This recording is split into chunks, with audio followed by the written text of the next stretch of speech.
Good morning, everyone. I'd like to call this Tampa City Council workshop to order. At this time, we'll stand for a moment of silence, followed by the Pledge of Allegiance.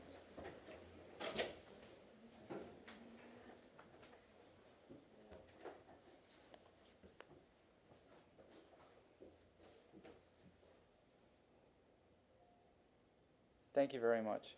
I pledge allegiance to the flag of the United States of America and to the republic for which it stands, one nation, under God, indivisible, with liberty and justice for all. All right, we'll have roll call. Carlson. Here. Hurtak. Here. Clendenin. Henderson. Present. Viera. Here. Miranda. Maniscalco. Here. We have a physical quorum. Thank you very much. All right. Mr. Shelby, would you like to review the rules and procedures? Yes, thank you, Mr. Chairman. Good morning, members of City Council, members of the public. Martin Shelby, City Council Attorney. Today is a council workshop agenda, and for the public's information and to remind council, you are operating under your new rules of procedure, but the agenda in this case has not been updated as you just passed the rules just last week. So a reminder of those rules: there are no commendations or presentations scheduled from this point forward on the agenda. And with regard to public comment, I'd like to inform the public so that you are aware that this council is now going back to its pre-pandemic policies with regard to public comment, which means that after today, there will be no general public comment at workshops. So again, there'll be no presentations, no commendations, no general public comment. City Council will go directly into their business of workshop items. Public comment in the future, as it always has been for many years now, will take place after each workshop item. So the public will have the opportunity before council takes any action to speak to what they heard the presentation, to comment on it, and then council would then have the opportunity to take action if it so chooses. Today, if you look at the agenda, public comment still appears at the start of the meeting. So to accommodate the people who came today, you will have an opportunity, as you have since the pandemic, to take public comment in two forms. You can either state whatever you wish, whatever subject, at the start of the meeting, either an on-workshop item or an off-workshop item. After each agenda item, you can then also, one or the other, you can either talk before or you can talk after each item and speak to what the particular workshop item is. There is no general public comment after the start of the meeting. So in the future, members of the public, please be advised that if you do come down to City Hall or you do want to register, please do not do it on a workshop day, because you will not have the opportunity to speak on any item that is not on the workshop. Again, please be reminded that the rules of decorum do apply, and we ask that you do not engage in disruptive comments or behavior. And I thank you, Mr. Chairman, and I turn the meeting back to you. Thank you very much. I sent out a memo regarding this agenda requesting that items 2, 3, and 4 be heard ahead of item 1. So it would be 2, 3, 4, 1, 5. Any objection, any issues? And All right. Yes. If I may, for item 3, I'd spoken to the Planning Commission on this, representatives on this yesterday, and they wanted to focus more so on the Fowler study.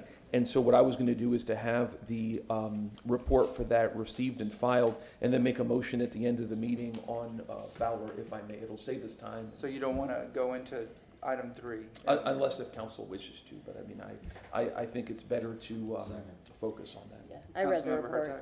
Huh? I read the report, I think. So you're good? Yeah, Okay. Yeah. So And the report was obviously very comprehensive, so. we can make a motion to receive and file that. And then I'll make a motion at the end, if I may. Thank you. All right, so we have a motion now from Councilmember Vieira. We have a second. All in favor? Aye. This is for item number 3. Off the agenda then, receive and file? Yes, sir. Thank Why you. doesn't he just make it now? He did. Sure, yeah. Let's see here. Here we go. I motion for the Planning Commission to provide information and next steps for the Fowler Vision Plan, and that report return to council at the November 21st, 2024 meeting. All right, we have a motion from Councilmember Vieira, second from Councilmember Clendenin. All in favor? Aye. Any opposed?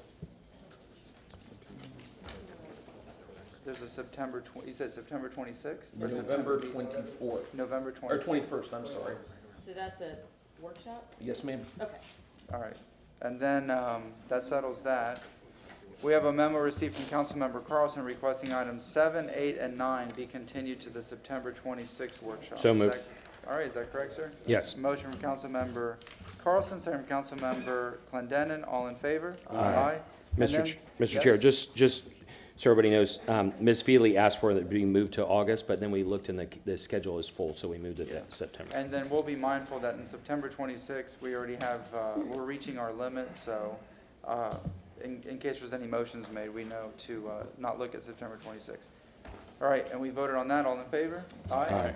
Yes, Councilman Vieira? And yes, sir, if I may, the item on Sulphur Springs Economic Opportunities requested to continue this workshop. They had asked for it to March 27th in a memo, however, in accordance with new rules of procedure, given that that's going to take more than 5 minutes, I do move for the Sulphur Springs discussion to be on April 24th at the workshop. We have a motion from Councilmember Vieira. We have a second? Second from Councilmember Clendenin. All in favor? Aye. Any opposed? All right, that settles the agenda. A motion to approve the agenda. Motion from Councilmember Clendenin, second from Councilmember Henderson. All in favor? Aye. We are now open for public comment, general public comment. If you'd like to speak, come on up. Good morning, sir. Please state your name. David Adams. Go ahead, sir. Good morning. My name is David Adams. I live at 2501 West Fountain Boulevard. I need a solution for the chronic flooding on Swan, Howard, and in Parkland Estates. In 2015, my house flooded. I had 2.5 feet of water come into my garage, which ruined everything on the floor, including all of my wedding pictures. I replaced 2 air conditioners. I had 5 cars get flooded, including my 2 children's vehicles and my 80-year-old mother's car. Since then, I've asked the city stormwater department for 9 years to get flood relief. In 2017, the city hired a consultant. The report's this thick. The consultant recommended stormwater piping to get water out of Parkland Estates into the bay. Nothing was done. In 2021, the city assessed a new stormwater fee. I supported those to get flood relief. Again, nothing was done. In 2022, the city hired another consultant. They acknowledged that Parkland Estates had flooded for decades and needed a large box culvert to move the stormwater from Parkland Estates to the bay. Again, nothing was done. My house is 18.5 feet above sea level. I didn't purchase a house in the finger canals of Tampa Bay or on Davis Island. My house should never flood. Yet my neighborhood has flooded 3 times just in this last month. Now, many of you have lived here a long time. Janet Burt's hardware store used to be on the corner of Swan and Howard. Now there's a CVS store. The Fonte Dry Cleaners had a small dry cleaning store across the street. Now it's a Chase Bank. The Chatterbox was a block away. Some of you may remember that. That was replaced with Panera. In 1999, City Council approved development of 6.5 acres of land between Armenia and Howard to build 375 apartments. All of this development has created a virtual aqueduct that pushes water into Parkland Estates. This year, the city announced the Parkland Estates Flood Relief Project. It's a $65 million project, and $20 million of the project funding will be by the Expressway Authority and FDEP. If you don't act now, that money will be lost. The Stormwater Department needs City Council's approval to fund a route planning for the project. I understand there's controversy about bringing the project through Parkland Estates. Last week, you eliminated route planning through Bristol Avenue. So that means the project has to go down Swan and down the business district of Howard. If you do that, the South Howard Business Alliance will most certainly try to block the project. You'll be hearing from Mr. Michelini, and you'll probably have Seminole Heights all over again. We don't need politics for flood relief. We need engineers, please. Please exercise some leadership on the South Howard Flood Project to move it forward. Preventing flooding is a core governmental function. It's no different than police or fire protection. It's time to stop the flooding, and I've been waiting for 9 years. I really need some action at the next regularly scheduled meeting for the Stormwater Department to come forward to you and give you some solutions. Thank you very much. Appreciate your time and your leadership. Thank you very much, sir. All right, next speaker. Yes, sir. Good morning. Man, Chestnut, before we get started, these two individuals would like to yield a minute. These are my sons. They'd like to yield 1 minute of their time. We don't do that. So you have 3 minutes, sir, unless they want to speak on their behalf. Hold on 1 second. Beg your pardon? It's not a public hearing, it's just general public comment. Mr. Shelby? He can, if the speaker wishes to speak, he certainly can, and then each individual person can have up to 3 minutes. We don't have, or the policy is that you don't yield your time during general public comment, and we don't use the speaker waiver form. So they are welcome to speak, but it would be their own time. And they don't have to speak for up to 3 minutes. I would just move to give an extra minute. All right, go ahead. You have a motion and a second. Do we have, all in favor? Aye. No? Hey, thanks for the extra minute. Wait, any opposed? We have 1 opposed. Nay. Or 2 opposed.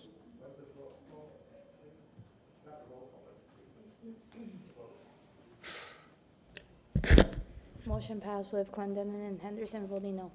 All right, go ahead, sir. Please state your name. Oh, you already What- stated your name. Go ahead. What happened with the motion? To give you an additional minute. Right, okay. Thanks for the additional minute, if I need it or don't need it. But the fact of the matter is, it shows that this eclectic bunch right here have no idea of what they're doing. It's a real eclectic bunch. No idea of what they're doing. And the rules change every day. Sign up to speak, you don't have to sign up to speak. It's a way of intimidating people. And it's specifically, it's a way of intimidating minorities. It's a way of intimidating all the Palestinians that came down here to speak. It's a way of intimidating Africans who want to come down here to speak. But I've always said years ago, Africans, black people are scared to come down here. And we have no leadership and we have no representation. I've been coming down here for 30-some years.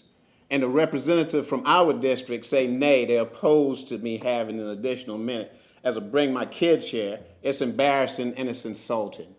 It's demeaning, it's derogatory, and it's racially motivated. Most of the stuff y'all do is racially motivated and racially offensive. Now, who murdered Julio Fulio? Who murdered him? And did the shot spotters, were they instrumental in preventing that crime? Young man murdered right in our city, but you know what? They depend on African people being ignorant because they have underdeveloped us for the last 624 years. They have dispossessed us. They have de-educated us. And like Lauren Hell say, they have miseducated us. Miseducation. Now, a young man was murdered right here in Tampa, Florida. Violently murdered. And no one would have the sense to say his parents or anyone else, or nobody in the African community would have the sense to say, file a lawsuit against the recording industry. Do you think the recording industry, do you think white people, you see what just happened to Bowman in New York? He said he was pro-Palestinian, or he didn't even say he was pro-Palestinian. He said he was anti-genocide and they got rid of him. They got rid of him, and talking about it, they gleefully putting it out there, they got rid of him. Do you think that all the African youths that's in the music industry, that's nigger this, bitch this, hoe this, nigger that, do you think they can get on the record and say, Jew this, Jew that, Juden that, Jaden that? No, kite this, kite that? No, they can't. So the parents of Julio Fulio need to file a lawsuit against the recording industry and the city of Tampa. Because if they can spend $300,000 in shot spotters and they couldn't get out there to catch the perpetrators of this heinous act, that tells you something. But everything they do towards African people is hateful and it's trickery. They brought an elderly black man in here the other day to talk about what happened to him in 1967. They didn't have a bathroom. They had to go and relieve themselves by the river and in the bushes and all that. And the elderly black fool couldn't say anything about, hey, I want to file reparations from the city of Tampa and Hillsborough County and other places. And the national, the baseball league or anybody else, they couldn't say it. There's something wrong with that process. And everything this city does is about tricking African people. And we can't stand for it. We're at 26% of the population. We want 26% of this budget, and we want it retroactively. We want our reparations from this city, from the businesses in this city, and from city government. We want our reparations. And we need representatives that is going to speak up for the African community, not buffoons. We have buffoons. Thank you very much, sir.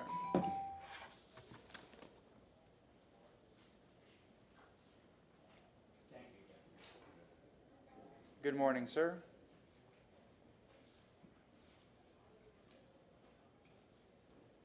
Good morning. Please state your name. Good morning. Good morning. My name is Peter Williams, located 1112 East Scott Street.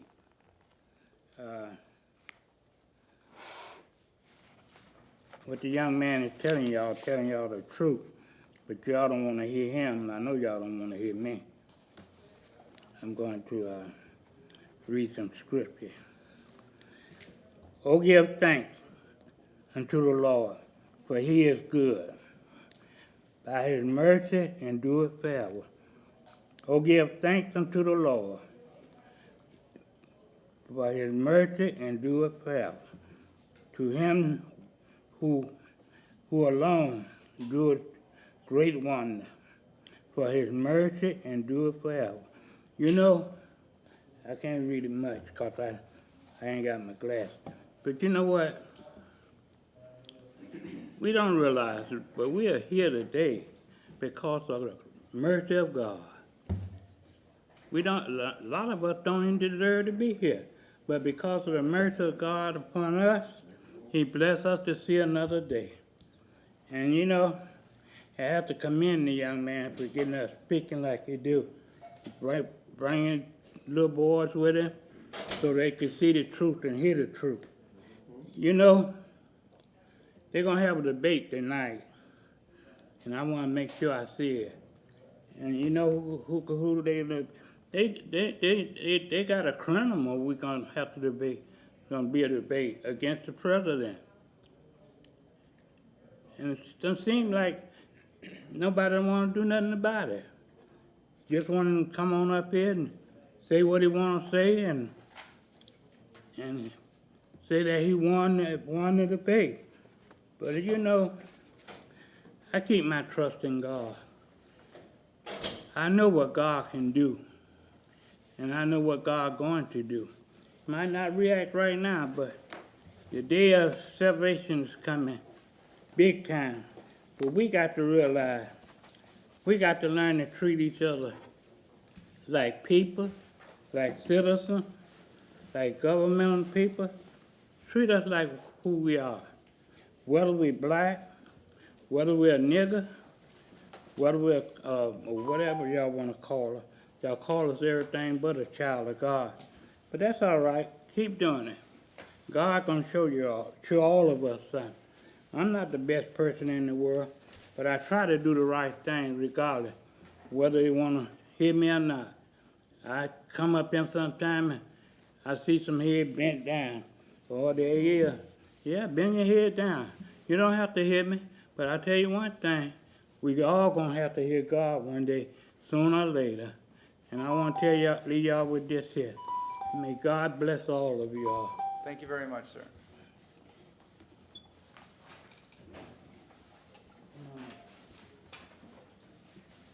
Yes, ma'am. Next speaker. He left his stuff. I left something, didn't I? I left my file. You know what I'm saying? I don't want to leave there. No, you don't. Thank you.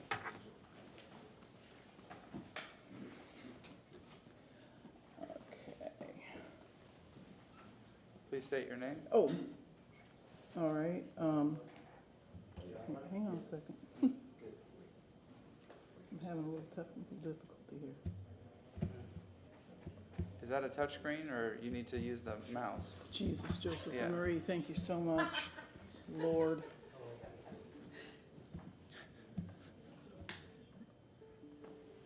Okay, my name is Carol Ann Bennett. I'm a lifelong Tampa resident. As y'all know, April was a very, very dry month. The city was under a drought, and it rained one day in South Tampa, and I went to the grocery store. And when I went to the grocery store, This is what I saw coming home. And apparently I don't know what I'm doing because it's not playing properly, but excuse me. This is just a rain. We didn't have any hurricanes in April. We didn't have any tropical storms. This is Church Street. I took video of other streets too, Beta Bay, Manhattan. This is just Church Street, which is just an eighth of a mile. Dang it. Which is just an eighth of a mile from Del Mabry. And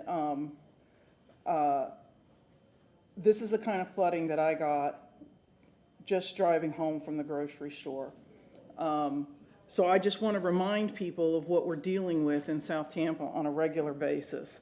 The flooding has gotten worse as the population has increased. The flooding has gotten worse as more permeable surface has been paved over. And shoot, I don't know. I'm an idiot.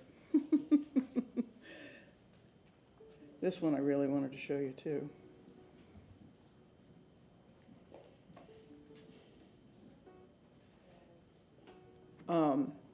I want to remind everybody that when Ian came through, that it was 150 miles offshore. It never hit Tampa. And yet, all of South Tampa had to evacuate, all of it, except for this little area right here. This little area, Zone C, did not have to evacuate. The entire rest of the peninsula had to evacuate. I don't know how many people in this room have been under a mandatory evacuation order. I don't know how many people in this room have been under more than one mandatory evacuation order. How many people in this room have had to evacuate?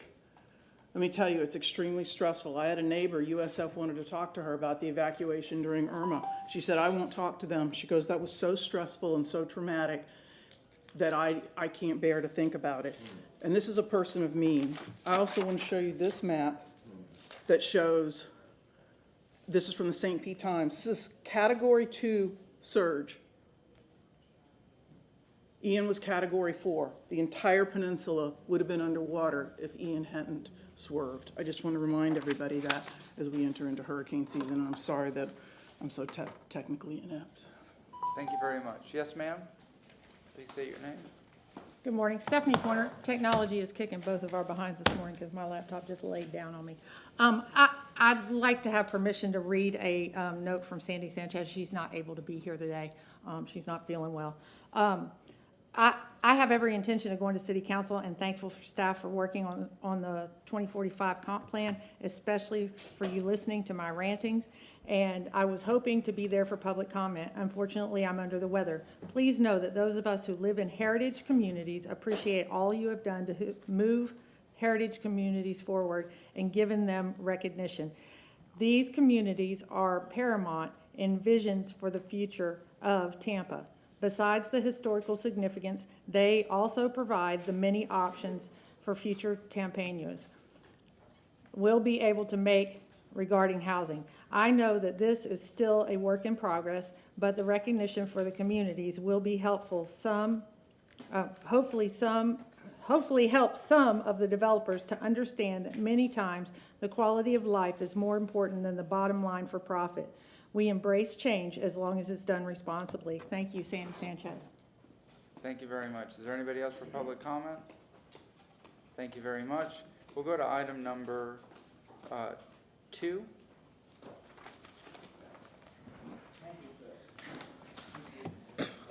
Good morning, City Council. Jennifer Malone with your Planning Commission staff. I'm here to present on item number 2, which is the Tampa Comprehensive Plan update with a focus on the future land use section. So we've been working very closely with our partners at the City Planning Department, Stephen and Evan, and I really do appreciate their collaboration on this topic. So where we've been and where we're going, this is our final City Council workshop in front of you. Moving forward, we're going to have some more public outreach. There will be a public hearing in front of the Planning Commission, just like every other amendment when this is initiated. And then you'll see it probably in the winter, spring in its final form when it gets transmitted and hopefully eventually adopted. Working up into this workshop in your memo, we do outline the other times we've been before you. It's been several times over the last 2 years, providing updates as we've been making these changes. So today, we're just going to go over the key changes to the future land use section. We have some new goals. We have new place types, some coastal high hazard area revisions, industrial policy updates, neighborhood commercial districts, and then a bonus program update. Before we jump into the new goals, I just want to remind council, because it was a couple years ago, we did a visioning exercise where we took a lot of public outreach and we had a lot of community engagement. We took everything that these citizens said through a survey and distilled it into a vision. So that way we had a blueprint for writing the new goals and writing the new comp plan. So this is the vision that council adopted by resolution, I think 2 summers ago. And then we used that vision to write these new goals. Currently, the future land use section has 20 goals. We've distilled that down to 6 goals. So our intent is that the new future land use section is going to be a little bit more succinct and easier to read for both council and the public when you're flipping through it and trying to digest the flu. So our first new concept are place types. This is a new designation that's going to help implement the goals of the plan, working in conjunction with the future land use map to promote development that's consistent with the city vision. So we'll put those in 3 buckets. We have regional activity centers, transit-ready corridors, and heritage neighborhoods. And I'll go through each of those one by one. And then here we have a map of the place types. We see regional activity centers are in green, the transit-ready corridors are in blue, and then heritage neighborhoods you'll see on a forthcoming map. But our regional activity centers, that's going to be Westshore, downtown, and our transit supportive development areas. That's where we're really going to see the highest amount of, where the future land use map is going to anticipate a lot of growth and development through higher future land use categories or a bonus option. Our transit-ready corridors will connect to all of those places. And so again, regional activity centers, that's downtown, Westshore, also the Fowler Vision area. Through the work that we've been doing on a separate project, we definitely see that area as prime to take a lot of that development that's forthcoming for that area, as well as transit supportive development areas. This is your streetcar or anywhere that we may have future fixed guideway transit. And so this is, we're looking at an urban development pattern. These are major employment areas, and they have existing and planned infrastructure investments, which I think is key. Next, we have transit-ready corridors. These are our corridors that are going to support existing and future transit, and they link to our regional activity centers. So we're looking here at having a mix of housing, commercial, and amenities to serve the adjacent neighborhoods, as well as design standards to still promote that walkable urban environment. And they're highlighted in blue throughout the map. And they have their own bonus as well, which we'll get to later. Lastly, we have heritage neighborhoods. These are going to be historic districts, as well as the areas that might be adjacent to a historic district. All of our urban villages that we have in the plan now will be kind of sunset, and instead they'll have the historic neighborhood designation. It's also neighborhoods served by the original 1926 streetcar system. So we see Port Tampa City, and then most of this, it's this purple line right here surrounding the city. And so these areas, it's going to apply to residential future land use categories in these areas, and we're really looking for, these are really just characterized by distinctive development pattern from the early stages of Tampa's growth. And the plan and later the code should probably have some special language that really recognizes that these areas are a little different and have different needs. And so we're looking at balance these unique characteristics with the need for better tools to ensure compatibility and preserve Tampa's heritage. Okay, so next we have coastal high hazard area revisions. A proposed draft policy is that plan amendments would be prohibited in the coastal high hazard area, if they increase density or intensity, with the exception of community redevelopment areas. Since the city has a lot of planned infrastructure and those areas have their own plans, that would be a place where an applicant may ask to increase density or intensity if they're in a CRA. The other exception would be transitional use 24. A lot of that is on Palmetto Beach. By its nature, that category should transition out of the plan, but they would be limited to the next highest future land use category, so you could not make too much of a jump if an applicant wishes to have a plan amendment outside of the transitional use 24 category. Also, this area right kind of north of McDill, it's down here on this map.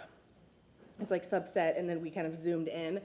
There's a lot of light industrial parcels that are in the middle of a single-family detached neighborhood.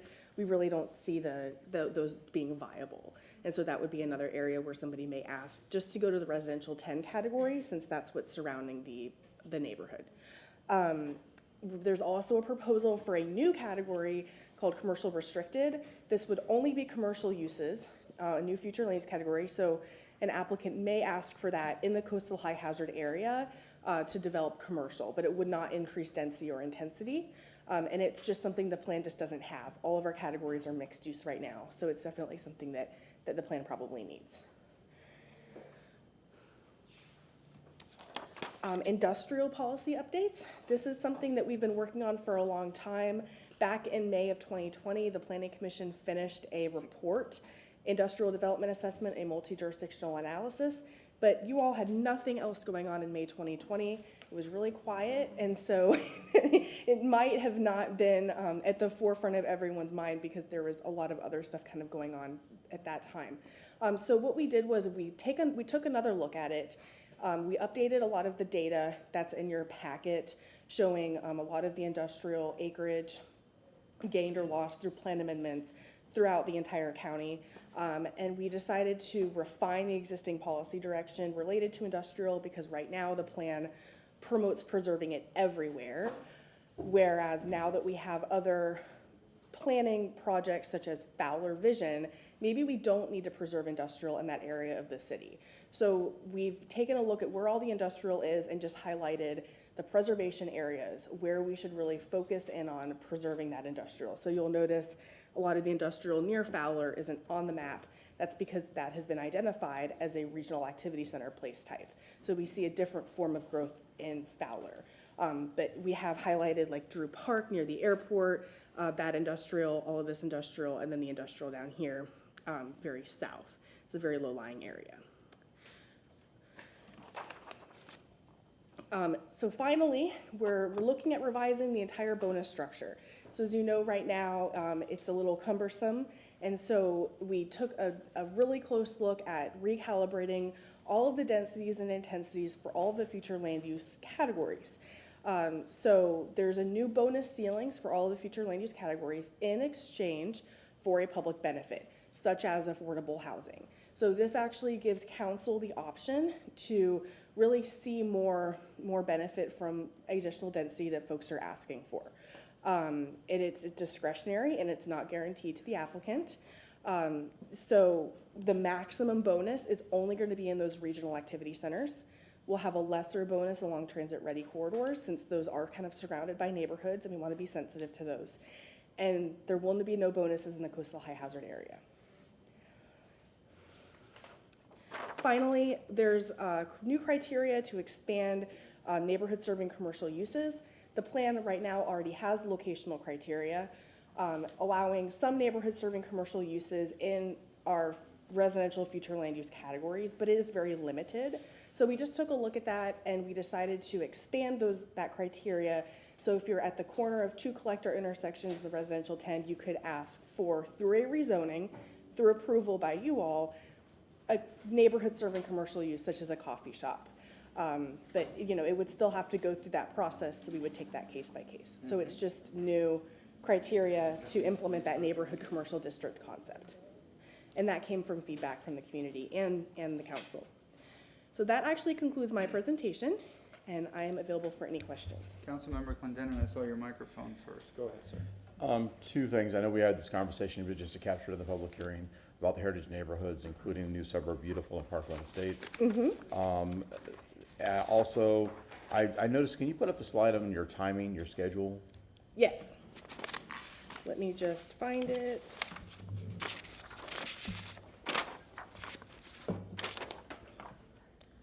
Only thing that I see that kind of concerns me is that you'll have public hearings, which I'm assuming will take input and possibly changes, but we won't have an opportunity to see it again before transmittal.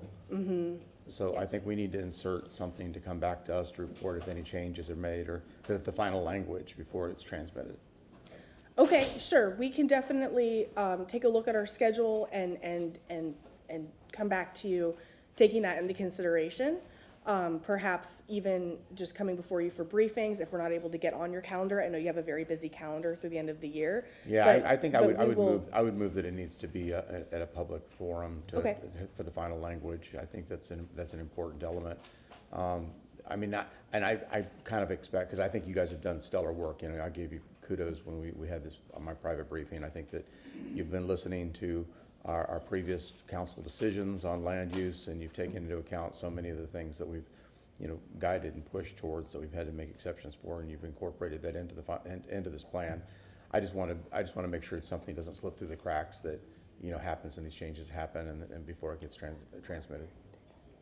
Okay, yes. And as Stephen just mentioned too, we can come back to you doing like a staff report during a daytime meeting perhaps. Right.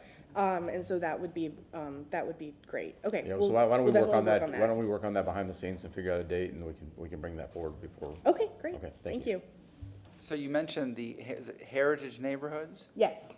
And I think that's a great title, and I like, it's not as restrictive as a historic district or a landmark or, all the other more complicated issues, but it still pays homage and respect to these neighborhoods because there's so many historic neighborhoods throughout the city. No, I think I love the name, and the details behind it. So I'm glad that that's acknowledged. So anybody else? If not, I'll go to public comment. This is for number 2. We have no registered speakers today. Is that correct? All right. It's now open to public comment to discuss this item. If anybody wishes to speak on item number 2, come on up.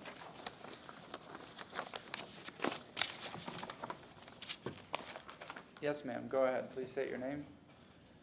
Hi, Caroline Bennett. I have been talking a lot with them about this, but I just yesterday got this example of the actual effect of the language. And those of us who are not planners, we need to see the examples of what will happen. So this is what my big concern is right now, under the current plan, this particular property that I gave them is allowed by right up to 50 units per acre. This is in the CHHA. But with the proposed changes, they'll be allowed up to 60 units by acre in the CHHA. And let me explain why that is. Right now, we have these land use categories, and they're very misleading. R35, you would think you can have 35 acres by right, but you can't. You can only have 30. You only get 35 if you do a bonus. The city gets something for that extra density. So this is a huge problem that needs to be fixed. What needs to be fixed is the name of the categories. In other words, you keep the property rights exactly the same. You just change the name to reflect what their rights are. So R35 becomes R30 because that's what they're allowed by right. You're not taking anything away. You give them the exact same thing. You're just changing the name. Just like if you decide to go through and make them all R, A, B, C, D, E, but you kept their rights the same. You're not taking away their rights. You're just changing the name. But they've done it the opposite way. Instead of changing the name to fit the rights, they've changed the rights to fit the name. So the council voted on not allowing bonus provisions or FAR south of Kennedy for single use. The only thing that's allowed is what you're allowed by right. Yet with this sweeping change, they have now increased their by right from 50 units an acre to 60 units per acre. And the city gets nothing for it. It's free. What they should do is just change the name And in other parts besides Kennedy, the city should get something for it. The bonus is what provides the extra density, the affordable housing, the resilient structure, all the different good things that they're talking about making to get bonus density. That's what they should get. They shouldn't get this for free. It doesn't make any sense to me. Here's another example. This is also in the CHHA. The single-use residential 50 up to 60. In R10, they're going to double the density in R10. And I showed you all those flooding. Those are within 1/8 of a mile of Dale Mabry. Dale Mabry, south of Kennedy, these are all bonus areas south of Kennedy. That should not be allowed. City Council voted against allowing bonus density for south of Kennedy just for the reasons I showed you. Look at the evacuation maps. Thank you I'd very much. like to obviously discuss this in greater detail. Thank you very much. Yes, ma'am. Please state your name. Good morning, Stephanie Pointer. I want to start out by saying that there are some really good changes in here. There really are. But there's also some problems that until you start talking about neighborhoods, you don't see.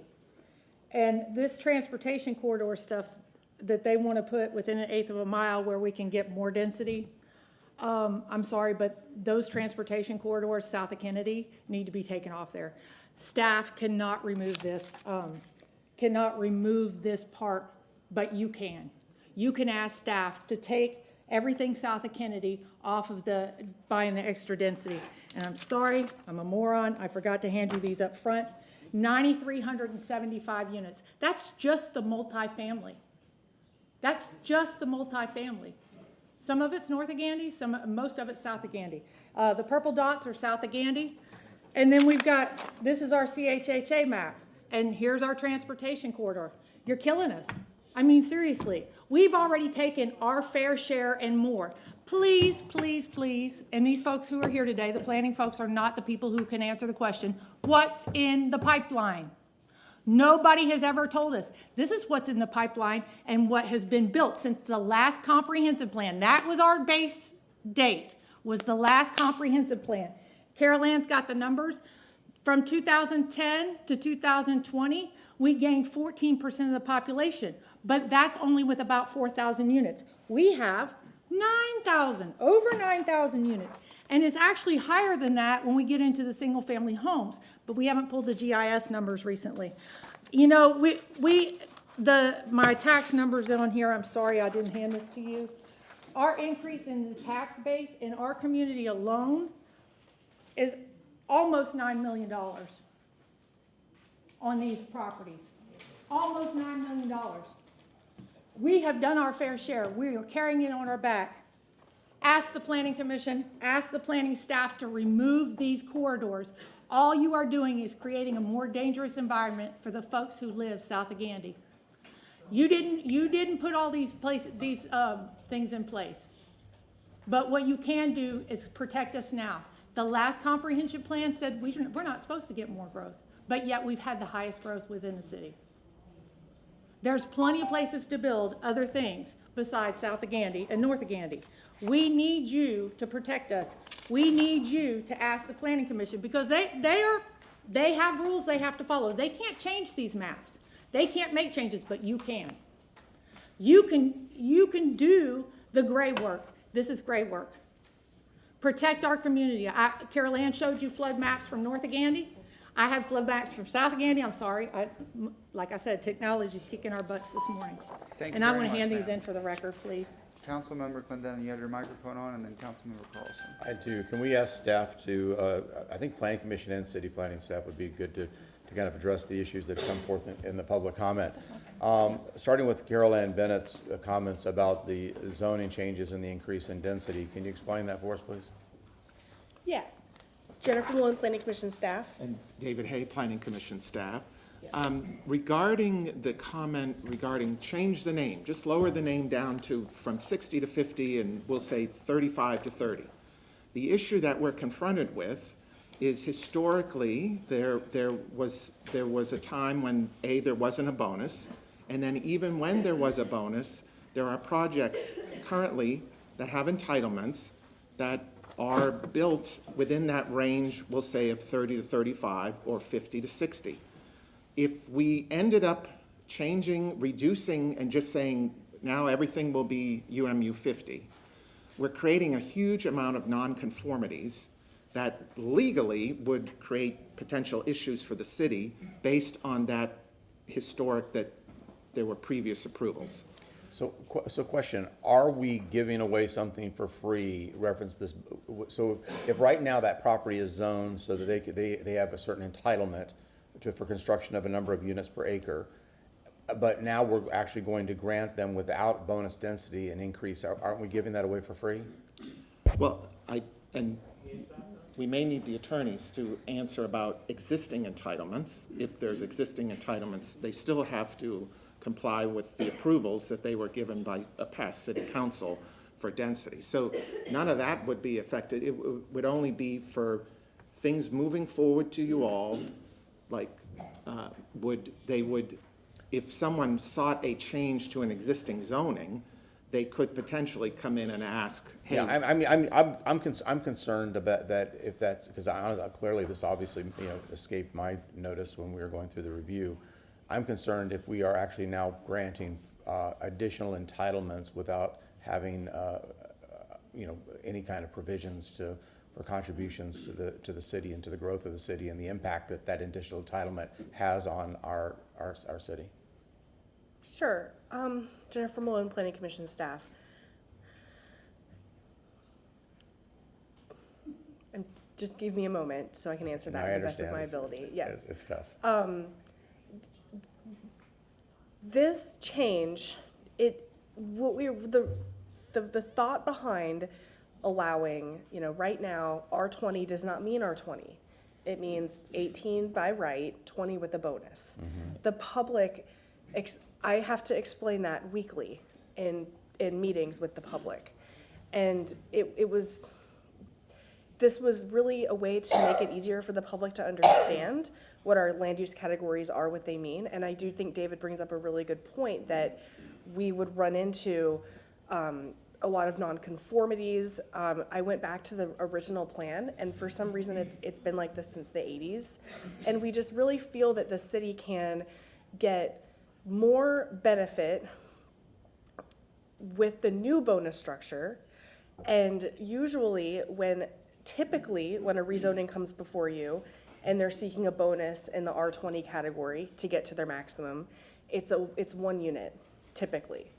And so we definitely feel that this would focus more where the city needs their I understand that, but it seems, because now we have to paint with a wide brush. Mm-hmm. And if we grant these entitlements for every parcel, the impact, the negative impact, I don't know, I'd have to actually see the number of parcels that would negatively affect, I say, the non-conforming versus what the impact it has.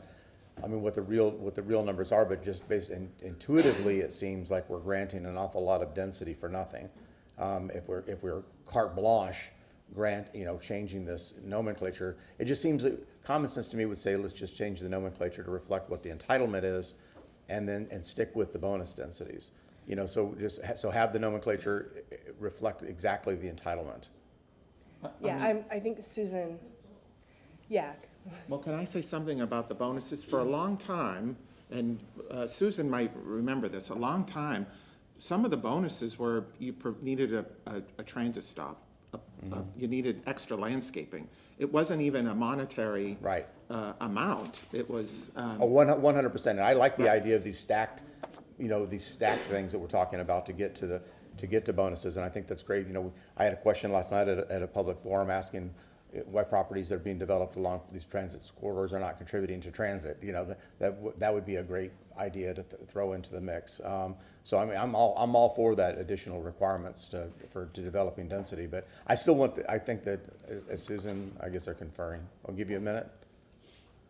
Well, I think the issue is really the creation of nonconformities.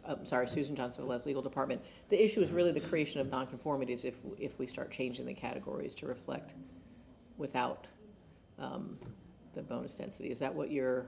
Well, so it appears as what the Planning Commission is coming forward with a proposed change that is going to change the density allowed on these, for lack of a better word, for free. So they're not going to have to come to the table with any of the issues, that we've asked for that would help in development of the city. Mm-hmm. Yeah, so right now, like R20 isn't really R20, it's R18. Right. And then, so they're saying now we're getting that away from. We've approved between 18 and 20, between 30 and 30. Right. I mean. Stephen Benson, City Planning Director. I think we can look closer at it. The concern, and not to get too into the details, is that the categories used to be Right. R20 used to be R20 by right. So there's existing development out there that was enabled at R20, and so we would need to look at the amount of nonconformities we'd be creating by doing this, because for now, someone to have to come back in to rebuild at the R20, but then have to provide a public benefit where they didn't previously, there could be a taking issue with that. Could there And be that's two where legal would categories? need to look at it. Could we create two categories, existing versus? It would still be the same Right. question with that legal, we would need to work with legal to address. Yeah, I mean, it just seems, I've clearly, I think this is a concern, I think we need to address it, at least have the data, understand what the consequences are of taking this action as far as creating, this additional density for nothing. Just a point of clarification, is this a concern, is this a citywide concern, or is this specific to a geography? Well, I think clearly, obviously, that we have issues of where we want to develop growth, but I think as far as planning and making intentional decisions as council and with planning commission and zoning, that I think we probably need to make sure that we have this nailed down, like what the consequences are and what this looks like across the city. I mean, obviously, the impact is going to be very specific in certain areas, but I think citywide, we need to understand what the consequences of this decision actually are and what it delivers to the city and what we're losing. Yeah, the reason why I'm asking about geography is because if we end up discovering that a certain portion of the city has more nonconformities than others, Right. we might be able to limit the solution Well, I think to address everyone's concerns. I can't speak for everybody, that I'd be willing to Yeah. look at that data Yeah. and understand, because clearly we want to make the best decision based on changing these changes to an existing city is always hard, because we don't have a clean blank slate. So I get that. But I think we need to have that in front of us so we can make the best decision. Understood. And this was something, again, I'm sorry that we had to deal with this at council, because it's something that escaped me beforehand, and I'm glad it was brought up in public. Hey, great, kudos to public comment, because some people have a lot of eyes on this, so it's something I think works out very well. Thank you. So this definitely needs to come back to us to have this discussion. Okay. Jennifer Mullen, Planning Commission staff, did you all want us to address the additional public comment, or? That was gonna get to that first, but I think I need to make a motion to have the planning commission, oh, yeah. Y'all want to talk first before I make a motion? Okay. Okay, Yeah, go hold the ahead. motions. We have Okay. Councilmember Carlson, Councilmember Miranda. Do you want me to go? Go ahead. Yeah, first I want to echo what everybody else said. Thank you for all the hard work and for listening. There's a lot of stuff that we put in there, and there's stuff that the community put in, so it's obvious that you all take public comment and input seriously. Planning Commission and the staff working on it. Second, I probably have the opposite opinion than my colleague on bonus density. I think we should do away with it completely. I think that we should either offer by right for people to develop up to a certain amount, or we shouldn't, and we should have simple, hard rules to say yes or no. We should be able to say no to areas that we don't want to develop, and we should be able to say yes in areas we do want to develop. The feedback I get from the development community is bonus density just gums up the process, takes longer. And if we're trying to get the private sector to pay for something the government should have paid for, if we get these projects online faster, we're going to have ad valorem taxes that we can use to pay for things. But the inconsistency in heights and density just doesn't make sense to me. We should be planning instead of incentivizing. We want to incentivize, we can put money in it, I guess. But to me, the bonus density has always been a bad idea. To Stephanie Pointer's thought, I don't know how we do it, but we definitely should exclude south of Kennedy on that map that she had. As you all know, I discovered this by accident 4 or so years ago. The entire city of Tampa is in a transportation concurrency exception area. And when I proposed taking it off, because everybody complains that the traffic is so bad, the reason why the traffic is so bad is because the roads are over capacity in most places compared to the development. Yet we're continuing to overdevelop, especially south of Gandy and south of Kennedy. It's not like our infrastructure can handle extra growth, and we're allowing it. A prior city council created an exception area that said, we don't care that the transportation is overburdened and the infrastructure is overburdened. We're going to allow development anyway. And I think that we can't allow that, especially on a peninsula that's a coastal high hazard area where people can't escape. I believe in allowing, as I said, taking away bonus density, allowing by right development. Steve and I have been talking about the areas like Channel District and Westshore and Dale Mabry north of Kennedy. We should allow maximum growth in areas where people don't object to it, but in areas where we're all already burdened, where we have flooding and people can't escape hurricanes, we shouldn't be allowing more of it.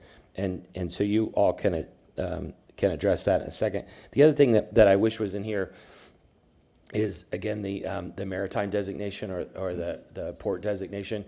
There are some people who don't understand economics and economic development who want to get rid of our port and build condos. And it's the most idiotic thing I've ever seen, but they're fighting as hard as they can to get rid of the port. And, it's a major strategic asset. It's the biggest economic engine that we have. Go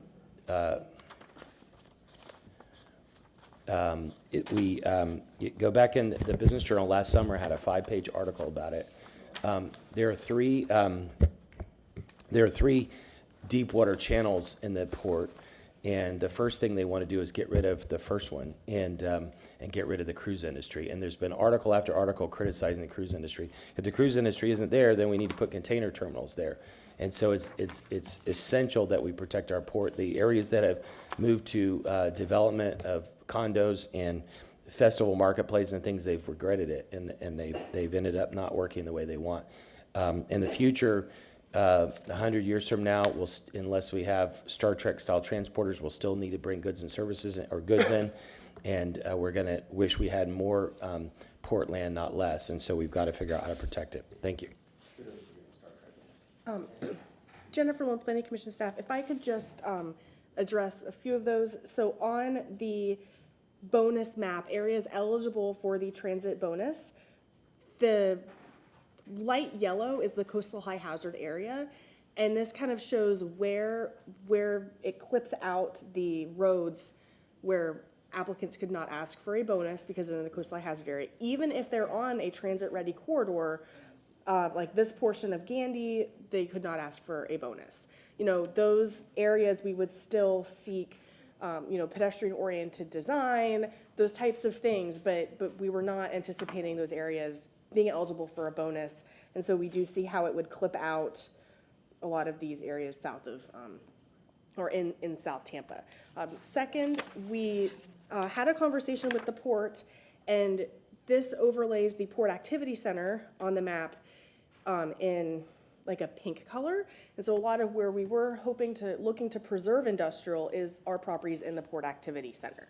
So that was the response to instead of the maritime designation, this was our attempt at addressing that. Thank you. Could you just explain what that means? How it protects the maritime?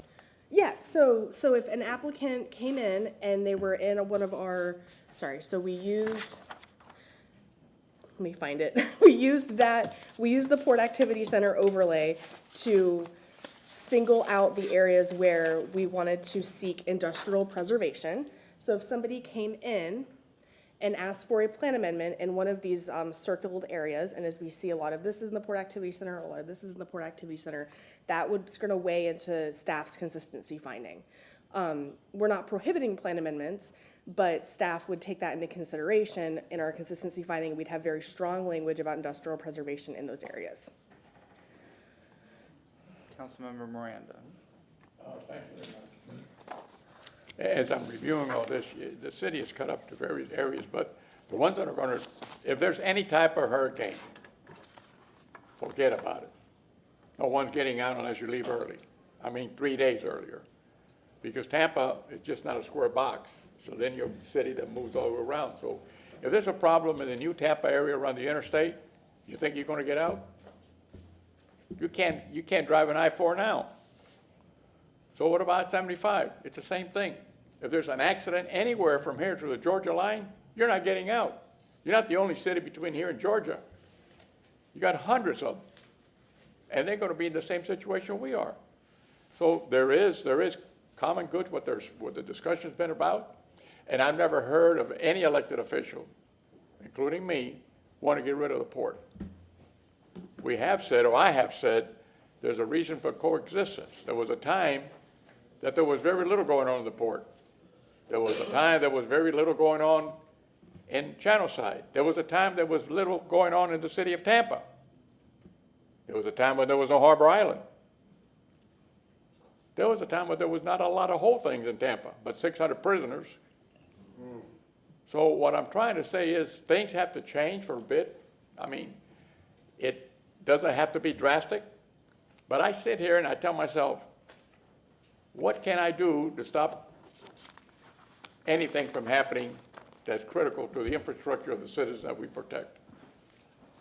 I can tell you that under the old, and I've heard this before I'm going to say it again, it was billions of dollars because there's no pumps that pumps the water north somewhere. We don't have any pumps that go that way. So you think we're not going to flood? Answer that to yourself. From Ybor City to East Tampa to West Tampa are the highest points in the city. That doesn't mean they're not going to flood. That means they'll be the last ones to flood. Downtown will flood. So we can't stop the inevitable. We can do something to help it, and that's through the environment. But you know what? Very little has been done. When you talked about bonuses for things that help the constants of life supporting things, little to none have we ever passed. That you get a bonus if you do certain things to a building so that it would alleviate the problems that we have in society of trying to live. So we haven't done much on that area, and we'd at least look at it. So bonuses are giving, rightly or wrongly, to what the code says. However, there's a difference you can do if you apply those bonuses for affordable housing, where the government has to pay $10 or $15 million to put 20 units of affordable housing, and to help sustain the sustainability of life by having a building that won't crumble like has happened before in other parts of the state of Florida. And when you're near the shoreline, I don't care how deep you go and how well you built the building, sooner or later, maybe in 1,000 years, those pillars are not going to hold. So I understand what's been talking about, but I don't think we come up with a solution. I really don't. I think everyone that spoke has a rightness to say what they said, and I believe what they said. But does it solve the problem? So what's the answer? There is no answer right now. We're having people moving into this area, whether it's Tampa, Hillsborough County, St. Pete, Clearwater, Pinellas County, Pasco County, Mulberry, Bartow. I know people, friends of mine, that have moved to Mulberry because you can buy something much cheaper than you can here, and they work here, and that's wonderful. But it gets to the point that you have to do something. We're trying to do the best we can, but we don't have a solution. And I don't know of one right now. So does anybody have a solution? Let us know. Thank you, Mr. Chairman. Councilmember Hurtak. Thank you.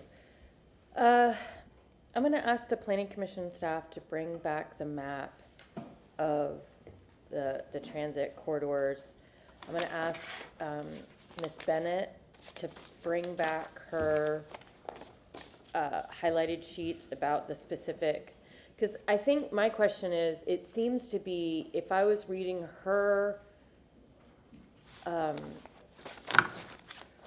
her sheets correctly, those particular businesses are on transit, what would be transit-ready corridors. Just go ahead, and yeah, because I guess give them to Ms. Malone, and we'll kind of like just talk this out. So I think that's where So this isn't something that would provide expansion of density everywhere. Am I? Right. So this is, this would be specific to the transit corridors? The transit corridors has its own bonus under the new bonus structure. So, well, but what about this? So this single-use residential, right now, it's UMU 60, and they can get up to 50, but it's UMU 60. Right, exactly. So through our Oh. changes, we were proposing that UMU 60 would be 60 units by right, and then the bonus would be anything above 60. So it would be more of a true bonus structure. And you're saying the reason you can't do 50 is because that's not what they're allowed, that would be reducing their allowable density? Right, so if we pull the category back down and call it UMU 50, and in the whole city, I'll let David actually chime in. Sure. David Haig, Planning Commission staff. Repeat your question again? So basically what I'm hearing you say is that right now, UMU 60 means 50, but if you changed it to UMU 50, you would be reducing a property owner's right to build to a density. Like, Here's, for years, we had this discussion with the city of when we would write our zoning reports. To us at the Planning Commission, UMU 60 means 60. You can get to, there is a way to get to 60. It's just that anything over 50 right now, you have to do a bonus. You have to go in and pay. There's a very elaborate calculation that I've never been able to, but it's in the code. And if they meet that, then they get, and you all approve it, you have to approve it, then they're able to go to, we'll say 55 or 59 units an acre or something like that, as long as you all approve of it and they pay their money to the city. So this would, the concern that we had is that there are existing entitlements now that, and there's, I would assume that there's some that are sitting out on paper that we don't even see out there that have been built. They have the approvals, they're waiting to develop. If we just reduced it down to 50, if they came in for a change, right, to their zoning, it creates, well, if they try to build, then it creates a non-conformity issue.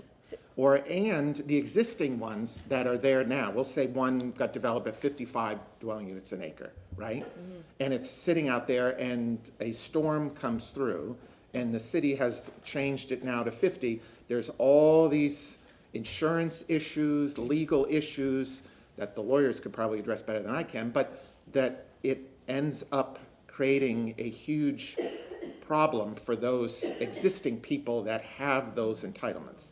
okay, and there's no way we can grandfather that in? I mean, just. That might be an attorney question. That's a legal question, I'm guessing, but that's kind of what I'm trying to figure out. Jennifer Mullen, Planning Commission staff. Another item that kind of popped into my head about this. So right now, under the current structure, right, UMU 60 does not mean UMU 60. It means 50 and then 60 by right. But the plan does not limit where you can get up to that 60. Anywhere in the city, even in the coastal high hazard area, you can get up to that 60.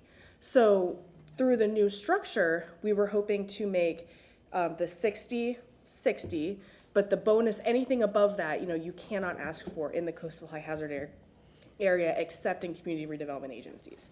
So we would need to restructure, if it is the pleasure of council, we would really have to go back and look at all of our numbers, look at all of our bonusing, just to make sure, like David said, that we're not going to create any nonconformities, because we would have to take that into consideration, that today, in the coastal high hazard area, somebody can ask council for up to 60 units an acre.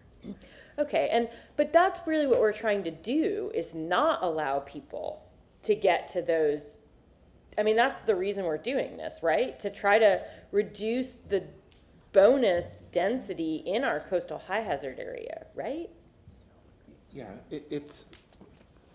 it's a development right issue that we're dealing with, because, if we reduce it down, the concern is that we're creating a bunch of legal issues that the benefit would, the problems with the creation of reducing it we as staff feel that you're creating a huge, bigger problem in the legal nonconformity area. Oh, I see what you're saying. I get it. So right now, there is a way for people to get to 60. Oh, yeah, they come to you. But if we take it down to 50, then we're stopping their ability to get what they already had. And that's a legal problem. Ms. Johnson-Velez. Can I explain this, my thing right here? Just 1 second, and I promise, but I'm trying to follow this train of thought. Susan Johnson-Velez, Legal Department, and yes, it could create some legal issues with, reducing people's property rights. And I would remind council to something that just occurred to me as I'm listening to the discussion, is that I know we're talking about the future land use element specifically this morning, but in the comp plan, there's also a property rights element that requires council to take into consideration the impact of property rights when you're dealing with a comprehensive plan as well. Okay, thank you. Ms. Bennett. I want to point out on my thing, this is the current plan. These nonconformities exist today already under the current plan. We're not creating nonconformities, we already have them. Under the current plan, single residential use can do up to 50 units per acre by right. If you don't change the comp plan, that stays. If you don't change the name of UMU 60 to UMU 50, and you don't do the proposed changes, which gives them 60 unit per acre by right, the nonconformities, they exist today and they'll stay there. And let me just point out, this is no bonus due to the CHHA. So these two properties here are both in the CHHA.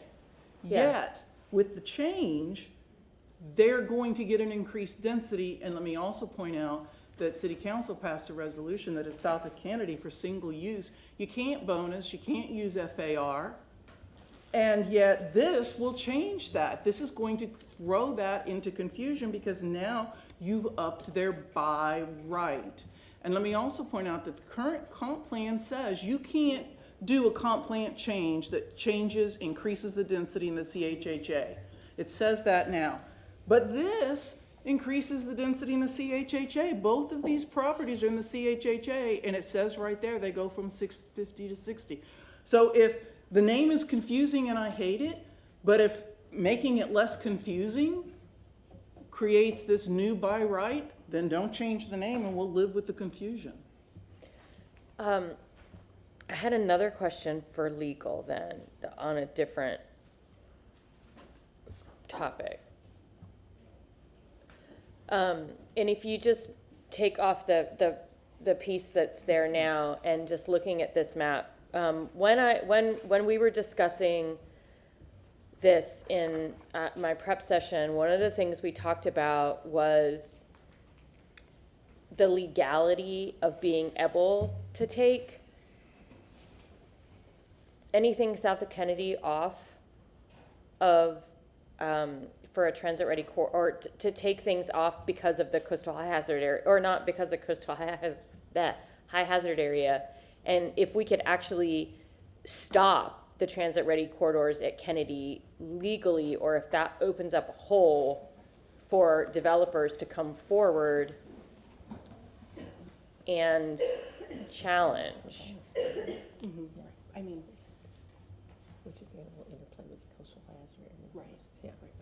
I mean, so like I said earlier, we would still want the transit-ready corridors to exist, even if there be no bonusing, because that's going to, the applicant would have to meet the design criteria. Buildings up to the road, parking in the rear, things like that.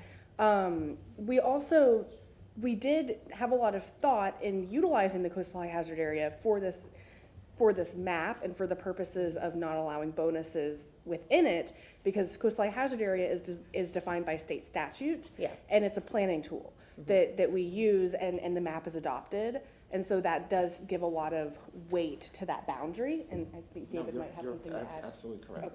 Okay. And so I think there are certain elements that kind of flow along with the transit-ready corridors that aren't related to bonusing, right? So all the elements kind of work together, right? Yes. Despite the fact that you've got transit-ready corridors in south of Kennedy, that can have benefits in other areas that don't include bonusing because it's in the coastal high hazard area. Okay. And she just talked about the bonuses, the transit, The design criteria, Yeah, right? yeah, So exactly. we would be Yeah. seeking a certain level of design to kind of create that walkable mixed-use environment. Okay, thank you. Councilmember Clendenin, back Yeah, to you. You had a motion. I do. I'd like to make a motion that the planning commission come back to city council on September 19th to present a plan for preserving existing density on properties without increasing density and FARs in this transmittal. Do we have a second? Second from Councilmember Henderson. All in favor? Is that something that, yeah, can they do? Yeah, I'd like to, can I hear the motion again? Yeah, my motion was that you come back to city council on September 19th to present a plan for, to preserve existing densities without increasing densities in FARs on the transmittal. Is that clear? On transit-ready No, corridors? prior to transmitting. So I want to make sure Oh, that. prior to transmitting. I want to make sure the comprehensive plan that you're going to present has preserves the property rights for existing densities without increasing densities in FAR for these properties. So what I would expect, based on that motion, what I would expect is y'all to come back and explain to us, again, some of the quagmire that you've discussed about properties. And while I'm at this, Susan, on bonus densities, is that an entitlement? Is that a property right? No, it's not. Okay, that's what I'm assuming, that's what I'm assuming. So, again, so when we're increasing this. Approved.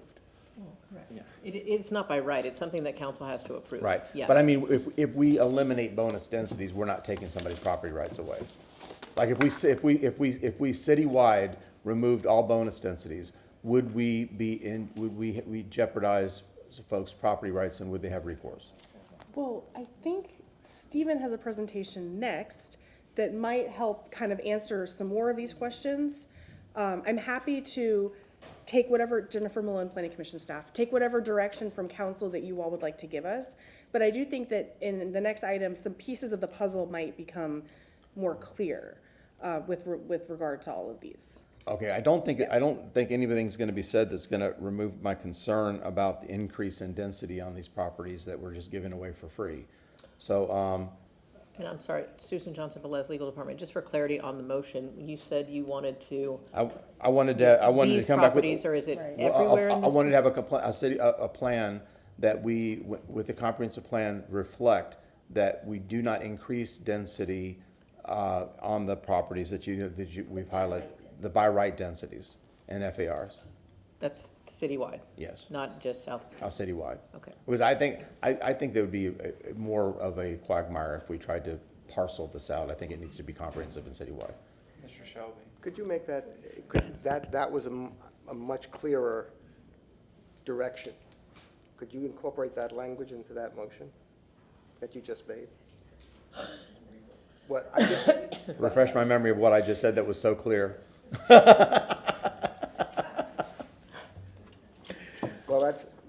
I'm just looking at what I'm concerned about is what ends up in print that the planning commission will rely on to come back to council. I want Succinctly, I just want to, planning commission come to city council on September 19th and present a comprehensive plan that preserves existing property right density, by right density, without increasing density or FAR. Is that clear? It was clear. It's clear, I mean, Are you, I'm trying to. Okay, so for explanation, not part of this motion, so just for explanation, again, taking into account what we just discovered during this, or what we discovered during this public forum, is that the changing of the density classifications was going to increase property entitlements and property. So I want to make sure that we're not doing that. We're not doing that. Okay, so just for my own clarity, so we know what we're working on, will you want recommendations back, or you want that you're directing that the comprehensive plan not increase any density anywhere in the city? Direction is where I'm at right now, unless you guys come with a compelling legal reason why it can't happen, but direction without a compelling legal reason. That we don't increase density, we don't entitled density. Yeah, so David, what do you do? He wants, we're going to need two bonus structures at the end of this. Can I ask a clarifying question? Yes, sir. So, and this is just limited to the CHHA, because that is where staff is recommending to eliminate the ability to bonus. What you're asking us to do. No, because I think. Well, this is my question, Okay, I'm sorry, not the go motion, ahead. sorry. So, because I know that's kind of what we're talking about is I know the areas. So the recommendation was that we would remove the ability to bonus. You can get to 60 units right now if you bonus. If we continue to remove bonusing in the coastal, and the direction is to move the density down to 50, we are taking away the ability to hit 60 for properties that can hit 60 now, because we are also taking the bonus out at the same time. There's two things happening at the same time here, and I think that was what we were trying to say earlier, so I apologize for not being more clear. But we do need direction for those specific circumstances, what council's intent is, because I think that's where legal's probably gonna focus. I believe you just encapsulated the intent is, again, in the coastal high hazard area, we're removing density, but in the comprehensive plan, we look at citywide and how we're gonna zone this property. I don't want to change an entitlement that today would be an entitlement to build to 50 with bonus to an entitlement to build to 60 without bonus. Just citywide or just in the coastline hazard area? I think I think citywide, because I think if we're gonna create a comprehensive plan, it needs to be citywide. But they're saying that it's only in the coastal high hazard area. But that zoning classification can exist anywhere, and we're gonna increase density anywhere, correct? So what would happen is, at the end of it, we would maybe perhaps need to look at having two bonus structures, one in the coastal and one outside of the coastal. Well, no bonus density in the coastal but we would need to allow the properties that can already bonus in the coastal high hazard area from 50 to 60. Today, there are no restrictions on that. So we would need to retain that, and then perhaps outside of the coastal high hazard area, then those properties would perhaps be under the proposed bonus structure. Excuse me for 1 second, because I believe the legal just told us that the bonus densities were not an entitlement, so we don't have to entitle them in this comprehensive plan. But they can ask for it right now. Yeah, that's- They can. Okay, they but can we're come to the taking that table. ability away. Yes. Yes, they can, but the ability to come to the table should probably be retained. Why, but legal does, okay, let's go back to legal. Do we have to retain that? The ability to come ask for the 50. Right, the ability to come, council. Even in the CHHA. Right, exactly. There are properties right now that have that, I'll call it an entitlement for lack of a better word. It's an expectation that they are able to come and seek that approval from city council. Okay, but So it could be- by removing that, And- is that removing a property entitlement that would provide them with recourse? I mean, it's a possibility. It's something that we would have to look at, right? If they have a So bonus provision let's agreement. get that official legal interpretation prior to that September 19th, so at least we know what we're dealing We can include that in with. and if there is a project that has an approved BPA. Yeah, I understand that. Right. Well, that's what I said about the existing property rights of having two classifications, so that for Councilwoman Hurtek's thing about, grandfathering in, so that we have two classifications, one that people that have existing rights grandfather in versus new. Everyone has existing rights. But That's except, the I issue. think, that's the legal question about the bonus density. That's a bonus density question about, is that an entitlement? Jennifer Mullen, for the record, this is why we were coming to you with a new structure. Is because the current structure is very confusing. And we spent a lot of time and thought to make I totally bonus a understand, true but bonus. I totally understand. Yeah. Okay, I have the floor, both of y'all. No, I believe, again, I'm pretty determined to say that we do not want to increase the density by entitlement. That's the point. We don't want to increase the density by entitlement. In the CHHA or citywide? I think citywide. I mean, I'll go with Councilman Carlson's position on this is that, I mean, I actually do believe in bonus densities because I think that there is some merit to that, but I don't necessarily know we need to do that by entitlement, by increasing densities. So, Councilmember, just Susan Johnson, Velez Legal Department, again, for clarification, is that the direction that council is giving to Planning Commission and staff, or is that where you're headed, but subject to this further report in September? Well, we have I have the motion on the floor for September 19th for the Planning Commission, then I have a request for legal to get us an interpretation of that. Correct. And so there'll be further direction then. This isn't the final direction. Okay, I just wanted that for clarification. Thank you. Councilmember Hurtak, Councilmember Moran. Yeah, again, this is what I said before.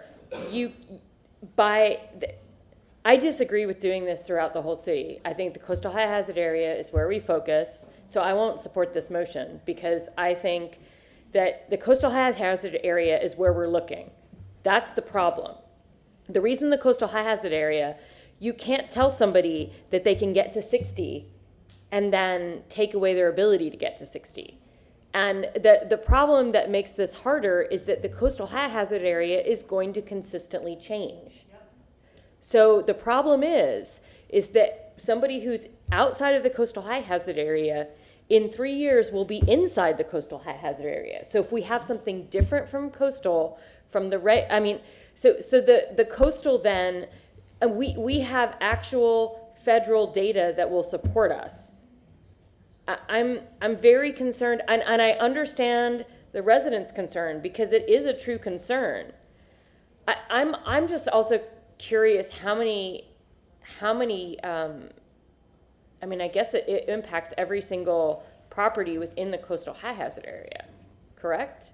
Yeah. So this is a huge issue, but for me, I'm concerned about, as much as I understand what the public is trying to say, and I also believe it clearly, I am very concerned about the lawsuits that are going to come from this. Because if we take away people's right to ask, Well, that's why I asked. but they're trying to clean up the language so that it becomes easier. And I'm just curious how many properties this might impact, I guess. And that's like, I don't know if you have any type of thought behind that other than, the residential is not really what we're our 60 or whatever, I don't know. We can come back to you with some sort of acreage. It would probably be an acreage of properties that it might impact, if that's what you'd like in September. And we could have between then, I can meet again with all of you all individually during briefings to really try and understand these concerns and come to a I can consensus. try to understand, because I think I get it, but I am concerned about adding more density, but I'm also really concerned about people's property rights and the legal, because especially in South Tampa, I 100% see developers coming and trying to fight this in every way, shape, and form. So I'm just concerned about that. Whereas right now they have the option, and if they don't have the option, then I'm not sure. Mr. Benson. Yeah, I just do want to, I appreciate the comments, and we can definitely come back. I just do want to be clear, there are, what you saw today was a balance. Yeah, So we tried exactly. to clamp down in ways we feel like we could clamp down, but if that's all we did, you were going to get this room packed with a whole other side of the community. And so we really tried to achieve a balance with this. So there is probably flexibility in what's come forward, but it's not going to be like a dramatic change from what you see in terms of what staff's recommendation is going to be. But I think we can make it better. Okay. I think we can make it better. Thank you. Councilman Moran. Thank you very much. I want to thank both the individuals talking so well about the future of the city and so forth and so on, about what if, the name, so forth. But is this in any way going to impede our affordable housing units where we can get bonuses? That's number one. Number two, does it take away any benefit from making a building more sustainable with things like solar or other things that are coming online that would make the environment much better for all of us? I don't know. I don't know what this is going to do. Do we have an answer for that? So the reason why these recommendations are here and why we're even talking about bonus is because I understand the intent of council. We've looked at the past actions, and the past actions by council over the last several years granted over 3,000 new units on the land use map without any public benefit. So we're bringing you this framework and also giving you the tool to say no. It's the framework to ask for a public benefit instead. So that is why we're bringing it. We know it's easy to say no when you're not talking about a project, but it's really hard when there's a project in front of you. And the more tools you can have to ask for public benefits or to expect there to be public benefits incorporated, if they're asking to build to the maximum, that's what we're trying to do and give you the tools to do it. So none of this that we're proposing right now is administrative. Thank you very much. Councilmember Henderson? Yes, thank you, Chair. Just to Councilmember Clendenin, I think I want to withdraw my second until I fully understand the motion that's in place, because we've had a lot of discussion and it got a little bit confusing for me. No disrespect, but I just want to make sure that I'm supporting something that I clearly understand what you're asking for, because we had a lot of discussion and back and forward. So can you repeat it again for? Yeah, so I mean, I know this has gotten complicated. This, again, peeling it all the way back, my concern is, and it was brought up by Carol Ann Bennett during public comment, that by making these these citywide changes up to the zoning classification, we are going to increase density for free. So we're actually giving away density for free without having community benefit agreements or you know, any of the additional, like Councilman Miranda said, affordable housing or anything else that we can attach to this. So that just seems to be not in the best interest of the people of the city of Tampa to increase citywide the density of these properties without getting some type of benefit agreement from them. And that's the bottom line. So what I'm trying to get to is, how do we avoid doing that? How do we avoid increasing density without getting a benefit agreement? Yeah, I think that's something that, with or without a motion, the planning commission staff has already said they're happy to bring back for further clarification at the, I think, September date. Yeah, for and further then discussion, and if you legal's want to going to come refine back further. with an answer, a legal answer about the bonus densities, and is that an entitlement that we have to deal with? Jennifer Malone, Planning Commission staff, maybe the motion could just be as simple as come back to us on September 21st for an update on the continuing work of the future land use section. The 19th. 19th. Thank you. And then we Wait, can, Yeah, so wait. Yeah, and then we're on the agenda and it's on our calendar. I withdraw my motion, and I ask the planning commission staff to come back on September 19th with an update. We have a second. The second stands, Councilman Vieira. You had your microphone on, Councilman Rickman. Yes, so I mean, I'll vote to forward this along, and again, I share some of Councilwoman Hurtak's concerns, but I would fully expect that we could try this out, and our legal department would see how this needs to be curtailed, reformed, et cetera. So I'm glad to forward this along as a courtesy. Thank you. Councilmember Hurtak. Quick question for Mr. Benson. From what I understand, what you just said was that you looked at 3,000 plans or 3,000 approvals, and we gave those bonuses away with getting nothing in return. Those were through comprehensive plan amendments, and those were units. But we didn't get anything. There was no public benefit provided as part of that additional density that was granted. Okay, so. Oh, I agree. I mean, So, I'm trying to stop that. Okay, no. I just wanted to make sure that was clear, that right now even though we have the ability to provide the bonuses, when we provide the bonuses, we aren't getting any. We haven't gotten any public good from them. Right. Okay, Well, thank you. Well, Nope. when you provide the bonuses, they're required to document that that's through the bonus provision agreement. But when you give them a plan amendment to a higher category, you're basically giving the density away for free. For free, okay. And sometimes that comes with the rezoning. There's a lot going on there, and we're trying to create the tool to not. Okay. Yeah, because all of the ceilings, the entire structure, and it's in the packet, all of what you can ask for through a bonus got a lot higher. So that way somebody doesn't have to ask for a plan amendment to get to almost the next category with their density and intensity. And we were only able to do that because we ripped it apart and put it back together. And so that's what Stephen is saying, is that perhaps you know, I can't guarantee anything, but the hope through this is that you might see less plan amendments because more folks can get what they need without Yeah. changing the future land use map, because changing the future land use map is a big deal. Not what they need, what they want. There's always gonna be, I mean, I'm not, that's what I said, perhaps, and the hope is, Yeah. because there's always gonna be other things that happen. Okay. And if you allow me, I just want to let you know of my experience. You know, I've all been around for a while. We've been in multiple meetings where people come to the planning commission and we have to have a pre-app meeting for a plan amendment.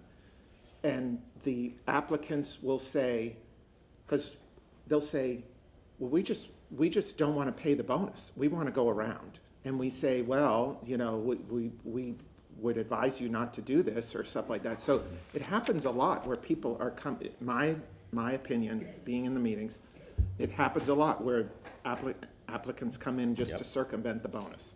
Yep, Okay. I agree. Thank you. We have a motion from Councilmember Clendenin. The second still stands from Councilmember Henderson with clarity on that motion. All in favor? Aye. Any opposed? All right, item number 4, which is Westshore overlay height limit. Yes? I just have one question. I just want to ask Ms. Malone. This doesn't stop the progress of doing community meetings and, We will maintain the current timeline to the best of our ability. Okay. This actually might be helpful because then we can tell the community through this outreach what we heard from council. And we will try to maintain the timeline. okay, I was just curious, so thank you. Thank you very much. Okay, item number 4. Item 4, Stephen Benson, City Planning Director. This item was related to a motion by Councilman Carlson about increasing the height and density in the Westshore area and the Kennedy Boulevard area.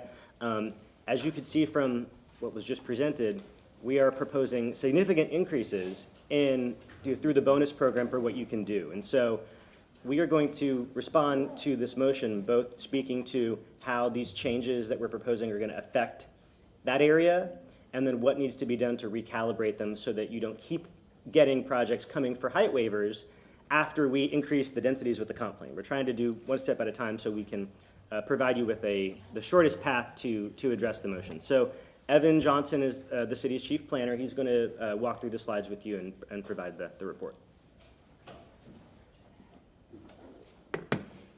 Thank you. Evan Johnson, Chief Planner, City Planning Department. And I guess I am, depending on which comment you refer to, I'm either going to tell you how we ripped something apart and put it back together, or, but no, this, and we can pull the presentation up whenever you have a chance. But purpose here today is to really kind of walk you through what is the next step in the bonus procedure, right, in the process. So we've had the briefing on the comp plan.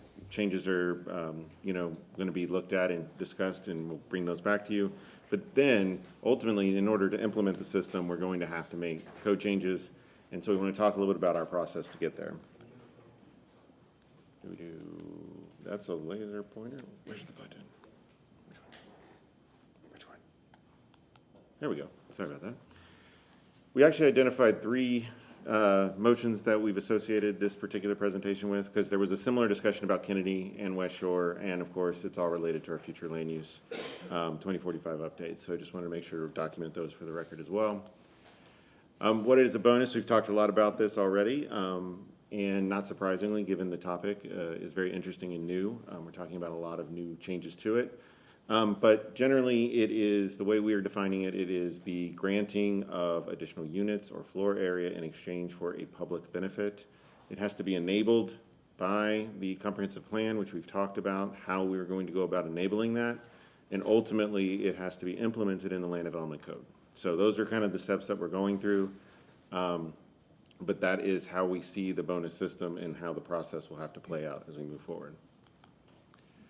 Our update, a couple of things. Ultimately, once the comp plan is adopted and approved, we're going to have the bonus methodology and specific requirements laid out in the code, as well as we're hoping to move forward with some ideas about regulatory flexibility and incentives, because ultimately we're trying to find ways, particularly focused on affordable housing, but also some of the sustainability elements that I know Councilman Miranda has brought up today. We're trying to find ways to offset those costs, right? We're asking people to spend more money on development. We're trying to find ways to offset those costs through a variety of mechanisms. You have seen this table before, and it kind of laid out, I believe it was back from our February housing discussion, and I kind of wanted to laid out some of the goals that we're trying to achieve, what our intended outcomes are. And I won't spend a lot of time on it, it's in your packet, of course, but we did highlight one there, the second row. Currently, we require a minimum 10% set aside for affordable units. We had discussed the idea of raising that as part of our updates to the bonus system. And truthfully, for reasons that I'll be discussing a little bit more, that may be one that we end up kind of sitting on and leaving as is. Because again, we're really trying to target a market reasonable, if you will, or a market feasible approach to asking for bonus density. So I'm going to talk a little bit more about that, but I just wanted to kind of point this out again because our methods and our final recommendations are going to be evolving as we continue to do our analysis. And this was just one of those changes along the way that we've noticed that might need to stay the same as it is now. Won't speak much about the growth strategy except to say that this is really focused on we are going to allow the biggest bonuses and the potential intensity density increases where we want that growth to occur, where we have the infrastructure in place, and where oftentimes where we have existing transit or existing employment, et cetera. So this aligns very much with the 2045 comp plan growth strategy. Now, these, as we have discussed, may in fact change some depending on what we discuss in September when we come back, when the Planning Commission staff comes back. But currently, in the draft, these are the ceilings for the existing land use categories. And I only pulled up these because, frankly, these are the ones that cover most of your mixed-use areas. These are the ones that are on most of your transit corridors. So RMU 100, UMU 60, CMU 35. We are proposing in the comp plan as it's currently recommended a density ceiling of 100 dwelling units per acre or a 3.5 floor area ratio. With the new bonus ceilings, we're talking about being able to go up to 150 dwelling units per acre or increasing that FAR up to 25%. Now you have to, we'll talk a little bit about the public benefit that we're going to require in order to do that, but this, as Jennifer mentioned earlier, the ceilings are going to be, the bonus potential is going to be going significantly higher with this new framework. And the way you get to those bonus ceilings is by being able to stack different bonuses that we're proposing as part of this update. So affordable housing, the citywide bonus, you would be allowed to get up to your max bonus amount of 100%, but that is only if you meet specific criteria related to the amount you've set aside and the specific AMI levels, income levels that you are providing units for. So that we are in the process of working with a consultant. We'll be coming back to you all later with a detailed sliding scale that kind of shows you how those bonuses can be achieved all the way up to that maximum. But it's not give us 10% at 120 and then we're going to give you the entire 100%. It's very much broken down. Transit-ready corridors, that's a 50% ceiling. Again, there's design criteria as well as specific requirements as far as AMI levels for the set-asides. Transit supportive would be streetcar or major fixed guideway, so that can get you up to that 100%. The efficient resilient buildings, which speaks to that sustainable design development, as well as alternative power generation, can get you up to that 25%. And then CBD periphery essentially remains the same as far as bonus potential. But these can be stacked. If you think back to that ceiling table, these can be stacked for somebody to achieve up to that maximum that's identified in the table by each land use category. So you don't have to only do one. You can mix and match depending on your building design and your proposal. I won't go into detail, but this efficient resilient building, essentially what we've done is we've given up to 25% of a increase in density intensity in exchange for lead building elements, which are anything from EV charging to building design, construction, and efficiency, and includes alternative power generation options as well. But this is, what I really want to spend most of the rest of the time is talking a little bit about kind of our process moving forward, specifically as it relates to affordable housing, which it has become more and more clear the level of expense and cost that it takes to provide units over a period of time at a lower rental rate to serve lower AMIs. So what we want to make sure that when we come back to you all with specific recommendations for the sliding scale for affordable housing set-asides, that we've actually tried to, within reasonably look at development costs and actual potential return that a developer would be looking at if they utilized the bonus system. So we are in the process, and this is just a snapshot of many, many sheets, but we are in the process of working with a consultant to build a calculator, essentially a bonus calculator. Currently, we've identified different construction types, different property value levels, cost of property, based on existing conditions and sales over the last, I want to say, like 5 years within the city of Tampa. We're looking at the different AMI levels as well and kind of building all of those into the model. And ultimately, our next step when we're coming back with our specific code recommendations, we're going to have a rate of return calculator built in. So you could actually get a sense of, if I'm proposing development A with no bonus, this is a reasonable estimate of a rate of return.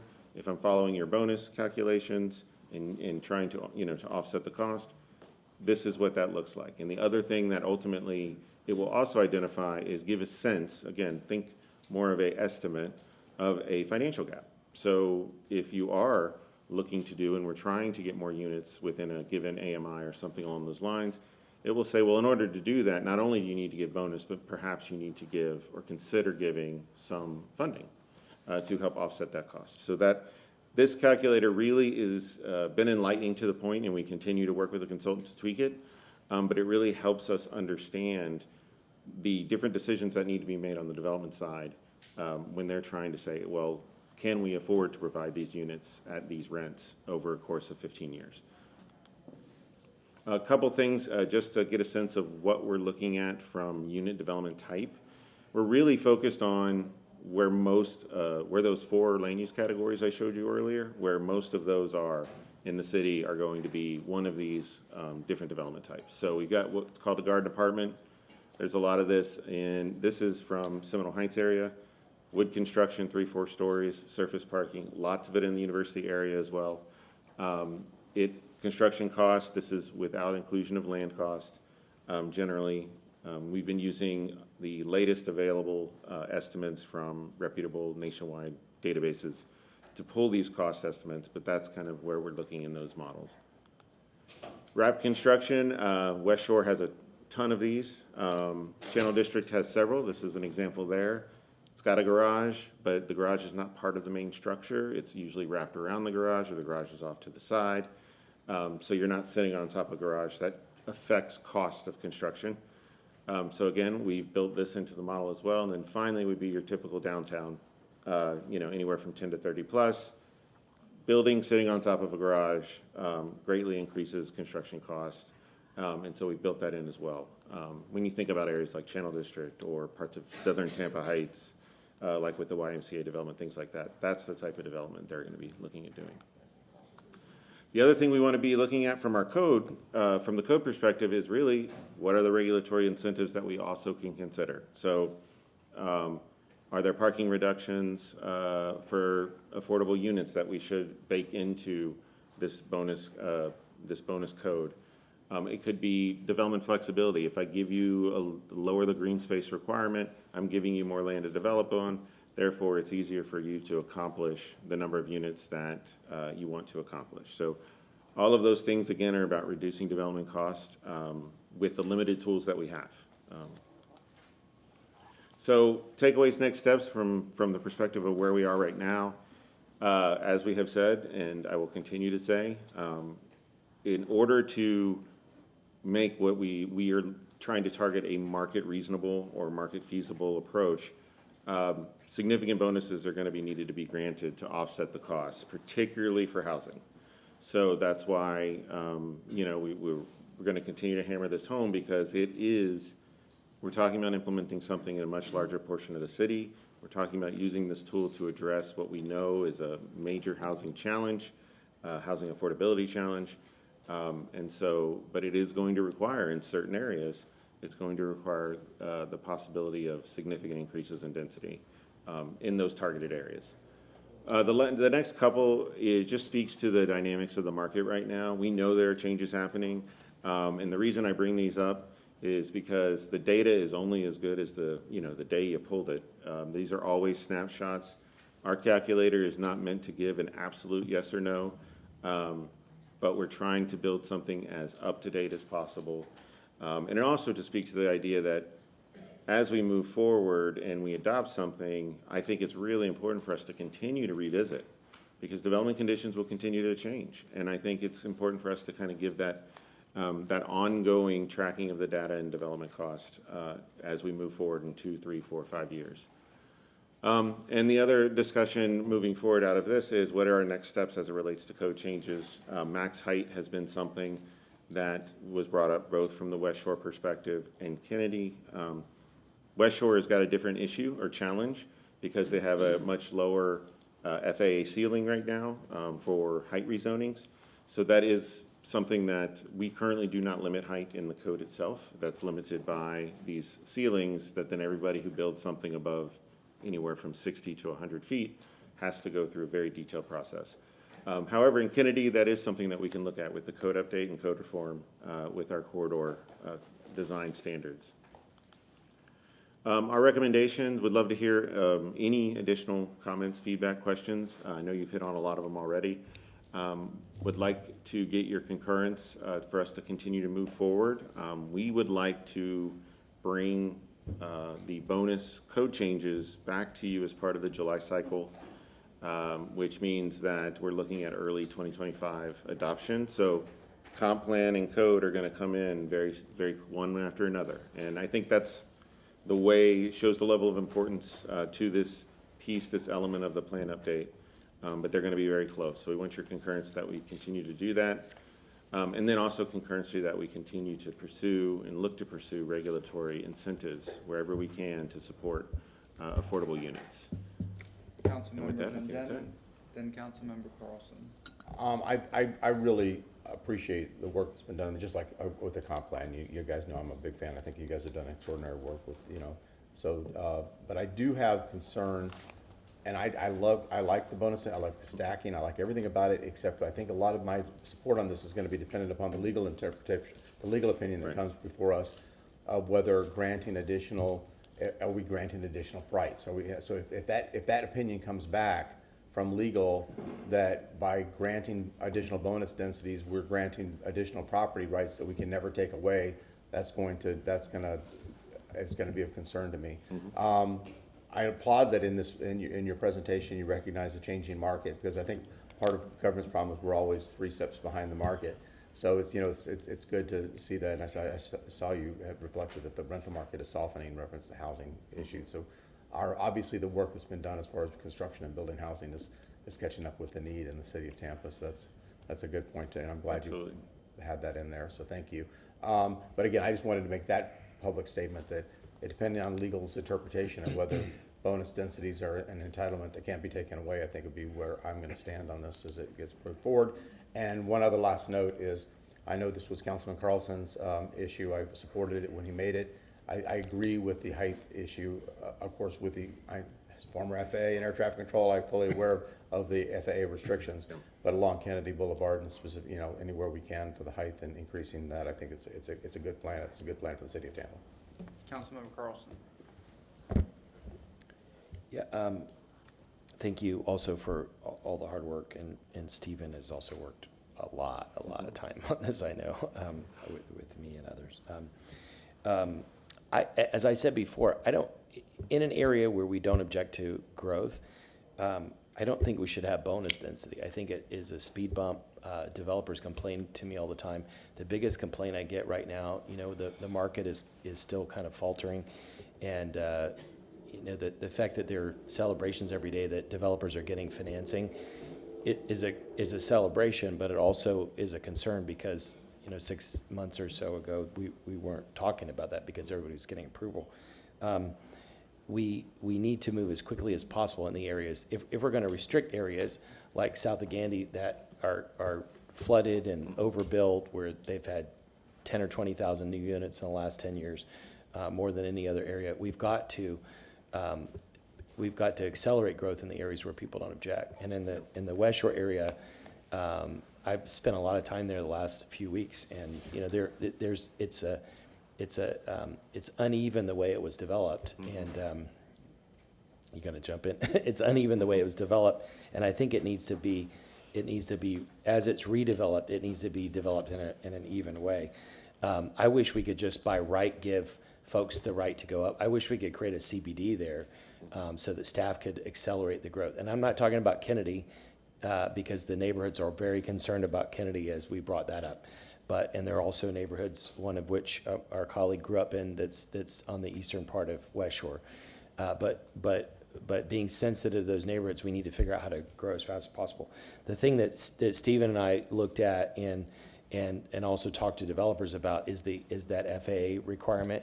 And one of the concerns, and I think the developers don't always understand the difference, the state law, I think it was 1987, set up that the aviation authorities could set up a private board with public oversight that would allow them to provide exceptions to the FAA height requirement. And so about 10 years ago, the aviation authority here decided that they would meet as themselves, and they would provide that. And then ultimately it goes up to FAA National. But that approval, we get complaints, takes a long time and is difficult. And so we see like Midtown has struggled and spent a lot of money trying to develop up to the FAA limit.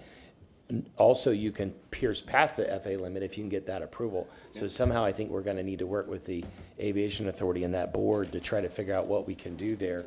And there will be unevenness depending on where you are in relation to all the different airports that we have. We have St. Pete, Clearwater. There's some flying over there. We have Tampa Airport, MacDill, and Peter O'Knight.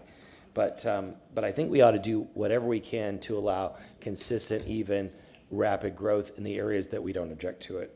Thank you. Councilmember Hertag, then Councilmember Miranda. Can you go to your last slide? I just, I just appreciate this. I think it was a wonderful presentation, and I particularly like the way you're highlighting the difficulty of building affordable housing, and that this is that it's very expensive, and this is what we're hearing. This is what we're talking about. We had an AHAC meeting yesterday, and this is one of our main concerns: is how do we help promote this growth? So I really do appreciate the detail that's going, and I'm happy at the end of this to move those motions forward. Councilmember Miranda. Oh, I'm sorry, Mr. Benson. Did you have something you wanted to say? Mr. Benson. I can respond at the end if you'd like. Or it's up to you. I just have comments. Responding to Councilman Carlson, but he just. Oh, but he went out. Okay. Sorry. Okay, well, let's go to Councilman Miranda, and then he'll come back. Yeah, I'm just saying that certainly this area is going to have to be changed what it is now, because society has changed. You order more in one day on the internet that you do 364 days out of the year, because the other day you spend more on the internet is easier. So we're getting a little lazy to go out and walk and do other things that normally we used to do. I can only use Midtown as an example. I thought we're going to have a lot of traffic back up. I thought that they needed another light, and you know what? They got the other light. Why? Because Tico's building, they're moving to Midtown. And it's a very unique place, very beautiful, and you can, if you live there, you don't have to go anywhere. I mean, but you're 5-10 minutes away from whatever you want. This area, that Westshore area where the mall's at, is even closer to doing more things than any other in the city of Tampa. You can be in St. Pete and Clearwater 15 minutes, unless there's something back up on one of the traffic corridors. Any parts of the city, other than that, you take 30 minutes. If you live in New Tampa, you might take 45 minutes to get there. But it's centrally located for so many things. When you're landing, the first thing you see is what? The Westshore Mall. Unless the wind's blowing from the other direction, and you see Hillsborough Avenue. So these are the things that are very, very unique to this location. It certainly has had, It lasted many, many years as a great mall. I did most of my shopping there a long time ago. Now, the only thing I like to go there and get a Cuban sandwich, and that's being a hit. But the mall is still there, still active, and still doing rather well. The restaurants are doing fantastic. Maggiano's catering, and you go to Maggiano's on a weekend, you gotta wait 45 minutes to get a seat. But it is what it is, and it's gonna, if you don't change in today's society, you won't be around long. But I'm willing to listen and make sure that the neighborhoods are protected at the same time that the development gets what it needs to survive.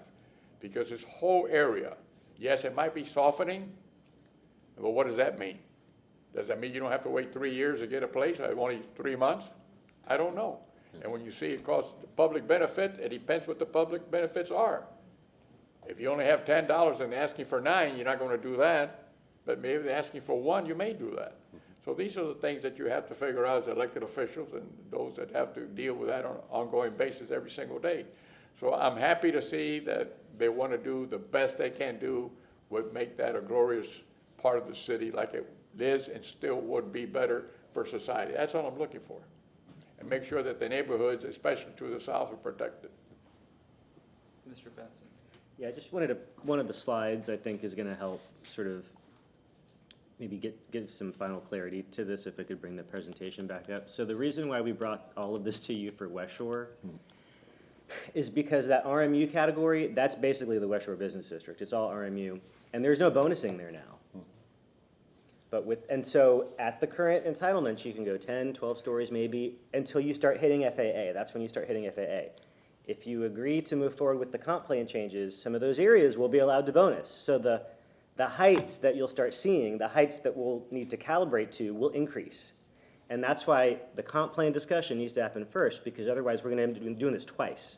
So we're hoping that the changes in height can come after everybody kind of settles on where you want the maximum bonusing to go, especially for RMU, because again, there's nothing above the ceiling now in RMU. You can't bonus. It's the last category. There's nothing higher than RMU, that's it. So the bonus is what's gonna get them that additional entitlement that the private sector and a lot of the neighborhoods that are, you know, interested in seeing more density, that's what's gonna generate that. Thank you very much. Anything else? If not, I'm gonna open it up to public comment. All right, if you're here to speak on item number 4, please come up.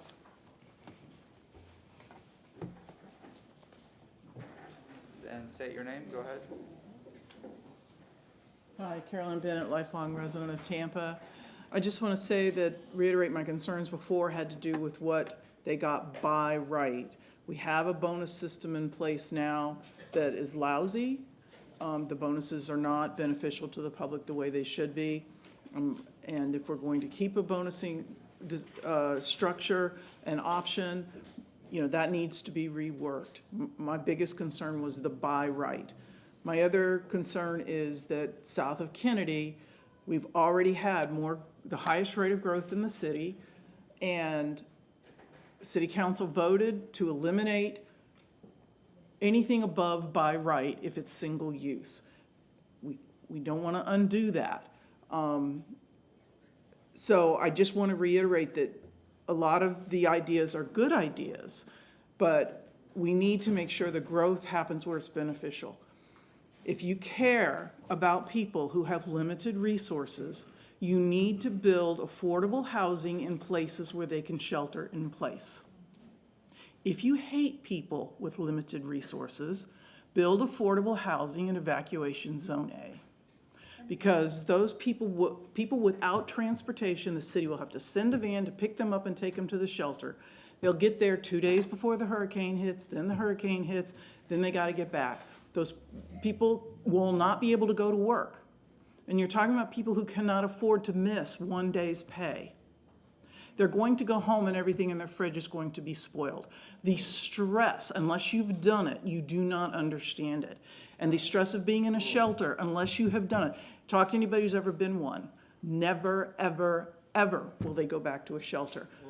Build affordable housing where people can shelter in place. If people choose to evacuate, even though they're not mandated to do so, you can't do anything about that. But don't mandate people to evacuate, that it is going to make their life a nightmare.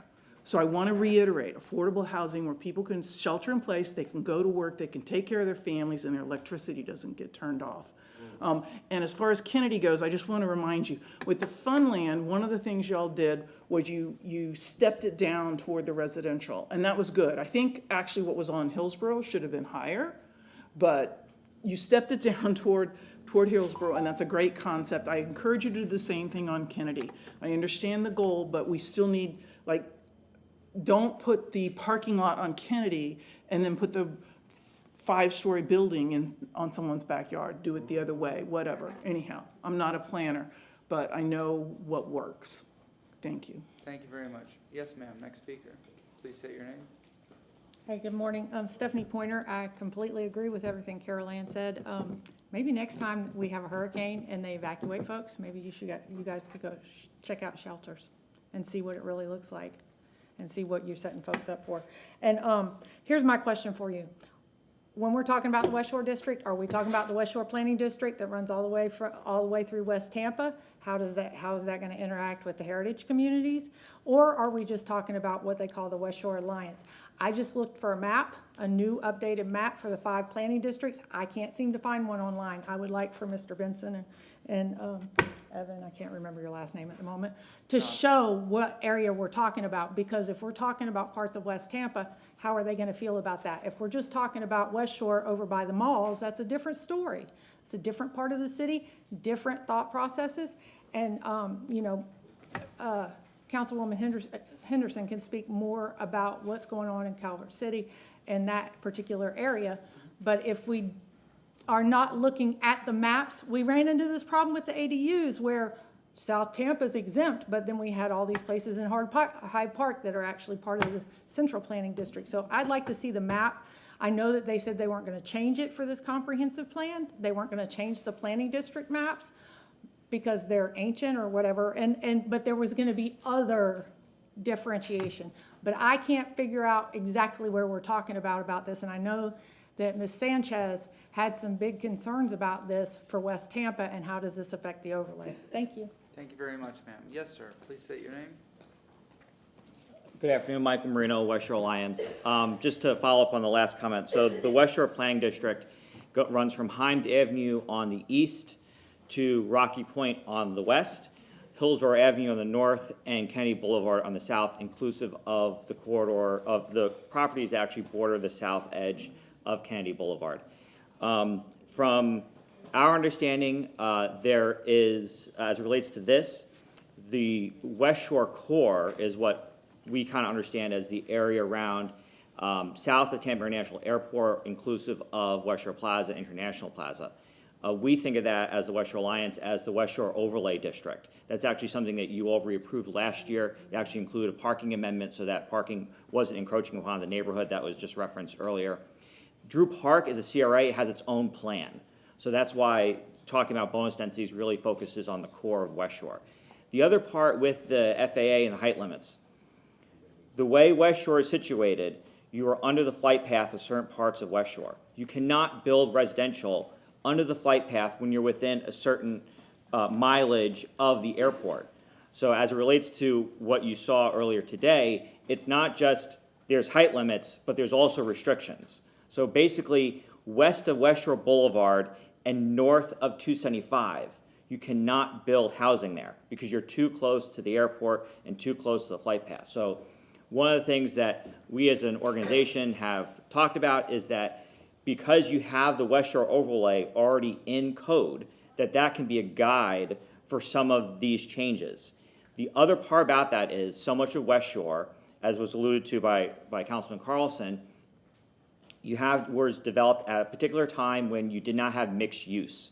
So you have very commercial properties without that mix of uses. We already know, based on some information from the property tax appraiser, the value of commercial properties in Westshore will go down about $70 million this year. That's directly related to the fact that they cannot be mixed-use properties currently.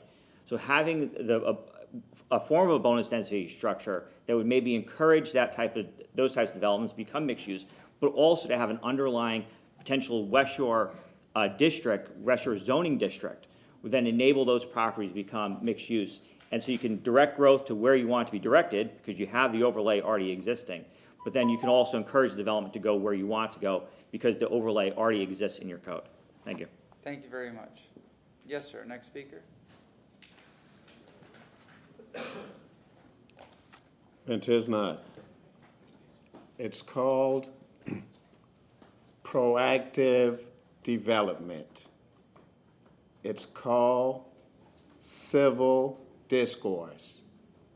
That means where people can collectively get together and rationally discuss anything. And in this case, we're talking about development, proactive development. We're talking about South Tampa. We're talking about the Westshore District. We're talking about other areas. We've seen where they've came before this city council over the decades and talked about development. If it's downtown development, channel side development, Davis Island development, not much going on over there. Harbor Island development, and it's really called proactive development. It's called civil discourse, where people can get together. They don't have to shout and scream at one another, and they can have a civil discussion. That's very interesting. It's always good to see. What's most interesting about it is we see it happening right here today in items number 2 and items number 4. What we never see is when it comes to District 5, we never see proactive development in a positive sense. We never see civil discourse. What we see is a bunch of African people in here screaming and shouting about, like if it's Sunday morning church service, hallelujah, how bad the city is doing us in our districts. And that's not a good look. That's racially offensive. It's really racially offensive, because when we talk about District 5, it's not civil discourse as you're seeing here today. It's not proactive development. What we're talking about is relocation and gentrification in the worst way. And so I think today, this city council and the city council members need to take notice of that, the difference in how African people have to come down here, and we can't do proactive development. That's not a good look, and that needs to change. And for years, I've been screaming about the flooding in South Tampa, and no one has done anything about it. Thank you. Very much, sir. Anybody else for public comment? All right, if there's no further discussion, we need a motion to move the recommendations forward. Is that correct? Yes, ma'am. Councilmember Hurtak with the motion, second Councilmember Miranda. All in favor? Aye. Any opposed? Thank you very much. Thank you, Planning Commission, everybody involved for all this hard work. We will now go to item number 1, capital improvement project updates.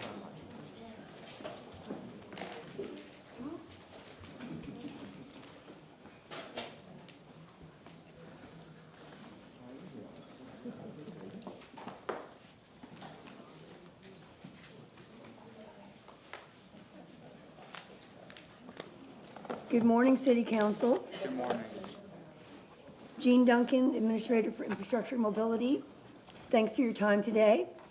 We have submitted to you what we call the Grade 8 report, which is key capital projects that we want to highlight to bring your attention to these projects, which have a little more interest to them, or edge, or controversy, or other debate that might be involved. We want to bring those to your attention through this process. So the report was submitted. We also submitted a PowerPoint, which I will go through here once they load it up on the screen. Just want to mention, we started this process for council's benefit a little over 2 years ago. The motion at the time was to come back twice a year with this report. but we're always available at any time for any questions on any of these key projects or any projects in our capital improvement program. This presentation is separate from the capital project budget workshop that you're planning to hold, which I believe is a date in July. So just to know, this is a separate presentation today. So if I'm driving, pardon me.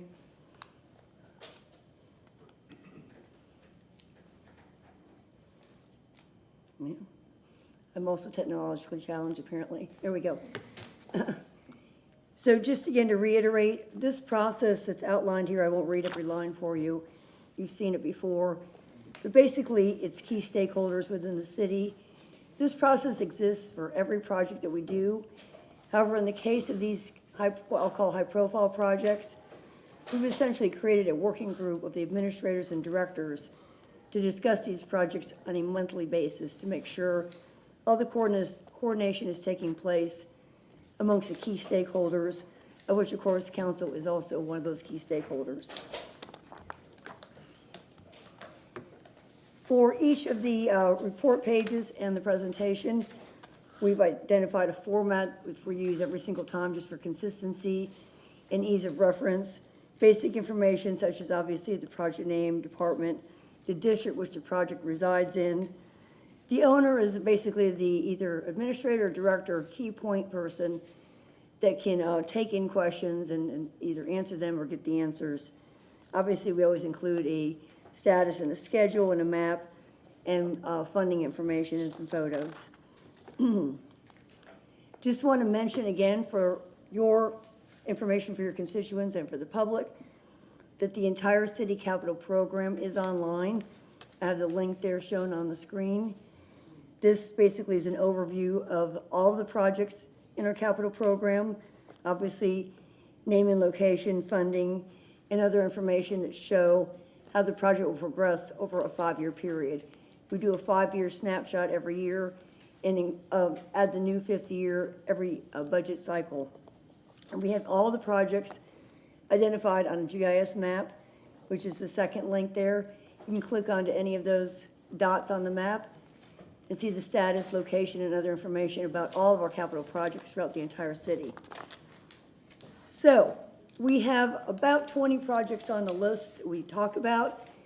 We included 13 of those in the report that are in some sort of state of a progression or activity that we thought would be helpful. And of that list, we identified 8 that we wanted to share with you today. And so I have each of the department head or department representative speakers here today. I've asked everyone to be less than 5 minutes, short and sweet, so that gives you all time to ask any questions that you may have. So our first up at bat is Brandon Campbell. Brandon's had a recent promotion to a assistant director for transportation. We wanted to talk about the West River Walk, being that you're going to be seeing some information on that at the next council meeting on July 18th. So, Brandon? Thank you, Jean. Good morning, council. Again, Brandon Campbell with the Mobility Department. And I will move forward to talk about our West River District Multimodal Network and Safety Improvement Project, which is sometimes referred to in shorthand as the West Riverwalk project as labeled on the slide. I know you all spoke pretty extensively last Thursday with Vic Bede and Dennis Rogero about this, and wanted to say thank you for your approval for executing Amendment 1 for our grant agreement and for your first consideration of the design-build contract with Haskell, and also knowing that that will come again before you on July 18th. I'll be pretty brief here. And generally, oh, I lost my slide. Generally, I will leave the text on the slides for your reference as needed and for to leave some time for questions if you so choose to ask them. We do have, I mentioned that it has a longer project name, and it's a bit of a mouthful, but it is representative of how the project is more comprehensive than just the West River Walk, though we do expect that to be the most visible segment that's going to be constructed with this project. It is broken up into 6 different segments, 2 of them being Riverwalk segments, 2 of them being protected bike lanes along both Platte and Rome, and then connecting back over via Columbus and the Ridgewood Park Trail, completing that back down to the existing east side Riverwalk. I wanted to mention that within the slides, we do have a couple of renderings of the overwater segments. And also just to mention that generally the West Riverwalk portion will be built on the land side in order to manage the costs of the project, though those two segments the overwater segments are necessitated by the passage under the bridges at Platte and at Browreen. We do expect, sorry, I'm back on a previous slide. We do expect the project to be completed in 2027 with a budget, as you know, and considered last week, of just over $56.8 million. So with that, I will pass the presentation to Deputy Chief Kate, unless, yes. Councilman Hurtak. I have a quick question. Can you go back one slide? Yes. And this may be nitpicky, but the funding source you have here is different. So the other funding sources in this presentation talk about bonds. And I was wondering why they use the term local funds instead of making sure that we mention that we're funding this through bonds. I'm not sure exactly why that was put onto the slide, just saying local funds and not identifying bonds, but I do appreciate the opportunity to address that and to reiterate that that is the planned funding source of the local match. Thank you. Councilman Carlson. Yeah, I have the same objection. Also, when the press release went out about this the other day, it excluded the interest cost, and maybe we need to make a motion of council at some point, but I think the public deserves to know the entire cost of these projects, not just the proposed capital cost. It makes it look artificially low, and my main objection is that we're bonding it. If we were doing pay-go and stages, I'd be fine, but not, I completely object to bonding. Also, isn't there a developer that needs to pay? You mentioned the bridges that at just below Kennedy, there's a developer that's obligated to pay $6.5 million for their portion of it. Is So that the developer portions that are south of Kennedy, basically between Kennedy and Browreen, are not part of the build grant itself. It's a separate consideration, and that's why it wasn't included in the slideshow itself. But this is a good opportunity to mention that there is a segment there that's being filled under a different effort. Yeah, just to be fair, if the total cost was included, and I would propose O&M over 30 years would be included too. But if we're going all the way from Browreen, I think it would make sense to put in the developer subsidized pieces as well. Thank you. Yes? For clarification too, reference Councilman Carlson's point, I know I've had conversations with VDA about that developer portion, about my concerns that only kicks in if and when the developer decides to develop. So with changing market conditions, if that doesn't get constructed, we're going to have this major gap in a critical element of the Riverwalk, which I had asked for a report back of when that developer agreement expires, so that maybe we could revisit that if there's as far as, you know, for our planning purposes. But I definitely have some concern about that. Understood. Thank you. Thank you. All right, go ahead, sir. Anything else? No, I was going to pass it on to Deputy Chief Kate. Thank you very much, sir. Thank you. Good morning.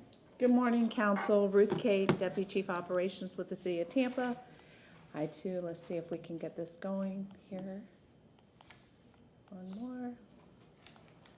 I'm here to talk about the Tampa Police Department Annex project, which will be housed on Howard Avenue. It's not changing. Why is it not going? Pretty sad if I'm helping.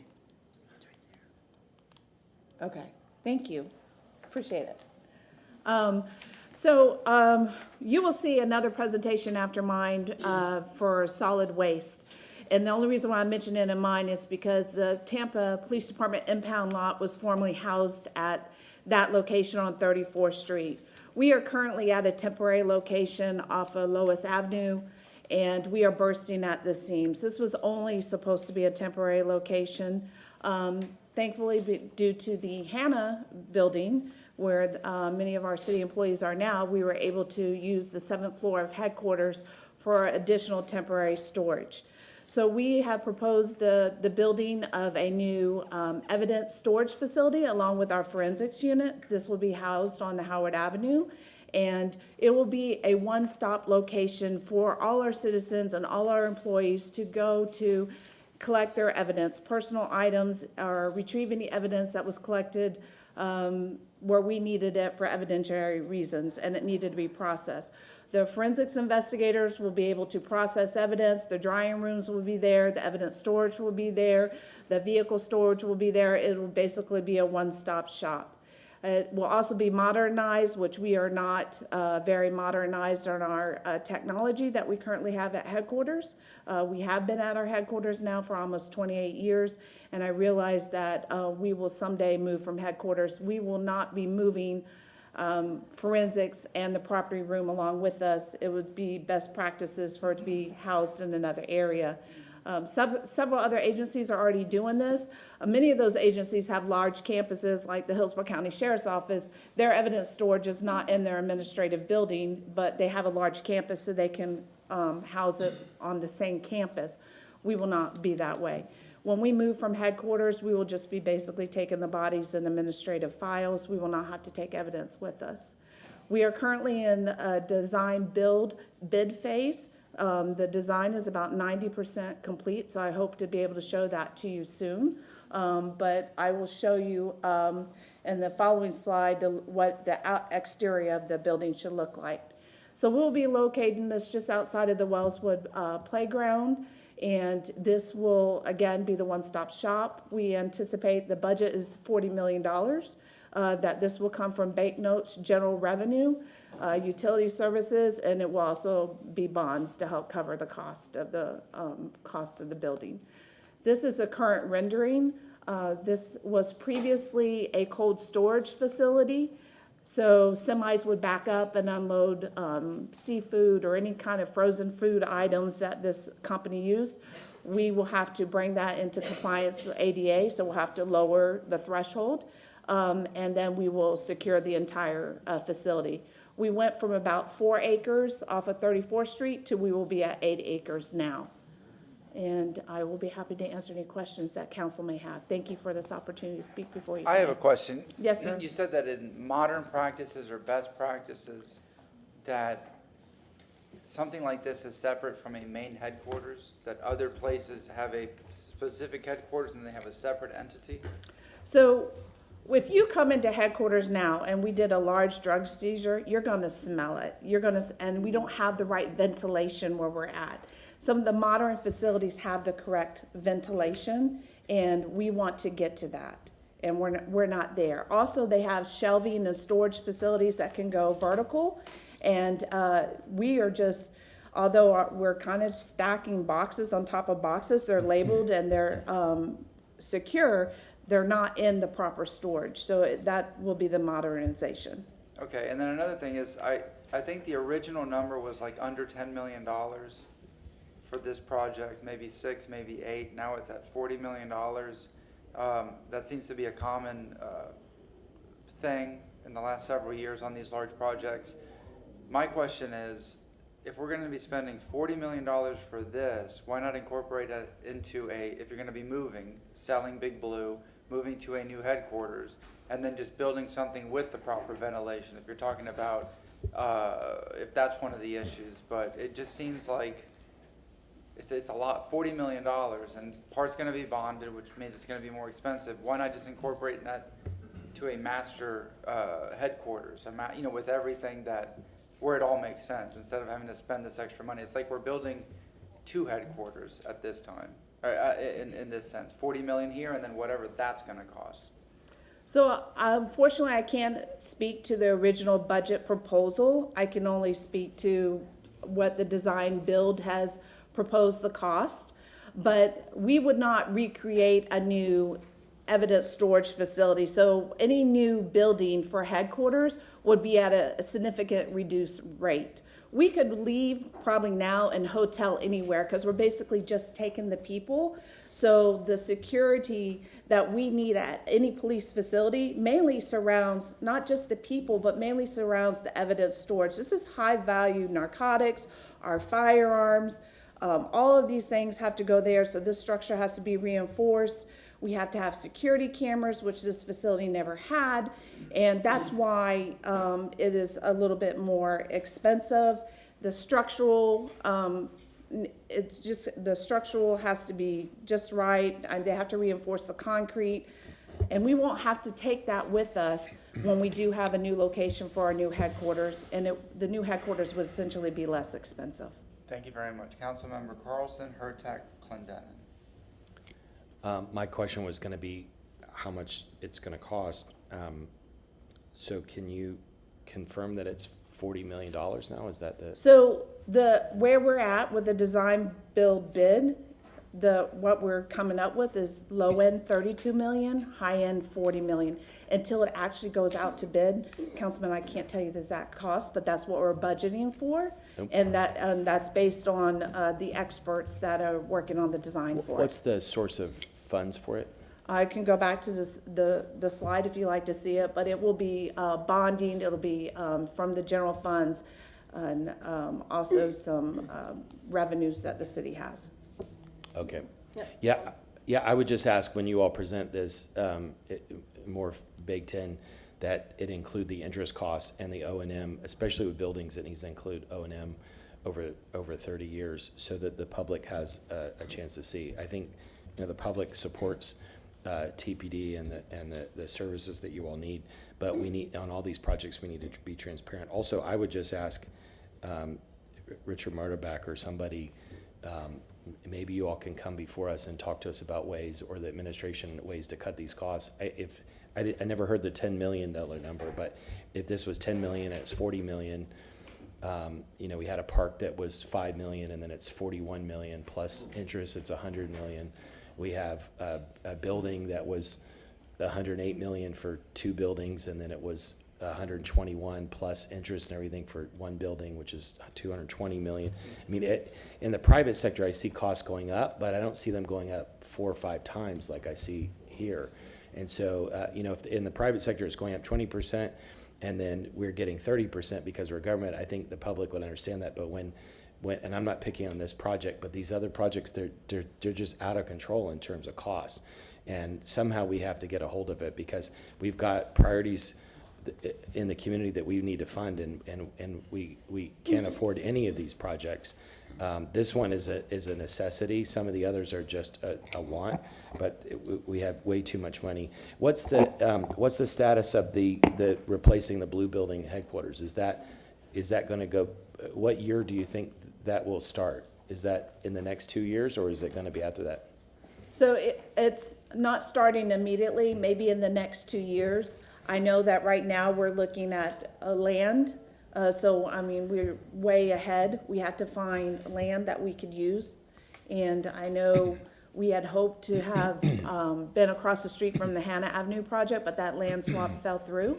So we're back in the infancy stages of that once again. Just that one, I think it always could have controversy, but I think the public, for the most part, would support it.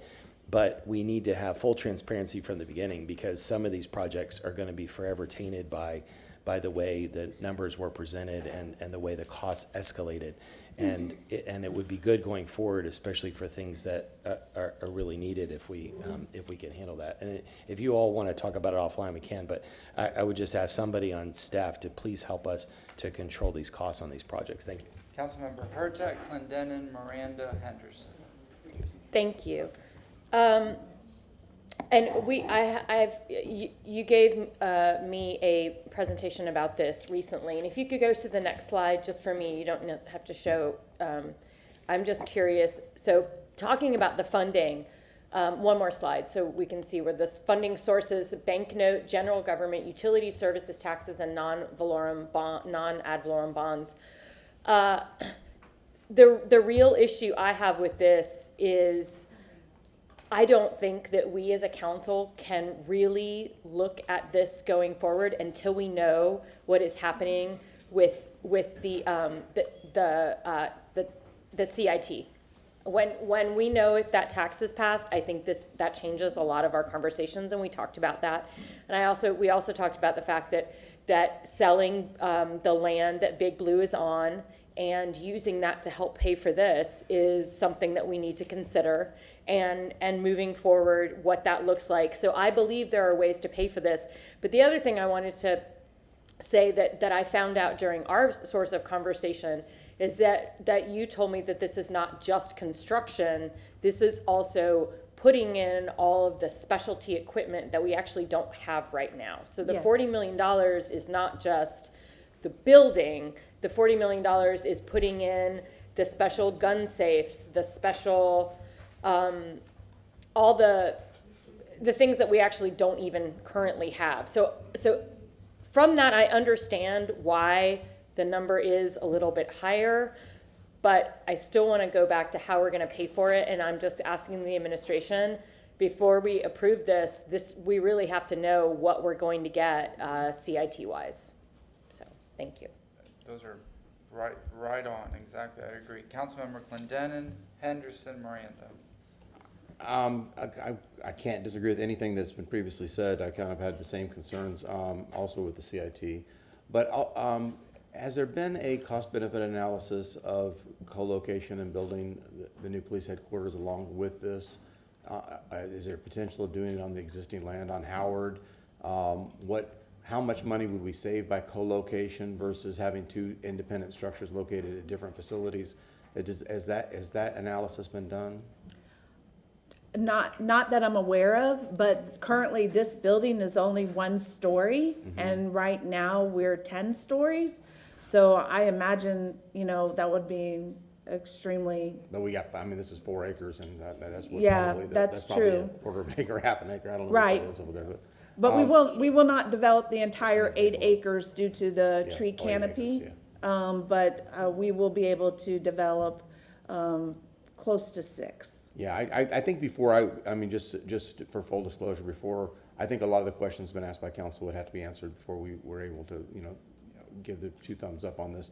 And I think also having a cost-benefit analysis on co-location and the relocation of Big Blue, building a headquarters, and what that's going to cost having 2 independent facilities versus combined facility at this 8-acre site. I was correct, 8-acre site I would think it would be beneficial for city council and the taxpayers to know that. Thank you. Councilmember Henderson, Miranda. Thank you. Good morning. The location at Howard Avenue, do we already own this building? Yes, ma'am, we do. And do we currently use it for anything else? It's just used for miscellaneous storage right now. Okay, so, earlier in my term, we rented a facility where I think we housed vehicles. We spend maybe like $25,000, $30,000 a month for impound property. I think that's what it was called. Is this going to be a part of that? This will replace that. Okay, because that was $250,000 a year that we're spending, I Yes, think. there will be a period of overlap in order to get everything in there, because we are storage a large amount of vehicles there. Yeah. And we're hoping to reduce that amount of storage of vehicles going forward with our agency. Okay, so the one-stop shopping that engages the community aspect of it, also you said our storage of our firearms is going to be there, and obviously it's going to be a very high-need structure. Is it also any kind of type of jail facilities there as well, or no? No, this will be, Okay. if you're a citizen and you need to have fingerprints taken or Yeah. photographs taken, say you want to be a teacher, they come to headquarters all the time, this is where you'll go. Currently now, if you're a victim of a crime and say your car was impounded, but you had some high-value personal items like jewelry, you're going to have to come to headquarters to pick up your jewelry, and you have to go to Lois Avenue out in Drew Park to pick up your car. So there's 2 different places. Now the citizen will only have to go to one place to pick up their property. There'll also be a reduction in staff, because we will not have to house employees at multiple locations. We house them in 2 locations at headquarters, both on 2 different floors, and then out at the current impound lot overflow storage facility. And that's just for large items out there. is why they're out there. And just the last question, the design build that you plan to show us sometime in the near future, what is the square footage approximately of this facility that we're looking for? Because I'm thinking about it in terms of the $40 million cost. Obviously, it's very big. Yes, it is. I don't have the exact dimensions in front of me. I'll have to get that for you. Okay. Yes. Okay, no problem. Thank you. Councilmember Miranda. Thank you very much, Mr. Chairman. I look forward to seeing the photographs that you have comparing what we have in the city of Tampa and the police department compared to other cities like Orlando, St. Pete. I believe I was able to see those with you. And it's like CSI. They find a little hair, they can tell who you are, and so forth and so on. They find out little things that I don't see how you all do it, and you and any other department in the police department and anywhere in the United States of America, but how they can do things now is just unbelievable. And I think a picture would say 1,000 words if you had them with you. I don't know if you do or not, but that's one thing. And just to mention, it creates a different, quicker, also fingerprinting you can do there electronically. I would imagine you can do that there. I know the state does that, and everything is going digital now where you fingerprint in 1/100th of a second. They can find your fingerprint if it matches or doesn't match. It's not like you have to go through a book and look at them. Do they match with a magnifying glass? That's the old way of doing things. But it's a high cost. It's a different cost. So we have to see what happens and how it came to that amount. That's all I'm saying. Thank you very much, though, for your kindness and showing me all the information. Councilman Clinton, you had a follow-up? I did. Well, first I have to say that if they're looking for hair for analysis, at least Charlie Miranda's safe from being accused of a crime. I wasn't talking about myself. Secondly, reference the cost-benefit analysis, and I understand your idea of co-location and reduce. I think in addition to that, because the dirt in the city of Tampa is so expensive, and we're talking about impound lots, is it really, is it the best use of funds? I mean, I don't know what the answer is, but if somebody would do an analysis, I mean, this doesn't have to be in the city. I mean, it could be a county property, someplace more remote for impound lots, correct? So if we could do an analysis of a less expensive place just to impound vehicles, I think that would probably be of benefit to us. So if we had to free up space to, like, say, co-locate a headquarters or, you know. Well, this will be where our city employees work. So the ideal place would be within the city, but it's not just for the vehicles, the evidence storage too. I think just an analysis of like, okay, if we did it here, how much is it gonna cost? If we did it here where the dirt is so much cheaper, how much would it cost? I mean, I think just a comparative analysis. Again, if it meant, does this free up enough land to co-locate and to construct a new because we all know that we have to construct a new police headquarters. So we're already talking about a $40 million nut for this, and then the what ifs on the added component of complete headquarters. I mean, so this is something we know we're faced with.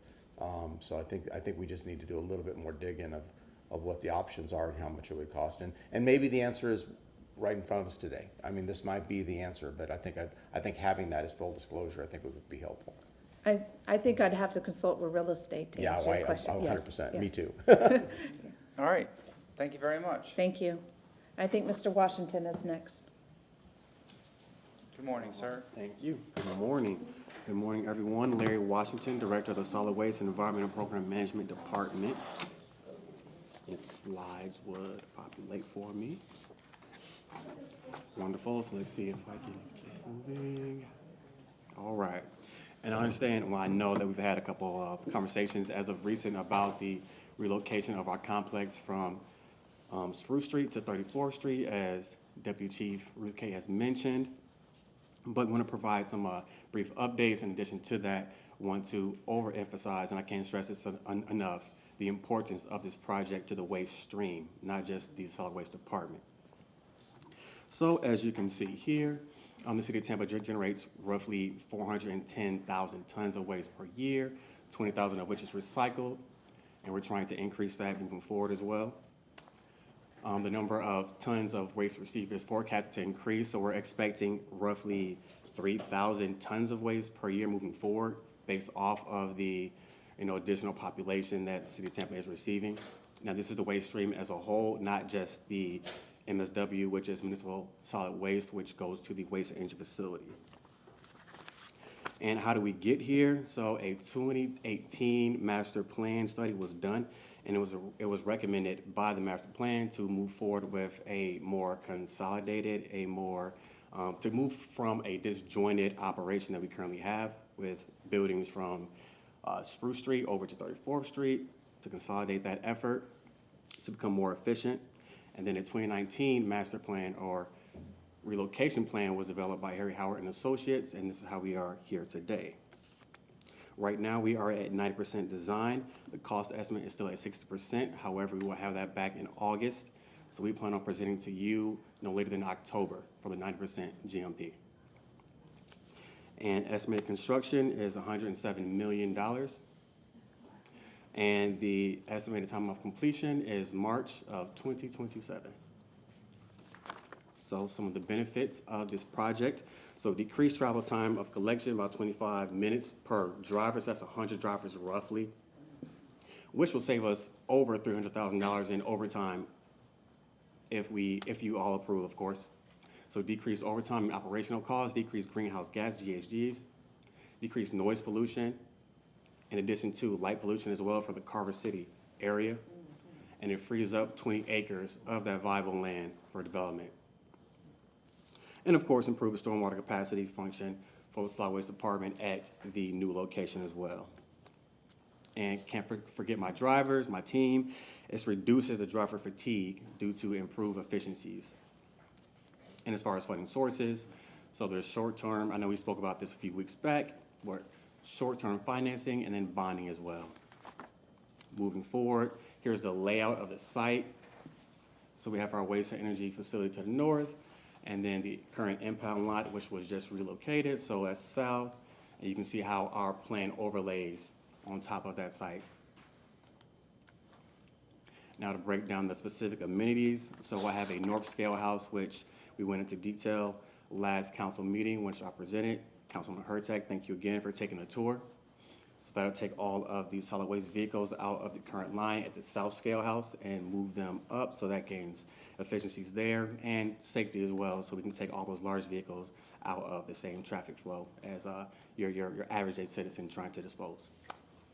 A parking garage for all the businesses and all the operations. An operational building as well, truck yard with CNG capacity, so that's CNG fueling compressed natural gas. Right now we have a fueling yard at our Spruce Street location, which is, we have roughly 50. In this location we'll have 100. And this does help with efficiencies as well. So in the mornings, there's times where we'll have to, since we don't have enough CNG filling stations, we have a quick fill station, which really only gives us the amount of gas to operate for 75% of the day, that come back and have to refill.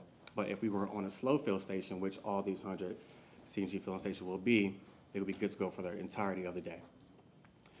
And like I mentioned, a south scale, so we're improving that scale house.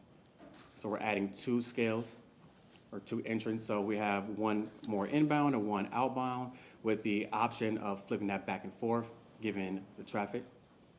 And it's always fleet maintenance shop, container maintenance shop, an automated truck washing facility, and a guard shack.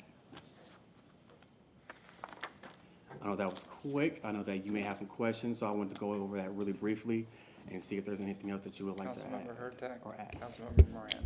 I don't have a ton because you have explained this a lot, but on the, we talked about operations and management earlier. So when you bring that to us in October, it would be interesting to see the difference between our current O&M and what the proposed O&M would be, because there is O&M, like there's just so. But if you're cutting $300,000 in overtime, like what's that going to look like? So I'd be interested to see how that weighs off.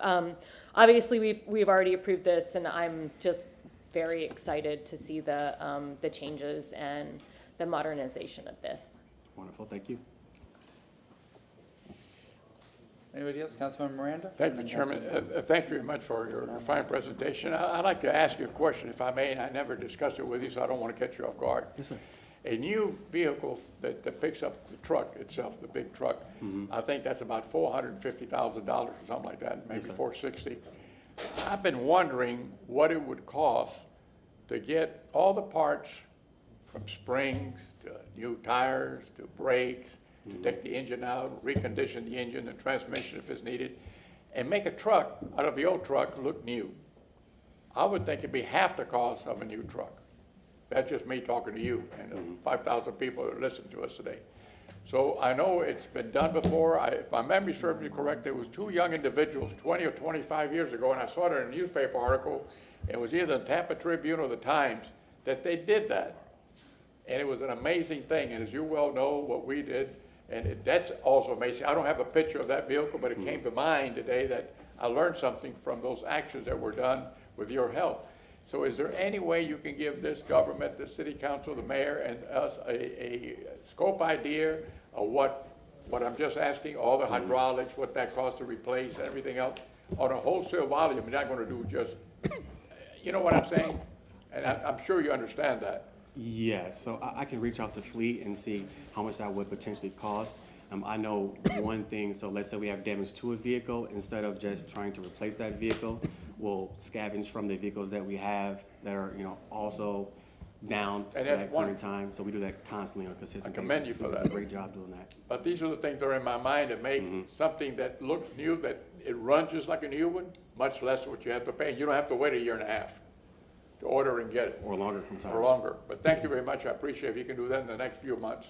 Yes, sir. All right, thank you. Thank you. Councilmember Henderson, Clendenin, Carlson.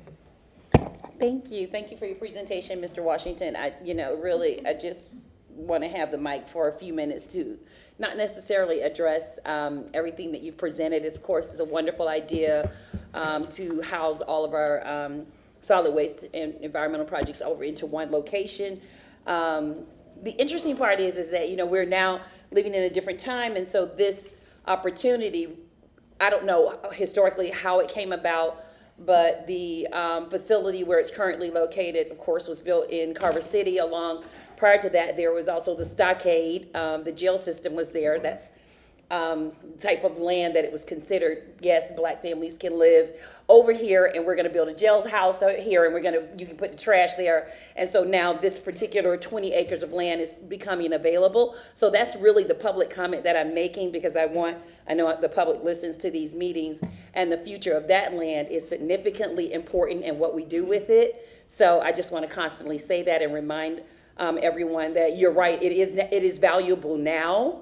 And so how we look at that and how we deal with reconciliation is really important, and that land is always going to be at the forefront of my mind when we have those conversations.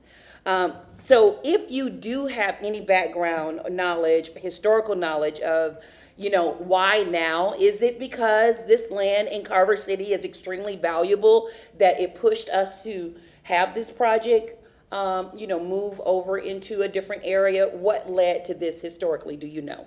So I can say that from the solid waste perspective, what led to this project was the 2018 study, the master plan, and then the master plan that was done in 2019 as well, to see if there was efficiencies that will be gained with relocating.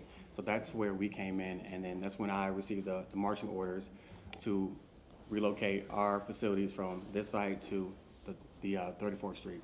Okay, well, that's good, because it clearly is going to be efficient, and, now that you've broken down a while ago and helped me understand why we're an enterprise zone, I think that we'll see the benefits of that as well, because of this new efficiency in saving not only just in overtime, but gasoline costs, which is very significant. Would it reduce any of our human capital, by having us be in this one location?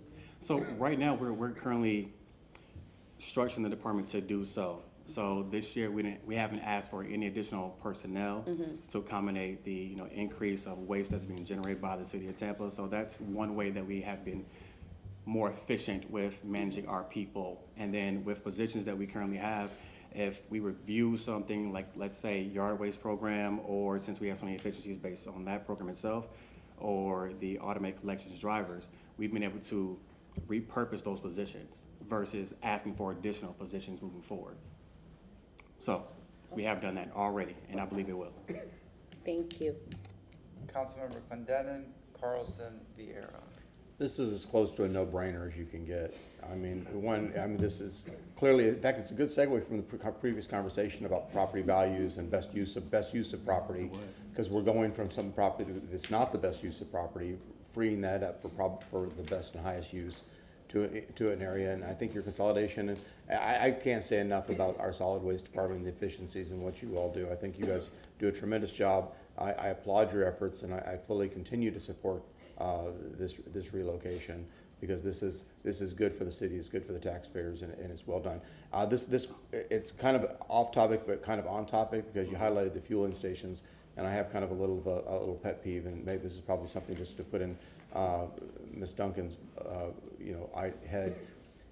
And maybe this is not the place because of the mix of the type of vehicles and all, but the fueling station that we have in Lowry Park, we need to find places to relocate that. So as we're constructing these things, we need to figure out a way of consolidating fueling and get that out of Lowry Park. So whenever we have these types of projects and we can find a way to facilitate that, I think that we need to get that as that higher level look, and see if we can incorporate that fueling function that provides fuel for other parts of the city in these new projects. Thank you.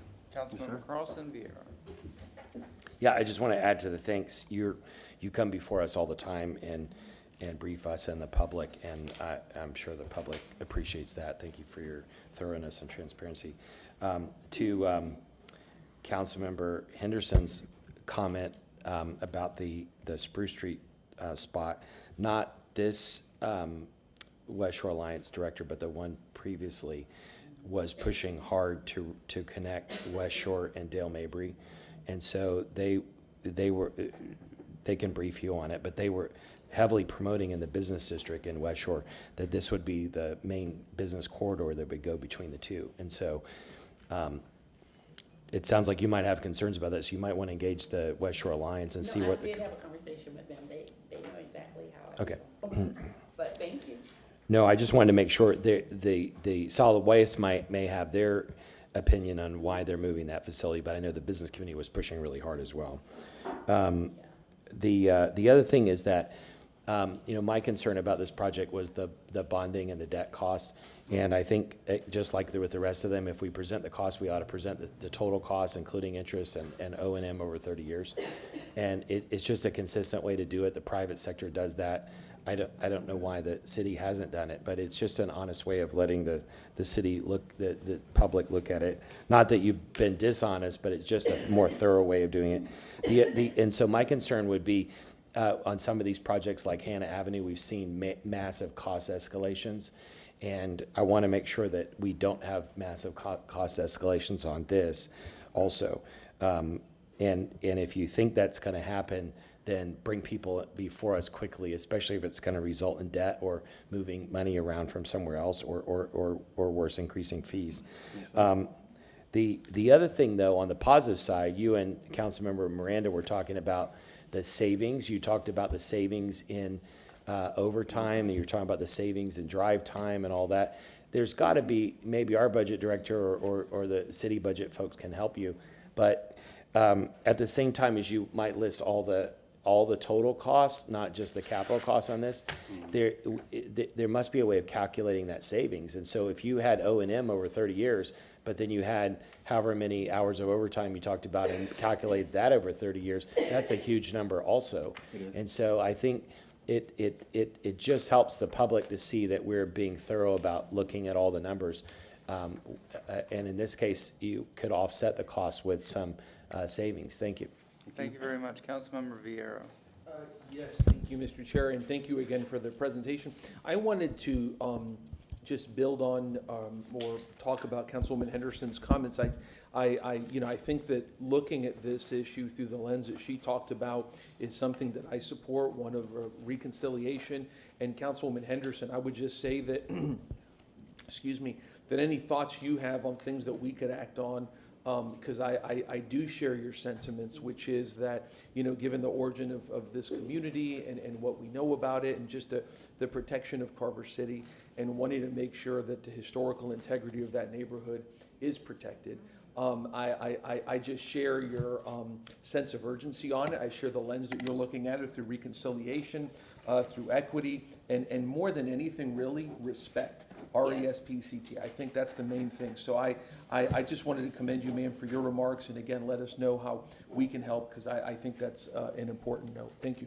Yeah, I appreciate your comments as well as Councilman Carlson. One of the things, in these type of environments, what's interesting is the Westshore Alliance was the Westshore Alliance, and they never really considered Carver City and Jefferson as a part of that. In fact, the teachers, the Westshore Alliance was formed, and they identified that in relation to children attending Roland Park, Jefferson faculty students was not included in that. So that was really interesting that Carver City could no longer attend Roland Park, and the teachers who worked at Jefferson, their children could not go to work, could not attend Roland Park. And so now the word just Westshore Alliance just doesn't make any sense to me as it relates to this property, because that means that they have jumped over Carver City for a 19-acre property of land that they're interested in terms of rounding out whatever future development. And so this is the time to say something about it right now, because the same thing will happen just like with the Yellow Jackets. I had to have, the Director of Parks and Rec come and say, no, this land now belongs to the development of West River. And so then that's after the fact, the community is upset because they don't understand, why something is happening. So this is the early onset of it, because the land belongs to the city of Tampa. And so that's what's so good about this. The land belongs to the city of Tampa, and racial reconciliation is at the forefront of this community, and it's going to be an opportunity for us to face it with land, because land is the most important asset that exists in our community. And so that's why I am, going to talk about it, even as a spinoff to, whatever we're discussing, even if it's solid waste, because the Westshore Alliance is a very powerful and non-diverse entity. And when they met with me, what was so interesting, they never mentioned Carver City. They talked about the residents on the other side of Westshore. They just didn't know that the councilwoman, grew up in that area. And so I had to say to them, have you reached out to the Carver City community? And that type of exclusion puts us in a position where it's our responsibility to say something, and shed light on these issues, because we're going to have a seat at the table in making decisions as to what happens with that particular property. But thank you for your presentation, and thank you both for your comments. I appreciate it. Thank you very much. Thank you, Mr. Washington. All right, thank you for your time, and thank you for the support of this project and the Solid Waste Department as a whole. Truly appreciate it. I will now turn it over to the Parks and Rec Director, Mr. Tony Mulkey. Thank you very much, sir. Good morning. Good afternoon, sir. So it's 12 o'clock. Does council wish to stop for lunch or continue to the agenda? We're supposed to end at 1. Oh, okay, well, we'll keep it going. Right? Yeah, fine with me. All right, let's keep it going. Yes, sir. All right. Good afternoon, Council. Tony Mulkey, Parks and Recreation. I'm pleased to appear before you to provide an update on a project that has a lot of attention, and we haven't provided one for a little while. So I do have some news on the Rivercrest waterfront improvements in Seminole Heights. This is a project that was funded in fiscal year 2022 through CIT in our capital improvement project budget. The RFQ for design build went out in early 2022, with the award coming before and approved by council in November of 2022. Since then, the project's had a couple of challenges with escalating costs, but we have strived to keep it within budget and work with the contractors on that dynamic. This is not only an important neighborhood park improvement, but it's going to add to the connectivity through our trails program. We often think of trails as being bike paths and things on land, but also our blueways, where we can connect different neighborhoods on the river through paddle sports and boating.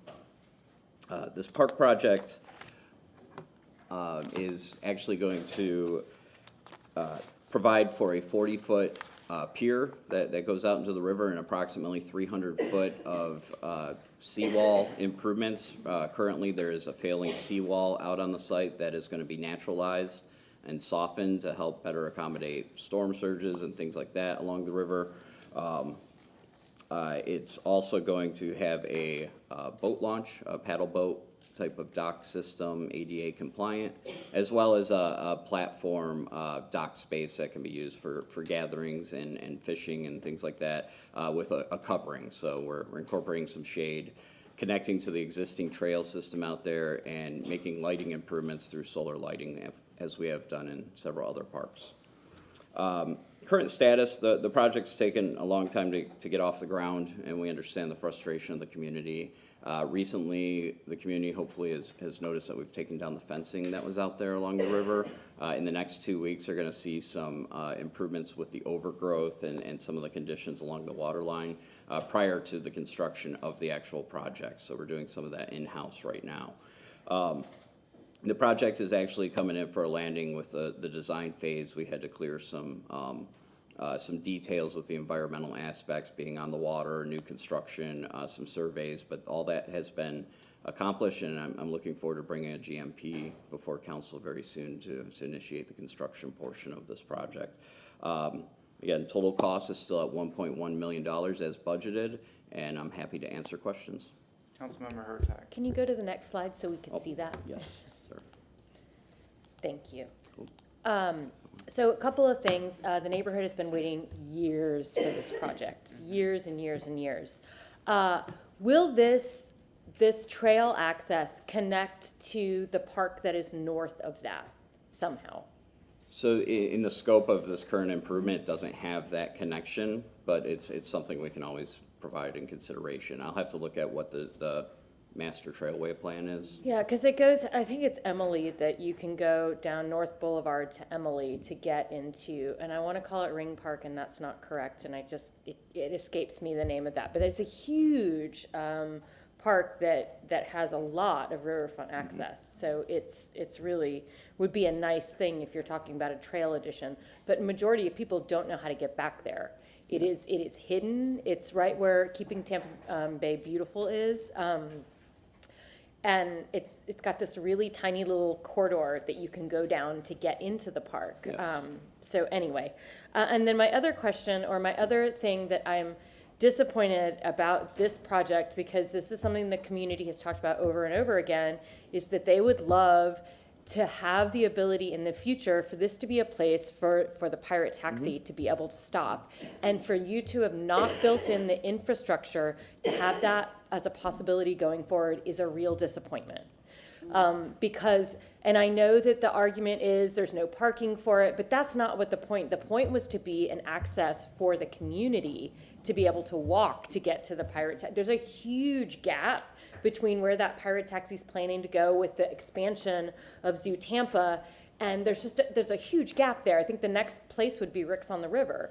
And so when we're looking at public spaces where we can have when we're thinking about what that water taxi can be 10 years from now, if we don't have the infrastructure here to make that doable, we're just, I mean, and the costs are not going to do nothing but rise. So I'm just disappointed that we're not considering that and building that in, even if we can't have it now, but for the goal of having it in the future. So to answer some of those points, the Pirate Water Taxi is a private entity, and we've worked well with the ownership over there, and he's actually built some of the infrastructure that you see that they service, and that will be a conversation on that to do that. I know one of the challenges with them coming up the river was the height of their boats and some of the bridges, but I know they have vessels now that can accommodate that, especially with the planning for Lowry Park and such. So it's going to be a continuing conversation on this. It's on our radar. And I agree with what Councilmember Hurtak said, because in that park, if it's a parking issue, I've been to so many events and people walk there, with the exception of I have to drive there. But it's residents that just walk over, whether it's a picnic, it's an Easter event, whatever it is, and it's full of people. So I think regardless of the parking situation, the density is there that would, would serve the ridership that you would expect, where it makes sense to have a pirate water taxi stop.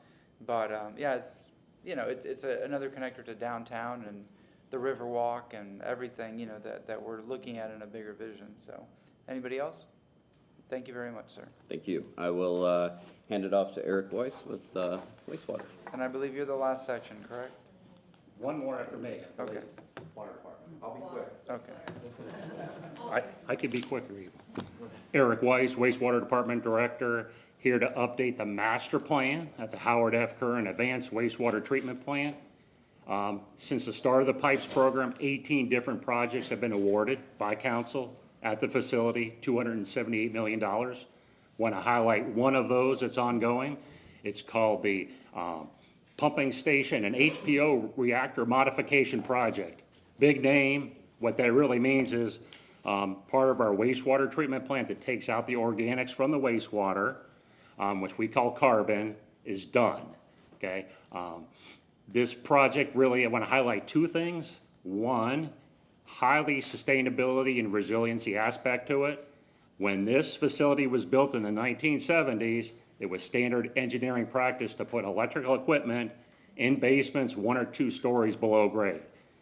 With increased activity of hurricanes and climate change, you know, if we flood there, it would damage all the equipment at that facility.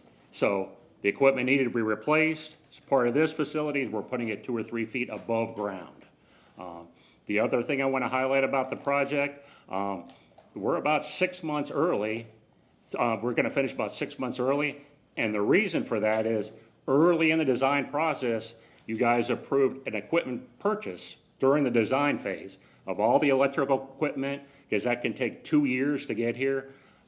It actually came in early, right when we were starting construction, so our contractor was able to redo the schedule to do a bunch of concurrent activities. So we're looking to be complete with that project a year from now. That concludes my presentation. Any questions? Any questions? Thank you very much, Thank sir. you. Ahead of schedule and ahead of everybody else. All right, next up, good morning, or good afternoon, sir. Good afternoon, Rory Jones with the Water Department, and give you a brief update on a project you approved back in December. This was the David L. Tippin Water Treatment Facility Filter Improvements Project. And I'm not seeing our presentation. Keep There it going, is. one Okay, more. there. There we go. There we go. All right, and this was a high priority project that was funded by our PIPES program. It's part of the original master plan. It really just adds redundancy and efficiency by adding additional filters. It adds surge tanks, gives us the ability to take down existing infrastructure. This will increase our capacity by 20 MGD. And it was a significant investment, $115 million that we did value engineer, to keep our costs low. That resulted in a $13 million savings. And we followed kind of the same model that Eric did, is pulled out some of the early procurement items, purchased those to keep us ahead of schedule. That was a direct owner purchase as well, so we were able to save on the taxes on that. Right now, we are expected to be a little short of $1 million in savings in just us purchasing those items as well. Another success to this is the EBO goal was shattered here. We had a significant goal, I believe it was 8, and here, let me make sure I've got this right. Yeah, so the a BBE goal of 11%, which came in at 17%, and an 8% goal on WBE, and that resulted in a 10%. So of this $115 million, $31 million of that is going to certified firms, at least, at minimum. So where are we today? We've finished the design. We've moved to the construction, and a couple of you may have virtually walked through these 3D designs as well. We were able to put on these virtual goggles and walk through the design itself. We are currently out on site. It's really just earthwork, moving existing infrastructure complex and really clearing the site to begin to go vertical. This is we'll have substantial completion done in 2027, so we'll get some beneficial use in a couple of years. Ultimately, final punch list closeout is early 2028. Any questions on this? Any questions? Councilmember Miranda. No question. I find it very, very intelligent. I know you're doing a fantastic job, just like yourself and Brad and the others that led the water department in the past. And when I looked at your projections of what you can produce, 120 to 140 million gallons a day, if once it's complete and everything else, there's only one little factor that's missing. That by law, we can only produce 82 million gallons a day average. So what I'm asking is, when did that 80, and I know I'm not trying to get you blindsided, we and I have never talked about this, when was the 82 million gallons established, and what was the population then? And what's the population now, and what's it going to be in 2050? Because the way I look at it, we're going to be eating sand, drinking sand, because they're not going to let us do that. And it's a shame that we're going to lose, more than likely, our ability to govern ourselves, one of the finest water distribution and manufacturing in the state of Florida, or not in the nation. So I'm just sitting here back and looking at myself, looking at 2038, the contract that ends and never ends, because it's got a factor that if you have that you owe money, you can't leave. So all these things come into my mind. I wonder how much money we put into the send to up north to the Swift Bud, and how much money we get back in return on water. It used to be water and sewer, now it's only water. All those things are calculating in my mind, and just today, speaking of what we spoke about, I think the number comes out to about 628 million, what we discussed today, and the need that we need for the city. I know that part of that's from the PIPE program, yours and the speaker before you. So I'm just thinking to myself, how do we solve these problems?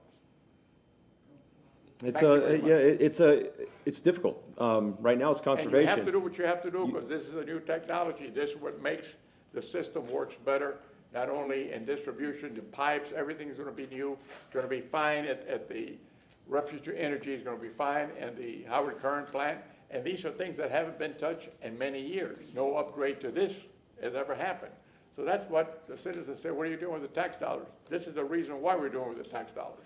Yes, this gives us the ability to really service, because we've hit that peak limit of draw off the river.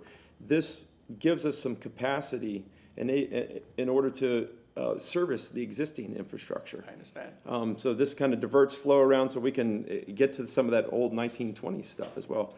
Conservation is the future. I think we've got to continue to amp up our conservation efforts. We're not going to necessarily get more off the river. I do believe we're going to look back in time at watering our lawns with potable water, the same way we do at indoor smoking, you know, and go into a restaurant and they ask you, do you want smoking or non-smoking? You know, we're smiling about that now. I think we're going to look back in time with that same aspect of watering with potable water. We're going to have to look at the conservation efforts, look at our regional partnerships with a different lens, and work together not only with Tampa Bay Water, but look across the aisles in our own city, how we use stormwater, how we use wastewater, really amp up our reclaimed infrastructure and maximize that resource. So it's I don't have a great answer. No, I'm not asking you to have an answer. There is no answer right now. Thank you. Thank you very much, sir. All right. Ms. Duncan, does that conclude? Yes, sir. Thank you, council, for your time today. Again, if you have any follow-up questions you'd like to provide, we're happy to answer those. We took notes of your questions today, and we will be coming back with these projects in different forms in terms of contracts and so forth. We'll always reach out for one-on-one briefings to make sure you have all the information. We're really putting an effort on being as forthcoming as we can earlier on, if possible. No one likes surprises, and so that's our goal. So if there's any suggestions to improve any of this, we welcome those, because we're here to serve you and the citizens and want to do the best we can for the public in terms of spending their dollars. So thank you for your time today. Councilmember Hertog. And I want to thank you for the in-depth report of this. This was wonderful. And this is the Great 8. But the issue is also that this is supposed to be an update for the entire CIP. So maybe not with it, but somehow in a written form, a report that shows us where we are with the others.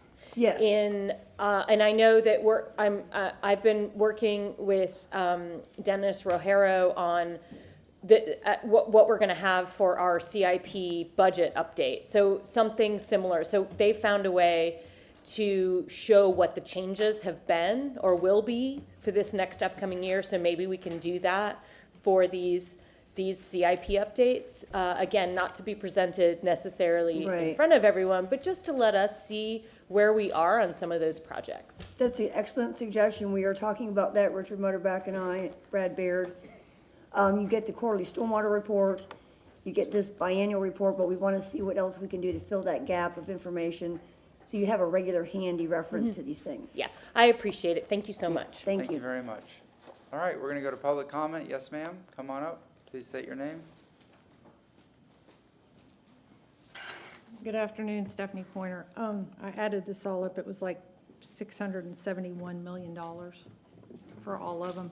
Now, of course, about 400 of them are not coming out of the general fund, which doesn't hurt quite as bad, but you know, I really, this is how I feel. I feel like the housewife who is busting her hump to save some money, and her husband's doing drugs and running around spending it like it's knowing full good and well the first week in November, we don't know if we still have a job. I'm sorry, but we've got to think about that. We cannot ignore it. And I want to talk about the little baby project that's stuck in the middle of this that nobody even brought up today. $300,000 for a Veterans Memorial Park that is not 2 blocks from a current Veterans Memorial Park that is maintained by the Port Tampa Ladies Association. And the drug dealers sit there every day, all stinking day long, from daylight to dark. They sit underneath the awnings there. Okay? So I'm trying to figure out, when we have a need at Gadsden Park, we have dugouts that aren't there for our baseball kids. Councilman Vera and Councilman Carlson have both been talking to the Interbay Little League. I'm sorry, I'm married to a veteran, 34 years active duty. And he would rather have kids in an appropriate place and kids who are in wheelchairs be able to use something besides a portalet to go to the bathroom when they are out doing activities in the park. This is the first time I've heard about this Veterans Memorial Project for $300,000. First time I've seen it. I think if anybody in South Tampa would have heard about it, it would have been me. I mean, I read every agenda. But I'm just a little scared that on July the 18th, we're going to have a budget that's going to have a bunch of this stuff in here. And we don't have a paycheck that's guaranteed after the first Tuesday in November. We've got to stop spending like we're 15 years old and we're spending. I got a little broke friend. She's 15. I love her to death. But that girl can spend money like nobody's business. She doesn't think twice about ordering a boba for $16. Of course, she's grounded for that. But I can't ever imagine spending $16 to order a stupid iced tea with some boba in it, okay? But this is the kind of stuff that I keep seeing over and over again. And we have some needs on here. We really do. We have some needs. But there's a whole lot of wants on here that keep getting in the way. And can it wait one more year? Until we know we have something. You have to take this into consideration when it's time to vote on this budget. Thank you. Thank you very much. Yes, ma'am. Please state your name. Hi, Carol Ann Bennett. I'm not going to sit up here and tell you that I know where every dollar should go because I'm not that smart. But I know that when each one of my 3 children got married, my husband and I sat them down and had the finance talk. And one of the things that we told them was, do not charge anything on your credit card that you can't pay off that month.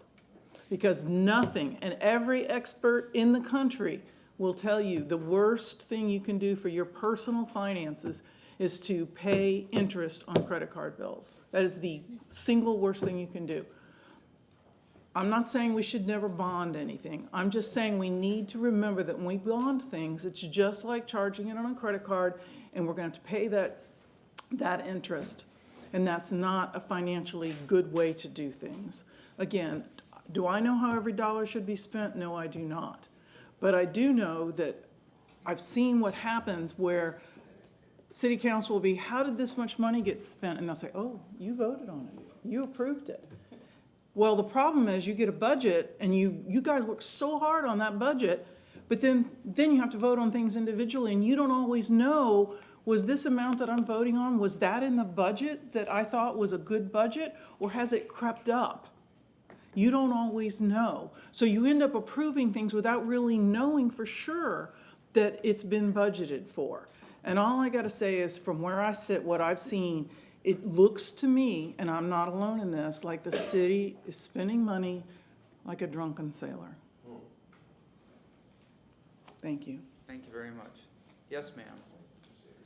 Hi, I'm Valerie Bullock. I guess the city got a little handbook that show you how to beat money out the city. Come up here and say one thing and then turn in paperwork that say something else and y'all approve that, then they already figure out a way to increase that price. This is ridiculous. When I go down my street, I see 4 and 5 generations living together. When I come here, I have to pass over homeless people. When I go on 29th and Lake, it's generations of people that don't have a job. When I go at Paul Liquor Store, I'm talking to the young guys there, they telling me about how they can't get no job. And I'm trying to give them ideas on how to somebody will hire them. I heard about this place. We got things going on that's way more important than a lot of this stuff that the speakers have came up here talking to y'all about. Yeah, the river walk is nice. I take my grandchildren ice skating every year right there at Curtis Hickson. But do we need another river walk addition that's gonna cost over $40 million, and the only thing the speaker can say is a safety issue? Well, on my street, half of it got sidewalks, half of it don't. It's been like that for 30 years. I put in a request with the city of Tampa. They gave me a ticket number. I might not even be alive when we get sidewalks. And he say they got a biking lane there. That's real good. I remember the city of Tampa passed the biking while black law was out. So if it's anybody that need a bike lane, it's us over there in East Tampa. We the one who need it. The stuff that's being presented, I understand how municipality work. The stuff that's being presented, a lot of it is cosmetic. It's not cost effective. Why can't you go with a basic building? Why do this one have to have so much cosmetics added to it that it keep upping the price? And you think you got an open checkbook. That's not how the city should be ran. It should be a check and balance system. And I think affordable housing should be number one. It's nobody should be sleeping outside on the up under the interstate. And another thing with the city of Tampa, the wastewater and the water department, we always talking about conservation. All of the millions out of the pipe money, how much was utilized to bring the reclaimed water to our house so we can stop watering our grass with potable water? Is that in the making anytime soon? That would have been good to use the money for that purpose. Thank you very much. Yes, sir. Man, tis not Tampa, Florida. One thing you have to get straight, and that African people have to know, when that avalanche starts to roll, and you can't stop it. You can't stop big business. You can't stop the ruling class. You can't stop government in a certain way. So when they talk about taxation without representation or overtaxation, it has nothing to do with poor and working class people. Absolutely, positively nothing. When they talk about relocate the police department, it's not relocation. The white developers ran them from downtown. When they talk about relocating the Hillsborough County Sheriff's Office, it's not relocation. The white developers is running them from Ybor City. When they talk about relocating something from Carver City, they got a buffoon coming in here talking about what they're gonna save on transportation and on overtime hours and all this other stuff. No, it's the white developers running them from Carver City, plain and simple. The councilwoman said something very interesting, which was reconciliation and land reconciliation. Well, we have to tie that to reparations also. But the fact of the matter is, when a person can come in here because they insult the people of all communities, not just District 5. They insult the people of all communities.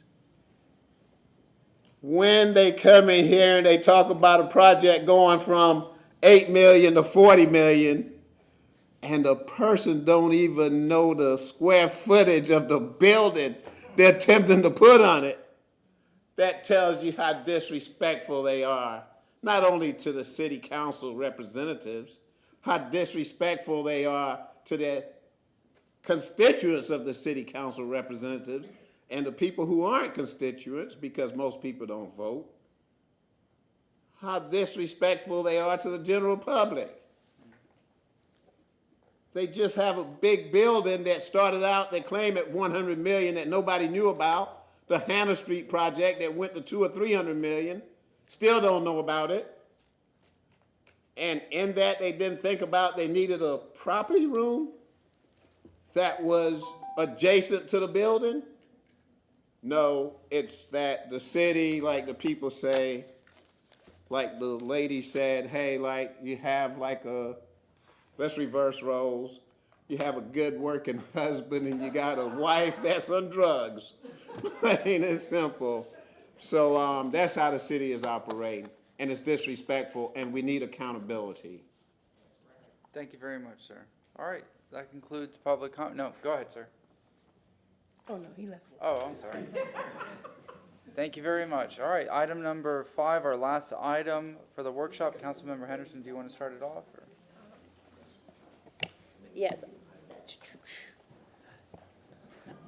I believe that when the budget is going to be presented to us for 2024, that the mayor has placed in the budget fiscal year $73,000 as the starting salary, or as the salary for council, city council. I know we've had this conversation before, so, you know, this is the open dialogue again to see if it's going to be for the upcoming fiscal year or if we're going to place it in the next election cycle. So I know we've had this conversation before, so we can just have it again publicly and see where we land. Is there anybody who wishes to speak? Councilmember Miranda, you have. I can only say this. If that's what the majority of the council wants, then it should be for this year. That way, don't pass it on to somebody else so they say, oh, I didn't vote for that raise. I just got it because it was here when I ran for office. If you're going to take something, and I'm not opposed to raises. I know people say, I am not opposed to raises. I am opposed to a $25,000 a year raise. I'm not opposed to the 6%, 4%, whatever the general public gets. We knew what we get when you were going to run for office. I'm not opposed to a raise. That's all I can say. I'm opposed to the amount of the raise. Councilmember Carlson. Yeah, I've said my thoughts on this before. I think we ought to put some kind of structure in place so no city council has to vote on this again. And I had proposed that it would be, it could be any formula, but maybe a percentage of the mayor. I think it's crazy that that city council doesn't make at least 50% of what a mayor makes. And I think considering that, this is too low, and it doesn't fix the ongoing problem. So if we're voting on this today, I would just vote no, but if it's a longer term fix, I would support it. Councilmember Clendenin. My goodness, I agree with Councilman Miranda and Councilman Carlson. I'll echo the same thing. If raising the salary is the right thing to do, then it's the right thing to do today. By deferring it along I have a fundamental problem with that. If I'm running a company, you do a salary assessment based on the job performed, you set the salary, whatever that should be, it's as good today as it's going to be in 3 years. Reference council, I agree with Councilman Carlson, and it took me a few minutes to get there because I don't necessarily know I was there the first time he proposed that. But I do see the wisdom and that, I mean, clearly this, nowhere, by the way, I just want for anybody that's listening, everybody keeps referring this is a part-time job. This is not a part-time job. And it doesn't say anywhere that it's a part-time job, by the way. When you run for office, it doesn't say you're running for city council as a part-time job. It doesn't say that. So let's just throw that out the window. That's a misnomer that's just been repeated 1,000 times. And it's assumed an air of truth, and it is not, it's not true. There are weeks that it is not as intensive as others, and then there's weeks that it's so intensive that it's 3 jobs. I agree with Councilman Carlson. I would, if this was the proposal, I would vote against it, because I think you do an assessment of what the salary based on the workload and what you do. I think that probably the model that he had proposed, again, I probably wasn't there when he first proposed it, but after chewing on it a bit, I think tying it to the mayor's salary is probably a good way of going about that, because clearly we made a determination that that job is set at a certain level, and that's probably where we should be. It would be easy. It would be an easy calculation. It would be also easy for future generations of city council folks to understand and to evaluate their performance by. What is the mayor's salary? About 190? Let's say 185. Yeah. Well, one of the things that I will say is that I'm thinking about it from the standpoint of future people who have this role. You have to ask yourself this primary question: who can run for office? Who can run for office? Is it tied to the type of person? Then you would have to look overall holistically at this council and say, well, what do they do? You know, Councilman Carlson owns his own company. You know, what do you do? You're a writer. I know. I run my own consulting and editing firm. Yeah. Right. Which I've put on pause. Exactly. That I was going to add that part because you said that before. Councilman Clendenin is retired. What do you do? I do a little watches. Bit of everything? No, watches. Yeah. On the side. You know, I'm an educator at the end of, my career. Councilman, a lawyer. And Vieira, you're retired now, right? I never retired. I mean, Miranda. Only dead people retire. Okay. But seriously, it is, who can, if a person gets this job, and I thought it was a part-time job when I, took office, and to an extent it is, because you have to have some flexibility, and some weeks are at a peak and valley than others, but a person who doesn't have flexibility that does work wouldn't be able to do this job unless they had some flexibility. And so the salary really should be comparable to someone who can afford to live in Tampa. If you looked at it if this was a full-time job, can a person afford to live in the city that they're actually governing? And that would be no, based on the current salary level. In terms of looking at it from the perspective of Councilman Miranda saying giving a raise of $20,000, I don't necessarily see it that way. Putting it in line with the average medium income or salary for the city of Tampa, then this is a little bit above that, and I think that would be reasonable. But for future generations, you would have to look and see who would be able to sit in this seat, and would they be able to do that with this salary? And then I believe that you wouldn't have the diversity that we have right now. So that's one of the reasons why I brought it up. I just think it's important that we not be afraid to address it in that way, because it's not just about us.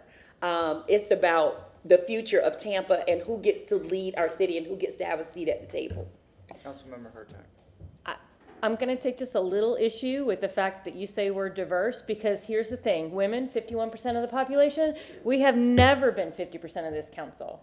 And you know why? It's because, there are a lot of single moms out there. Single moms cannot do this job, There's nothing if you're a single mom, you don't have this opportunity. I'm a single mom. I know, but I was going to say, but your daughter is grown. When she was little, you couldn't have done this. For the cost and for everything else. So I just agree, and I agree with actually pretty much everybody. I think that, yes,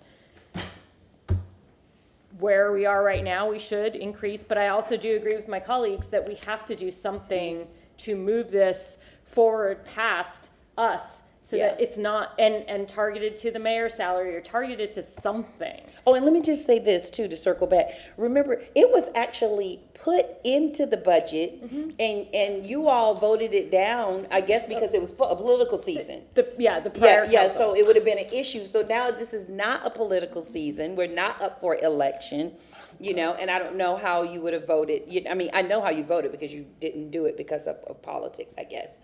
And so now that opportunity is presenting itself again without that being the issue. Councilmember Vieira and then Carlson. Thank you very much. Yes, and I've always had my position on this, which is, I do agree that it's not about us, it's about future council members. I motioned some time ago that we have a Tampa City Council salary. I believe it would have been around $75,000, $80,000, but beginning for the next council. I've always had a principle that I've abided by on this, which is as follows, which is number one, we should vote on it. Then number two, we have an election, then it takes effect after the election, just like the 27th Amendment does for the United States Congress. I agree 100%, which is that this body, this position requires a higher salary so that we can attract more people. I totally agree with that, but there is that principle for me that we should not get the benefit of a non-inflation adjustment pay increase without first having an election. All of the options, except for the one that I proposed last time, do not do that. That's where I have always stood on this. So again, it is not about us, it is about the future of our city, and I do think it's good to take that step, but I don't think on principle that we should get the benefit of it. Number one, we pass it, then we have an election, then we get the benefit of it. That's what I motioned for last time. That's my principle. I may be in the minority, but that's my principle. Thank you. Councilman Carlson, Miranda. Yeah, just for the record on this, I voted for it, I think multiple times, and that was just before the election. During the election, the mayor's people sent 3 or 4 waves of direct mail against me, probably $100,000 or more against this, and I still won 60%. So it had no political impact, and my vote today has nothing to do with politics, because I believe in good government, and I think you have to pay a fair wage. My issue with it is that I think for whatever reason it's been artificially low for a long time. Just like it doesn't say part-time, it doesn't say what do you call it?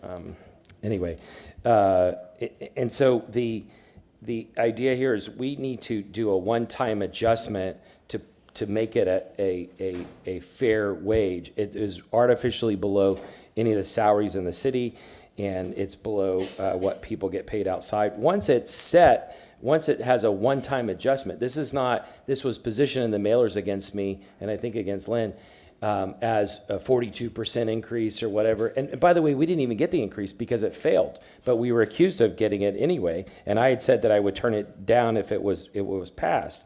But there's got to be a one-time adjustment. And then after that, I think there needs to be a formula so that no city council ever has to work on it again. So if I vote against it today, it's because it's not a formula. The last thing is that I think what is 80% AMI right now? So AMI is about 74.5. So the point is that we spend a lot of time, and we're spending maybe $100 million this year to help people subsidize their housing because they can't afford to live on the same salary we're proposing that city council would put. And I'm looking for future city councils, not this one, but it just is not a sustainable model, and it pushes not any of us, but it's pushed people in the past to demand free tickets and free admission to places and all kinds of things that they shouldn't do. Parking. Councilmember Miranda. Thank you. I don't think you should tie any salary to somebody else's salary. It doesn't happen in any city that I know of where the salary of the elected official and the council or alderman or whatever they want to call them is tied on to the personnel, the mayor's office. When you look at the president, does the legislature, the House or the Senate get a percentage of the president's salary? No.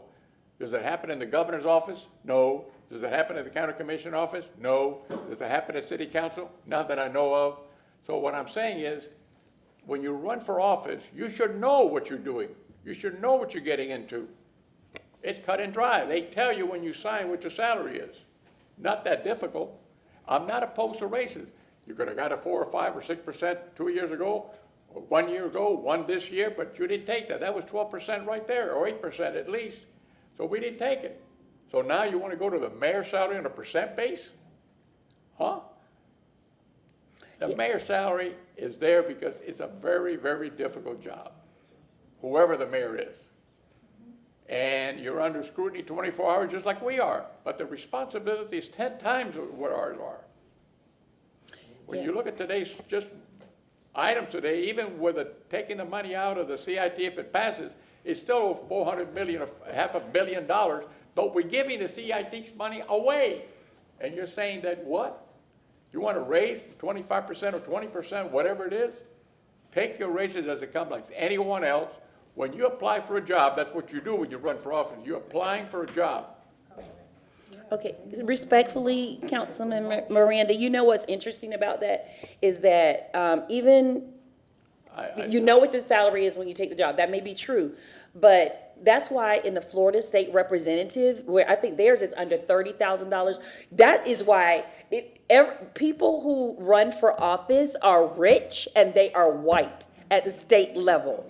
Nobody can live off that salary. So yeah, you know what you're getting into. Of course you know what you're getting into. What you're doing is you're keeping people out. That is why we can't get anything done. That is why it's not diversified at the state level, because the salary is below $30,000. And they can't live off of that. So the lawyers who've been up there, you know, they may do some, what do you call that, like in counsel? They may have to, of counsel, that's what it is, of counsel, you know, and get paid based on the time that they can put into a particular case or whatever the case may be. But if you look at the state of Florida and you know what you're getting into, it is rich white men who are running the state and making the decisions that they're making right now because that salary is so low. No one can live off of $30,000 a year and go back and forth to Tallahassee and pay their bills.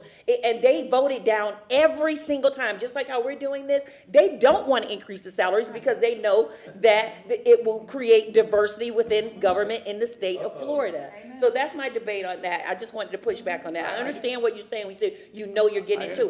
Check this out. I didn't even really know we get paid. I didn't know what we got paid when I took the job, you know, so it wasn't about that. But that is an unfair statement because we can't diversify. You interrupted me when I started. I'm sorry. No, I don't need an apology. Okay. That's what politics is all about. Okay. I don't get mad at no one. Debate. But let me say this. Yeah. In 1972, I think it was, or 70, the first female got elected to city council. Her name was Kathy Barger. Yeah. In 1974, there was 2 other females got elected. That was Jan Platt and Sandy Freeman. So I had the honor and the pleasure of working with 3 females who were fantastic. Then I had the pleasure in the past to work with other females. It was up to 3 in the councils that I worked, and I saw no problem about that. So are they everybody rich in the legislature? I don't think Susan Valdez is rich. I don't think Driscoll is rich. I don't think the people in St. Peter rich are working there. And it might be a minority, but it's not all of them. Anyone can get elected if you start in the ground level and keep knocking on doors. The problem is that the old way is gone. Those fish fries are gone because the fish won't even show up if you have a fish fry. There's too many things going on in life. And I'm not against races, and I'll say it again. I'm just doing an increase so fast and so when I know people are having a really, really hard time. I don't want them to think that we're just above them. I'm not. And I'm not against races. I'll say it again. I'll say it 1,000 times. Thank you very much. So I have a question for Council Members Clendenin and Carlson. To do any movement on this today, what would it take? What is, so if we're saying that we don't want to do a percentage of the mayor's salary, what is something moving forward that we could agree on today? That's what I'm asking from the 2 of you. So whether it be this and this salary that she's put on the sheet for us, and then moving forward, it would be what? or if, what that would look like. I just want to know, because let's just get it out there and then we can vote. Before they answer, Mr. Shelby? I just want to bring to council's attention and the public's attention what the charter says with regard to this at the present time. Correct. Section 6.06, salaries. The salary or salaries of the officers of the city may be increased or decreased at any time by the concurrence of the mayor and a majority of no fewer than 4 votes of the entire city council, which concurrence shall be documented by resolution or ordinance of the council, recommended or approved in writing by the mayor.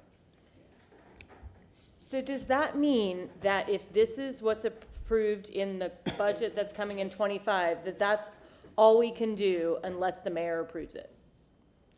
Well, I don't want to call upon Justin Vasky, but if he knows, because I know this was done previously, the raise of city council historically, and I believe it was the mayor, if I recall, has been done by resolution. Justin Vasky, Legal Department, yes, that's true. I have copies of one of the resolutions if you guys just want to see it. I could pass it out, just to get an example of what it looks like. Sure, but that was my question. So thank you, Mr. Shelby, for bringing that forward. But still, it doesn't mean that we can't talk about possibilities because we don't know what the mayor thinks. Anyway, so that's my question to the two of you. Councilmember Clendon. I think we do. But also the clerk, she did put it in the budget. Yeah. I think we do know that the administration, and specifically John Bennett, who did the salary analysis last cycle. So we do know kind of where the administration stands on this, and we did not concur with that council vote.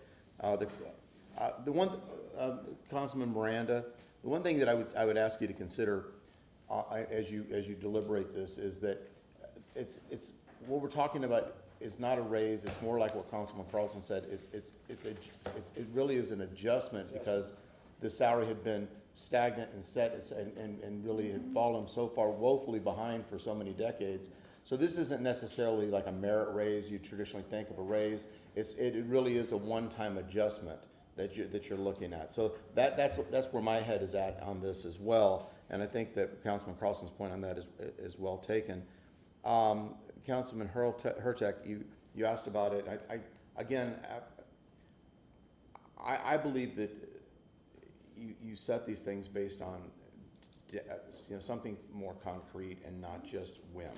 So I want to see something more concrete. That's why I would go with what the mayor had determined, the administration determined based on the. Well, I don't even know if that's what it is now at this point. That is, because I believe that's where she got it from. This is from the 24 budget? So you got this from the 25 budget from Chief Bennett? Yes. Oh, okay, you did not Okay. I guess I didn't understand that, so there you go. That's why I said. So what is it? What is it you're referring to, if I may? And maybe I should put a copy, if you don't mind, so the public sees. Yeah, just put it up there. So either something like this. They're gonna put it in the budget. So either something like this, because it's analytical, it's not just something that's pulling out of our behind. It was gonna be in that budget Right. that they present to us. But this one that you had in there was for 24, which was done based on an analysis that was done by the chief of staff. If this is the figure that you're using, that was budgeted in this previous cycle. So that I get it, because it's done based on an analysis of data that had been done by an independent, not us, by somebody else. I'm also fine with what Councilman Carlson had proposed, because again, it ties it to something, because the mayor's salary is set by analytics. We hopefully nobody just pulled it out of their rear end to make a determination of what the mayor is worth as far as the salary. And so if we tied to a percentage of that as far as our duties and responsibilities and set it X percentage, I'm okay with that too. That kind of also in some ways simplifies things to a great deal. So I'm good with something that is concrete. I just don't want arbitrary numbers. I think that's wrong. But my question, Mr. Chairman. No, but this is my question. I'm still in my questioning of these two, if you don't mind. No, thank you, I appreciate that. So my question is, if this is what Chief Bennett did, the 73,000 is what Chief Bennett said, but my question for you is, this is the movement, but then you wanted it to be tied to something going forward. Would that be something like the cost of living? Not a cost of living, but the raise that, say, the ATU gets? Because they got a 9% raise a while back, we didn't. Yeah. So do we want to tie it to like ATU? What would you want to tie it to if you wanted to see an increase from there? That's my question. And honestly, I don't have an opinion on that as long as it's tied to something. Okay, Something okay. concrete and firm, and would also, that work? but also, well, my issue along with this again is, and it is, and I'll kind of the same way that Viera stands on that one principle, I stand on that principle, is that I'm elected to represent and make these hard decisions and stand and really be accountable for the decision that I made. I think that's part of the responsibility of saying, okay, if this is what the salary is, then this is what the salary is. Let's get on with it, do it, don't defer it, and just say this is what we're going to set the salary at. Because I used words last time that I was offensive, so I'm not doing it this time. The last time you said you didn't care about the salary, that kind of surprised me. Well, It doesn't matter. Let me answer that question, because what I meant by that is that, like you just described, I have the privilege of not having to work for a salary and still understand where my next meal is coming from. I'm more concerned about the bigger picture, about other people that may not be able to do that. So it's not about myself. I'm more worried about people who don't have that privilege and don't have that ability, and not just the folks that are sitting here to my right and to the left, but people that are coming after us. So that was my concern. And that when I said that in more of a tacky way, that was what I was intending. Mr. Chairman, if I can, I've been informed by CTTV that if you can, go to the overhead so that the public can see what it is you're discussing, because they're not able to do that while you're discussing it. So I'm asking them to put that up so that at least the public can make reference to what it is you're talking about. And Mr. Chairman, if I just may have just a minute to tell you, because you're talking about the process. If you look at, we just handed out two resolutions, one from 1998 and one from 2005. And that's the one I'm familiar with, although when I look back how long ago it was, but it was a discussion that they had. And if you take a look at section 1, in 2005, the annual salary was increased from whatever the current amount was to $40,250, effective April 1st, 2007. But if you look at section 3, there was a provision there. So when you say it's been fixed since then, that's not entirely completely accurate, because what happened was it was increased to $40,250, and as you can see, presently it's not, because that council in 2005 put in a provision that afforded a 3% salary increase, provided to the same 3% provided to managerial city employees, provided, however, that the city increase for city council not exceed 3% annually. So just so you can talk about the process, that was the process created by previous city councils, and whatever process you decide could be incorporated, but you have to make that determination. And it has to be approved by the mayor ultimately. Thank you. And then I want to finish my line of questioning and just ask Councilman Carlson what his connection would be. If we were to follow Chief of Staff's recommendation, what would you want the future tie-in to go with?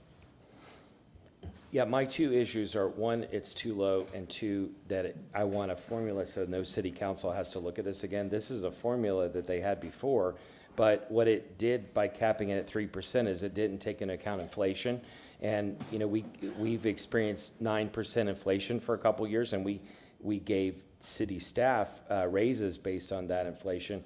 And many people in the city are still way behind based on inflation, but city council did not catch up with that. I want to mention something. A week or two ago, I voted against it, proposed a charter amendment that would take away the residency requirement for senior staff, but not for city council. Senior staff now are earning $200,000 plus, or $180,000 or so. And what you were saying there is that making $200,000 a year, they can't afford to live in the city of Tampa anymore. But at $53,000 a year, we can afford to live in the city of Tampa. So I think people who are in this position should not be required to have another job. They should not be required to be independently wealthy. and we should promote diversity of all kinds. The other thing is that the chief of staff, when he did his analysis, he was looking at some other city councils. The other city councils are artificially low as well. If you're living at or below the poverty line, that's not a good situation for good government. I think overall we have to promote good government, and you have to pay a living wage. If you all don't want to use the mayor's salary as a guide, here's another choice. Right now, if we pass this, we would be at 80% AMI, so we would qualify for subsidies for housing based on the city's requirement. So how about if we benchmark it at 100% AMI or 110% AMI? That's a standard measure, and it's easy to understand. I don't know. AMI is something that is widely discussed. But instead of tracking it to the mayor's salary, it just shows how artificially low the salaries are right now. Wait, Thank you. Mr. Shelby, we have a drop dead 1 o'clock for the ending of workshops. Do we need a motion to continue? I have a motion to continue for 20 more Second. minutes. All right, we have a motion to continue for 20 more minutes by Councilmember Hurtak, second by Councilmember Henderson. All in favor? Aye. Councilmember Hurtak. And Madam Clerk, just so for the record, that would make that 120, is that correct? Yes, 120. Thank you very much. So okay, so my train of thought, but the only problem with tying it to AMI is the AMI can go up or down. So you could say, you know, and so you'd be adding a couple more caveats there, but that's doable. But you could also, that's why, that it could backfire. Thank you. That's a good way to say it. So you could tie it to AMI, and you could tie it to AMI for this, which would still be about 73, but it would be 74.5 or 75.4. I can't remember which way the numbers go. But but that is 100%. Yeah. That is 100% AMI. So if you wanted to, you could target it to 120% AMI, and that would be more in line with, I think, what you're trying to do. Yeah, sorry, I calculated that wrong. Okay, so if you want to do 120% AMI, if somebody here wants to do that math, so we could tie it to 120% AMI. Or if somebody has a better formula, I don't know that if you all don't like the formula that I propose, maybe we should reconvene with a better formula another day. Well, I hate to reconvene because we're actually having a really good conversation, and I just want to appreciate Councilwoman Henderson for putting this together. But what do people think about, for the folks who are willing, because there's a couple of you who are not willing to do it, and I get that. But for Councilman Clendenin, or maybe Councilman Maniscalco, if he's willing to consider this again, would 120% AMI and keep it tied to that going forward work? Councilwoman Henderson. Well, for me, what's presented on the paper right now is at least a starting point that does give that one-time significant, it does give a significant amount of an increase, to this current council if we were to go and get 4 votes for that. So that in and of itself is a starting point.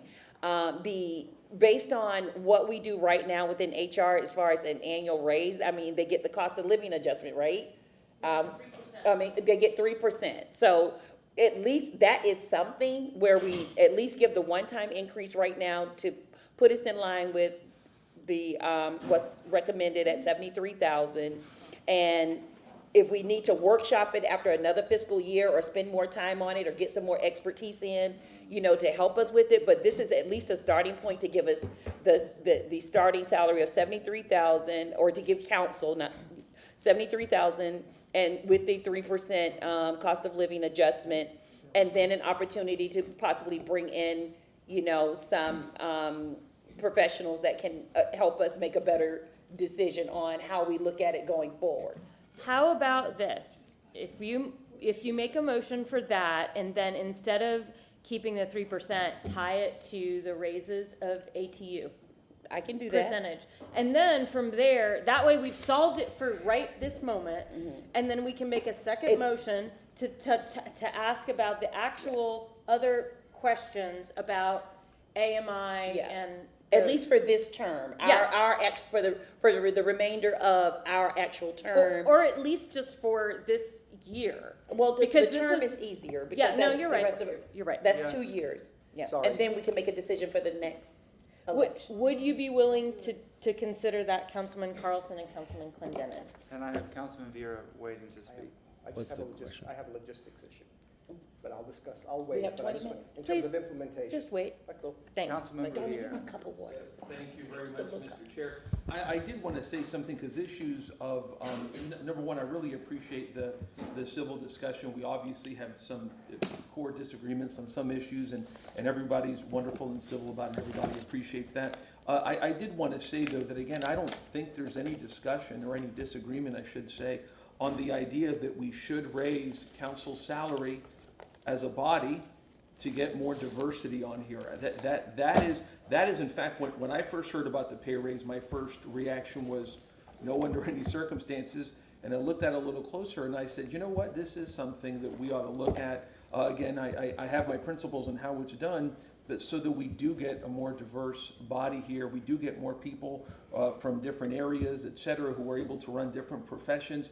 For example, there's a reason why not as much in council, but in the legislature, you have a ton of lawyers in the legislature, because law firms tend to be just the way it is, very flexible. I'm lucky to have that in my own life as an attorney and everything. I will say though, I mean, running for office for a lot of people is a sacrifice, but it's a sacrifice though that a lot of people can't make, which is why we should raise the salary. Again, I have my principle on when it should take effect, but in other words, I wanted to say that issue is not in dispute. The idea that that this will bring along more of a pluralistic, diverse city council, that issue is not in dispute. The benefit of that is not in dispute, and I don't think having and I don't think a supermajority of city council would disagree with that, because I think most of us are in support of a raise one way or another. I am going to stop talking because we have 12 minutes, I think, in the public here. So just Councilman Miranda, then I just Councilman want to put Carlson. something in the overhead, because I think I have the right, because it was brought up on the other side. And I know this is going to pass by the two, but I want to show you something. I did too. How do you know that? He's been here a long time. He's been here since dirt. Those are the salaries from 1974 through 2002. Speak in the microphone, I'm sorry, State your name. those are I don't want to take this kind like I'm on two sides. Yeah, but we gotta hear you on This the is the thing. salaries that were from 1974 to 2022. And there's 4 years there where there was no salary increase, when Mayor Oreo had to bite the bullet and do the best she could, and she did a fantastic job. However, we also lost over 700 employees because there was no money left to do anything else. That's when we had the recession, and things were, interest rates were 16, 17%, whatever. So these are the things that I'm looking at. Every time you see an increase, there was an increase on every council. However, we didn't take it last year or the year before. Don't blame anybody but ourselves. Like I said earlier, I'm not against a raise. I just don't, and when you talk about diversity, when you talk about helping somebody run for office that doesn't have it, I'm the one who went and filed the lawsuit in 1972 to let individuals that don't have any money get on the ballot without what? Without paying for any fee at all, called by petition. So don't tell me about diversity, okay? Thank you. Thank you very much. Councilmember Carlson. Yeah, Councilmember Miranda, could you email that to us, please? I would love a copy of that. Thank you for doing that research. Yeah, thank you. What was I going to say? One of the other things that we're trying to figure out is interpret the charter so we can figure out which of the mayor's direct reports have to be approved by city council. But let's say we fully defined that. And another way of measuring would be to take the average, a percentage of the average of the mayor's direct reports. So the people that we have to approve. Right now, most of them are making $180,000, $200,000 a year. But let's say that we did an average of that, and then we took 50% of it. I don't see how anybody could justify that a city council member is not worth getting paid 50% of the mayor's direct reports, and probably they're worth a lot more. But but that would be another way of doing it, creating a basket. So what you would do is you would say that, that the floor would be, the city council would not get paid less than 50% of the average of the mayor's direct reports. Thank you. Before we make any motions, let's go to public comment. Yes, ma'am, please state your name. Hi, my name is Carolyn Bennett, lifelong Tampa resident. Y'all couldn't pay me enough to do your job. Well, actually, if you paid off my son's student loans, I would do your job, but the city doesn't have that kind of money. So I'd rather have hot poker stuck in my eyes than do your job. And I agree with Councilman Miranda that, you know, you knew what you were doing, but nobody knew what this job was until you do it. There's no job, you know what that job is until you actually do it. You might think you know, but you don't know. This is a full-time job. It's an important job. The citizens of this city have more access to you than anyone else. You all make yourselves available in person, on the phone, via email. You listen to us. You don't always agree with us. You don't always do what we want, but you listen to us. You are a very important part of this city. Your job is a full-time job. You should be doing it full-time. I don't want you distracted doing your second or third job because you have to make ends meet. I can, off the top of my head, I can name 6 people, good, smart, well-meaning, young people who are interested in doing this job. And you know what they all say? I can't afford it. I cannot afford to do it. There are people out here there who could do your job and do it well, including y'all, but they can't afford to do it. So I understand Councilman Miranda, I understand doing it to the next election, and that is a position of integrity. It's a position everybody can understand. It's a position I can even agree with. However, this one-time adjustment, because it's been artificially low, makes sense also. And I just want to say that during the election, when there was so much back and forth about, oh, they gave themselves a 42% raise, I talked to people about it endlessly on social media, email, phone, my nightly walks. And every single one of them, they were like, how can they? When I explained to them that it's a full-time job and you want good people, and good people can't do it because of the salary is prohibitive, they all got it. They all got it, every one of them. They just needed to understand it. So now might be the time. The election's a little bit away. I understand your position, and I don't disagree with it, but it's just been artificially low for too long. Do something now, tie it to something, get it done. We need good people in your jobs. We need for you guys to be able to afford to continue in your jobs. Thank you very much. Yes, ma'am. Motion to 1:30. We have a motion to 1:30 from Councilman Vieira, second Councilman Hurtak. All in favor? Aye. Yes, ma'am. Hi, I'm Valerie Bullock. I think you all deserve a raise. Nobody should be living and doing the job that you all are doing and getting paid below poverty level. If you don't make, if they're gonna pay you hourly, they need to at least pay you $40 an hour. And if they're gonna give you salary, they need to at least give you about $75,000 a year. And I agree, y'all make the same, y'all don't have the same responsibilities that the mayor have, but you all do have some heavy responsibilities, and I think you all should be making at least 80, if not 100,000 a year. And the people who have so much to say about y'all, how much you all make and about get a raise like this, those are the ones that's making $200,000 a year. And for me, I know how much I'm gonna make when I go on a job, but I also go on that job to do my best so that I can get a promotion. I wanna be the boss lady, so that you know what you're gonna get. Yeah, I know what I was gonna get, but I know what I want too. And I believe if you pay people the right wage, that they're dedicated and they'll be more committed to their job. Thank you. Yes, ma'am. Thank you very much. Yes, sir. Montez Knott, I want to say that we have to use City Councilman Kevin White as an example. We have to. We have to see what people have to do in this position, serving in this capacity, not only here and not only now. It's not a contemporary issue, it's a historical issue, where people working in government as elected officials have to do alternative things that government themselves, law enforcement, says illegal. And we see what the Supreme Court said yesterday.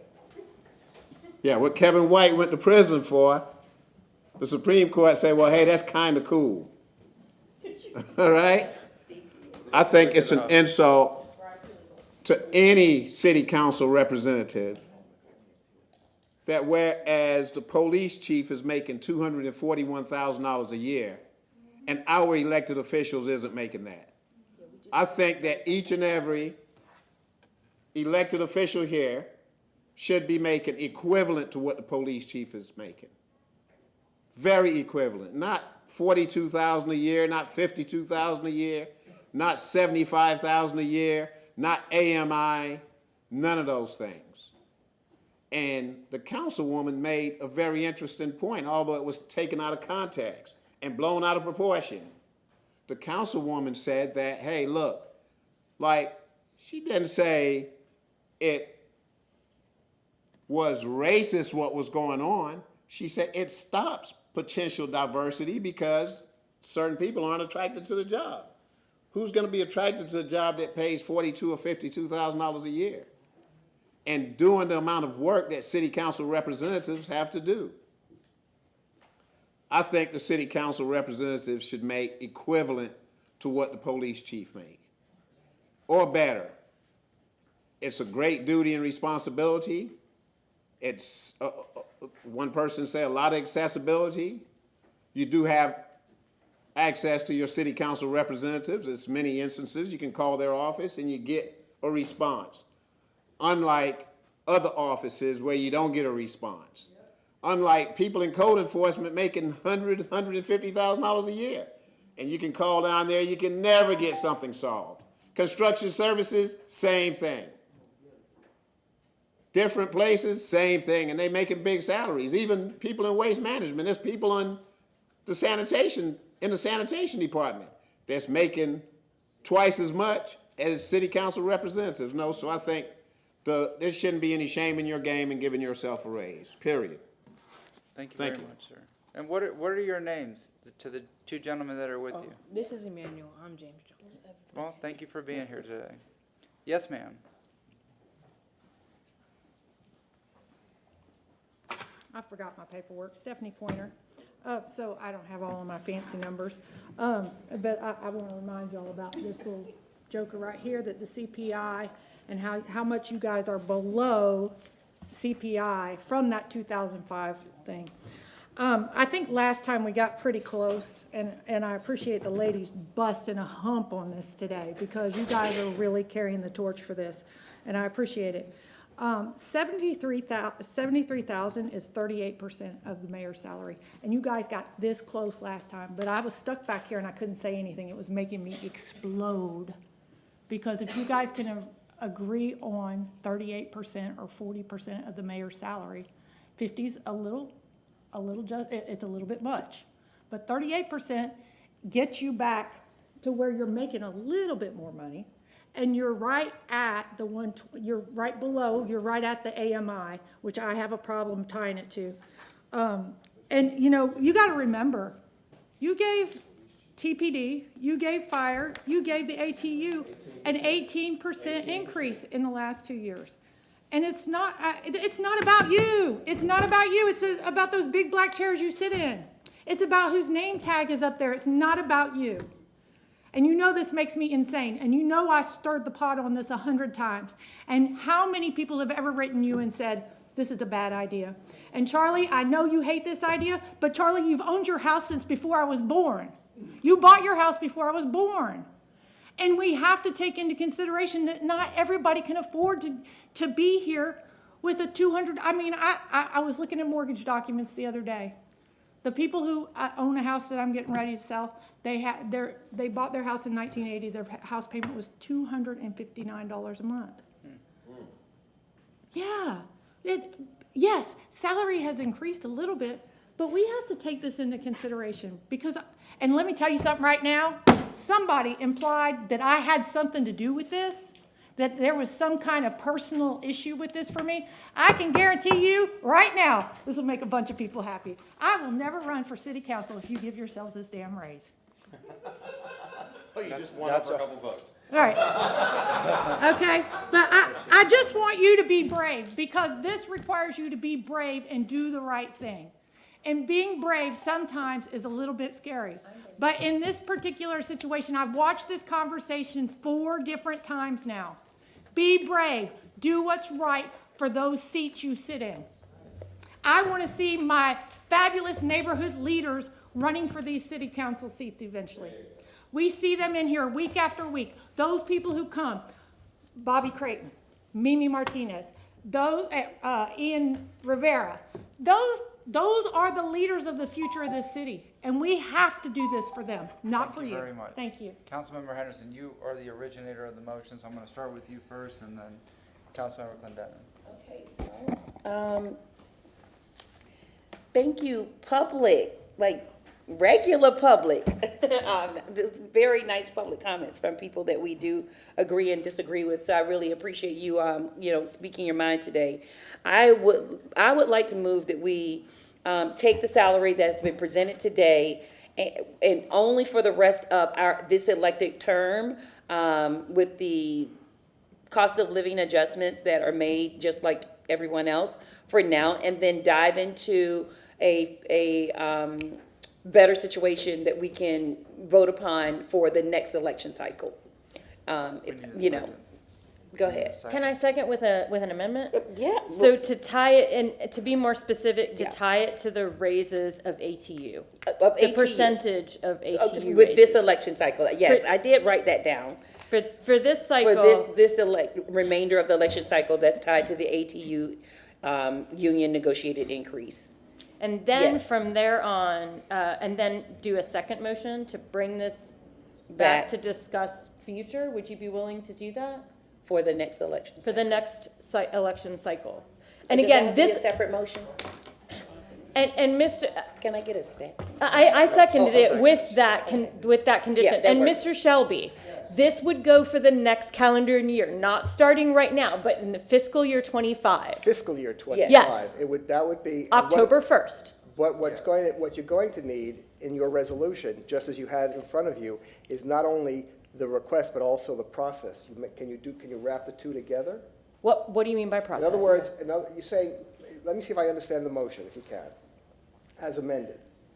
You are going to, which amount are you requesting? The 73. The Yeah, 73,000. 73,000. So number one, the one that said budgeted for. Whoops. I'm sorry, the 75,190. Yeah, whichever next one we're on for 25. Yeah. Okay, so you're looking at number 4 Yeah. on that Yes. sheet that was put up on the screen, which is, 75,190, and that is to be effective October 1st. which is the fiscal year of FY 2025. Yes. Now, that was part of the motion. It's with the amendment of the ATU negotiated increase Going forward. going forward. Whatever the ATU gets, it Yeah. would We match get. it. Yeah. On an annual basis? Correct. And that just goes for this council. Yeah, this council. Future councils is another discussion. So are you suggesting then a sunset provision be put into this? It's just for this, it's not about sunsetting, it's about this term. Well, okay, it's just for the FY, so you want a resolution just for the FY? No. The council term. The council's Oh, term. the council council's term. term. Yes, this goes until 20, I get whatever, May 1st, 2027, Yes. something like that? What is it, what's the, September, it would be the end of a fiscal year. Oh, I'm sorry, the end of the fiscal year. yeah. Sure, for 2027 Does that make, Is that doable? Well, but we're not done, Can I though. interject on Okay. that? I think what you want is to express that as an intent, but not necessarily, as Marty Shelby just said, you don't want to necessarily sunset. So what we want to say, what we want to do is make sure that that's the intent, but we're going to continue discussion for a more permanent solution. But right Yes. now, the resolution. For the future. But so correct. but I don't think you necessarily want to build in You're right. a sunset. Yes, correct. Correct. So how about this? Can we just make that motion and just period. Yeah. 75,190 with an increase tied to ATU. That way, if something else Yeah. doesn't pass, we at least have something. Exactly. Fair enough. And that was the second one. And you'd Yeah, like and this- I will second that, to start fiscal year 25. Yes, Mr. Shelby? What do we have? There's an issue that we have to clear this up. There is a discussion here that the clerk is wanting to confirm that you're taking official action on a workshop session. You are giving direction to staff to come back, With a whether resolution. myself Yeah. or working with the budget analyst, the city budget analyst, working with Mr. Vasky in the legal department, working with Mr. Perry to come back with a Yes. resolution. Correct. I would ask for sufficient time to bring in the administration on this. That's fine. And council is now going on a 2-week recess. So this is really not to take final action on a subject. This is to take, That wouldn't be- We this is couldn't a anyway. direction to staff. Just Exactly, bring it because back it for has the to be- resolution, yeah. Bring it back. For sufficient time. And again, the How about- effective date, again, September 5th. Yeah, September 5th, is it not full yet? Okay. It's close to full. Okay, We have September 6. We have one more motion. Well, We have hopefully it one more. won't be a discussion, it'll just. Yeah, be- hopefully it'll Also- just be an approval. also a reminder that the budget is going to be presented by the mayor, the recommended budget, that will not take this into account, so obviously would probably have to amend. It will take it into The- account. she- That's why Ms. we- Henderson said that this, she got this from Chief of Staff. Oh, are you saying, excuse Yes, me, everything is okay. Yes, this is where I got it from. We know what we're doing. I don't. No, she's good, she's good. Okay. I mean, I Yeah. communicated, I did my homework. Well, All right, Okay. we have a motion on the floor with a second and an amendment. All in favor? Aye. Any opposed?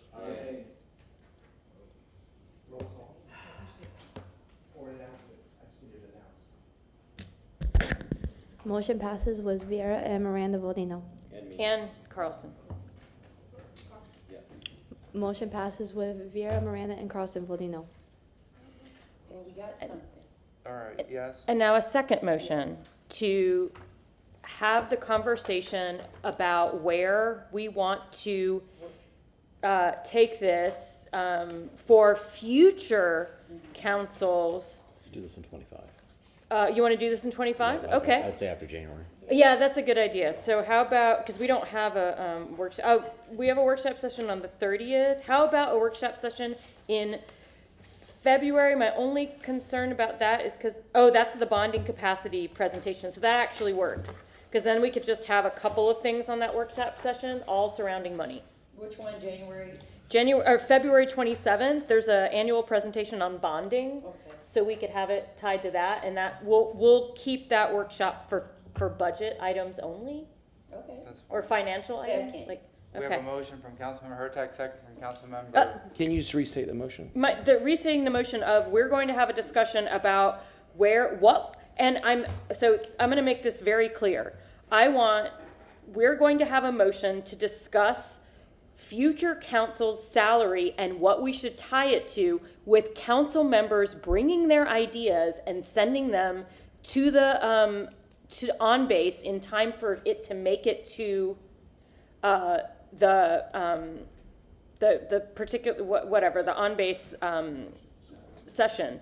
So making sure, so the motion is to bring forward your ideas for what it would look like going forward, and making sure that you have that prepared in enough time so the public is able to see it as well. we have a motion, do we have a second? Second. Second, in discussion, Councilmember Vieira, Mr. Shelby. And so Councilwoman Hurtak, by future councils, you mean like after? Yes, after us. I'm So good. what is your idea The for ultimate after us? solution. So now if we have this base salary, now where do you want it to go? Could So you- that's the question. Could you, just to clarify, could you just add that would take effect after Yes. May 1st, That would take 2027? after effect of May 1st, 2027, Next election. the next Shelby. election cycle. And then Councilman Moran. We have 2 minutes. Mr. Shelby, from a from a process standpoint, that suggestion to send everything into on-base would violate the sunshine law, because what would happen is. Oh, I some apologize person- then. No, I'll it's take okay. that back. So somebody would submit something, see what the response is already up on base, and then still have an opportunity to respond to it or Okay, put it in something. then I apologize. Then just be ready, be prepared. Everyone to have a idea or to have nothing. Councilman Moran. Yeah. No, I thought everything was tied up to ATU. gonna do the, For this council. yeah, for this council, that's it. All right, all All in right. favor? Aye. Any opposed? All right, we're gonna go to new business. I have a couple of things here. First, by request of Ms. Johnson Velez, I'd like to, wait, do you have to read it, or do I say it? No, I'd like to set a public hearing for August 1st, 2024 at Second. 1:30 PM. This is to suspend the sale of alcoholic beverages. Would you like me to read the, anything further, the address, the? Susan Johnson, Velez Legal Department. No, sir, it's not necessary to read the address, but it is a public hearing to consider the suspension of Oh, to the consider, location. okay, okay. Yes. This is a motion to consider. Can you yes? at least tell us where it is? Yeah, I think the address is. It's a motion to suspend alcoholic beverage sales. To consider the suspension to consider the of suspension. alcoholic A beverage pub- sales. Right, a It's public on- hearing, It's on the causeway. public hearing to consider. If you, there's a request to do it in the you might as well just announce it, please. We're Yeah. having council members request the date, excuse me, the Yes, that's entity. fine. So Susan Johnson Velez, again, Legal Department. So there was a notice of intent to suspend or the alcoholic beverage permit at the location indicated, 7700 Causeway Boulevard, that the city of Tampa issued on May 31st of this year. And in order for council to consider that, there must be a public hearing. And so we're asking for that to be scheduled on August 1st, 2024, in Council Chambers, 315 East Kennedy Boulevard at 1:30. All right, so as everything stated by Ms. Johnson Velez. So we have a motion on the floor. Is there a second? Second. We have a motion from Councilman, Here. we have a motion from Councilman Maniscalco, a second from Councilman Miranda. Is there any discussion? Mr. Shelby. Yes, Martin Shelby, City Council Attorney. Just a reminder, this is an alcoholic beverage suspension hearing. It is going to be scheduled at sometime after 1:30 PM. Is that what we have? Well, it was at 1:30. It was at 1:30. That's- But that just, was the request. but just to remind you, we have two prior review hearings also scheduled for 1:30. So this would be the third item after the two suspension hearings, just so the council's aware that you're going to have three hearings on that day, on August 1st. We know. Okay. All right, all in, We have, all in favor, say Aye. Aye. Opposed? Ayes have it. all right, just a couple of quick things.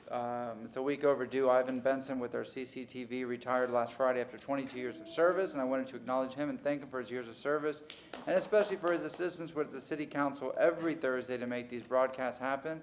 We welcome Chris Phillips, who will be taking Ivan's place and continuing to work with the great team at CCTV. That's you, Brian Sullivan, and company, all the good people back there. And also Carlos Rios with Code Enforcement retires tomorrow after 24 years with the city.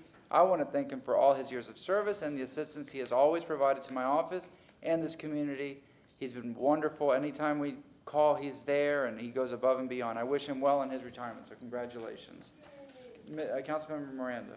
I have two motions to make. I'd like to make a motion for a special call budget workshop on the fiscal year 2025 capital improvement project budget on Monday, August the 5th, 2024 at 9 a.m. We have a motion from Councilmember Miranda. Do we have a second? Second from Councilmember Clendenin? Yes. We have a Hart Board of Directors meeting that day, so I was looking at my calendar. So, Can we do it in the afternoon? yeah, I'm good. So what time Anytime the council are wants, you we all can do it. finished, though? We're typically done We're by, done early. by 11, Do so you want it 1. 1:30? 1 o'clock? Yeah. 1 o'clock, 1 o'clock. Yes, ma'am. Change 1 that, PM. if I may, to August the 5th at 2024 at 1 p.m. We have a motion from Second. Councilmember. We have a second. We have a motion and a second. All in favor? Aye. Any opposed? Yes, sir? 1 p.m. The next one is, I would like to make a motion to set a special call budget workshop in the fiscal year 2025 operating budget on Monday, August 19, 2024 at 9 a.m. We have a motion from Councilmember Miranda. Second. Oh, I'm not going to be here that, I'm Say it gone. again. Mention that week. What day is that? I'm sorry. When is it? Monday, August 19. Yeah, just for full disclosure, I'm actually out that entire week for the DNC convention, but, yeah. Nice. Is there anything going on? Good for you. Kidding. That's awesome. But y'all have fun without me. All right. We have a motion. Do we have a second? Second. Second from Council, no, you're the motion maker. Do we have a second? I want to see if I woke you up. Councilmember Orteg. All in favor? Aye. Any opposed? Date was that? August 19th. All right, anything else, sir? Councilman Vieira? Two really quick ones, if I may. I sent y'all a memo on a budget amendment resolution. We talked about for the facilitator that was requested, doing up to $50,000, and Mr. Shelby, Brandon Jordan Lazo, and I have been working a great deal. We found someone, sent his information, and so I wanted to motion for a budget amendment resolution for the Racial Reconciliation Committee facilitator in the amount of $50,000 for fiscal year 24 and 25 to be presented on July 18th. We have a motion from Councilmember Vieira, second from Councilmember Hurtak. In discussion, yes, ma'am? Just a quick question. Should we add any buffer so we don't have to come back? Thankfully, we got them under 50. Okay. So yeah, So 50 is the buffer. I should have Got done it. that before, yeah, that's. All right. All in favor? Aye. Any opposed? Opposed? Nay. And then, if I may, I do a motion for City Council Legal to draft a resolution confirming Joe Greco to the Citizens Budget Advisory Board to be presented at July 18th. Third. We have a motion and a second. Great choice. Great. Oh, I love Joe Greco. So, all in favor? Aye. Any opposed? Yes, ma'am. I don't have anything. Yes, sir. Happy 4th of July weekend, I guess. I'd like to make. Happy vacation. I'd like to make a motion to, we had on our workshops for many times, but we had kept getting pushback because of the workload on discussion of PDs. I'd like to, and by the way, this is for the September 26th date. This is already one of the items that have been included to make sure that it can be accommodated. I'd like to make a motion for City Council to address and have a conversation about PDs on the September 26th workshop. We have a motion. Do we have a second? Second. Second for Councilman Miranda. All in favor? Aye. Any opposed? Anything else, sir? That's it. And I forgot to mention, yesterday was my wife's birthday, so happy birthday to her. But I think we have another birthday save. coming Still up. married? Is your Did you forget before that? No. I took her out. I took her out. I thought you making it up here publicly. No. We went out yesterday. And Councilmember Hurtak, your birthday's on Monday? Yes. And happy early birthday. Thank you. And actually, that was going to be my thing to say. Your birthday is before we come back. So happy birthday on, I believe it's a Saturday before we come back. So enjoy 40 yourself. years old. Wow. 40 years old. 40 is a really good era. I love it. You look pretty bad for 40. I know, I do. I agree. I second that motion. Councilmember Carlson. Thanks. Motion to receive and file? Motion to Wait. receive and file. All in favor? Or we have a motion from Councilmember Henderson, second from? Second from Councilmember Clendenin. All in favor? Aye. I think Yeah. just two more things.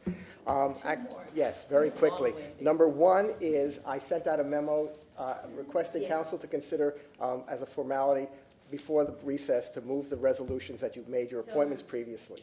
Second. We have a motion from Councilmember Hurtak, second from Councilmember Henderson. All in favor? Aye. Any opposed? And the last thing I'd like to say for the members of the public is City Council will be going into its summer recess. The next time they return will be on Thursday, July 18th at 9 a.m. So have a good recess. But we do, that's true, we do have. Last time I worked the entire time, Darlene and I didn't know about vacation. The motion was made to receive and Yes. file by Councilmember Henderson, second from Councilmember Clendenin. And I jumped the gun, you have one more meeting tonight, sir, at 5:01. 5:01 p.m. Where? Motion to receive and file from Councilmember Second. Henderson, second from Councilmember Clendenin. All in favor? Aye. We are adjourned. Yes, I worked every day.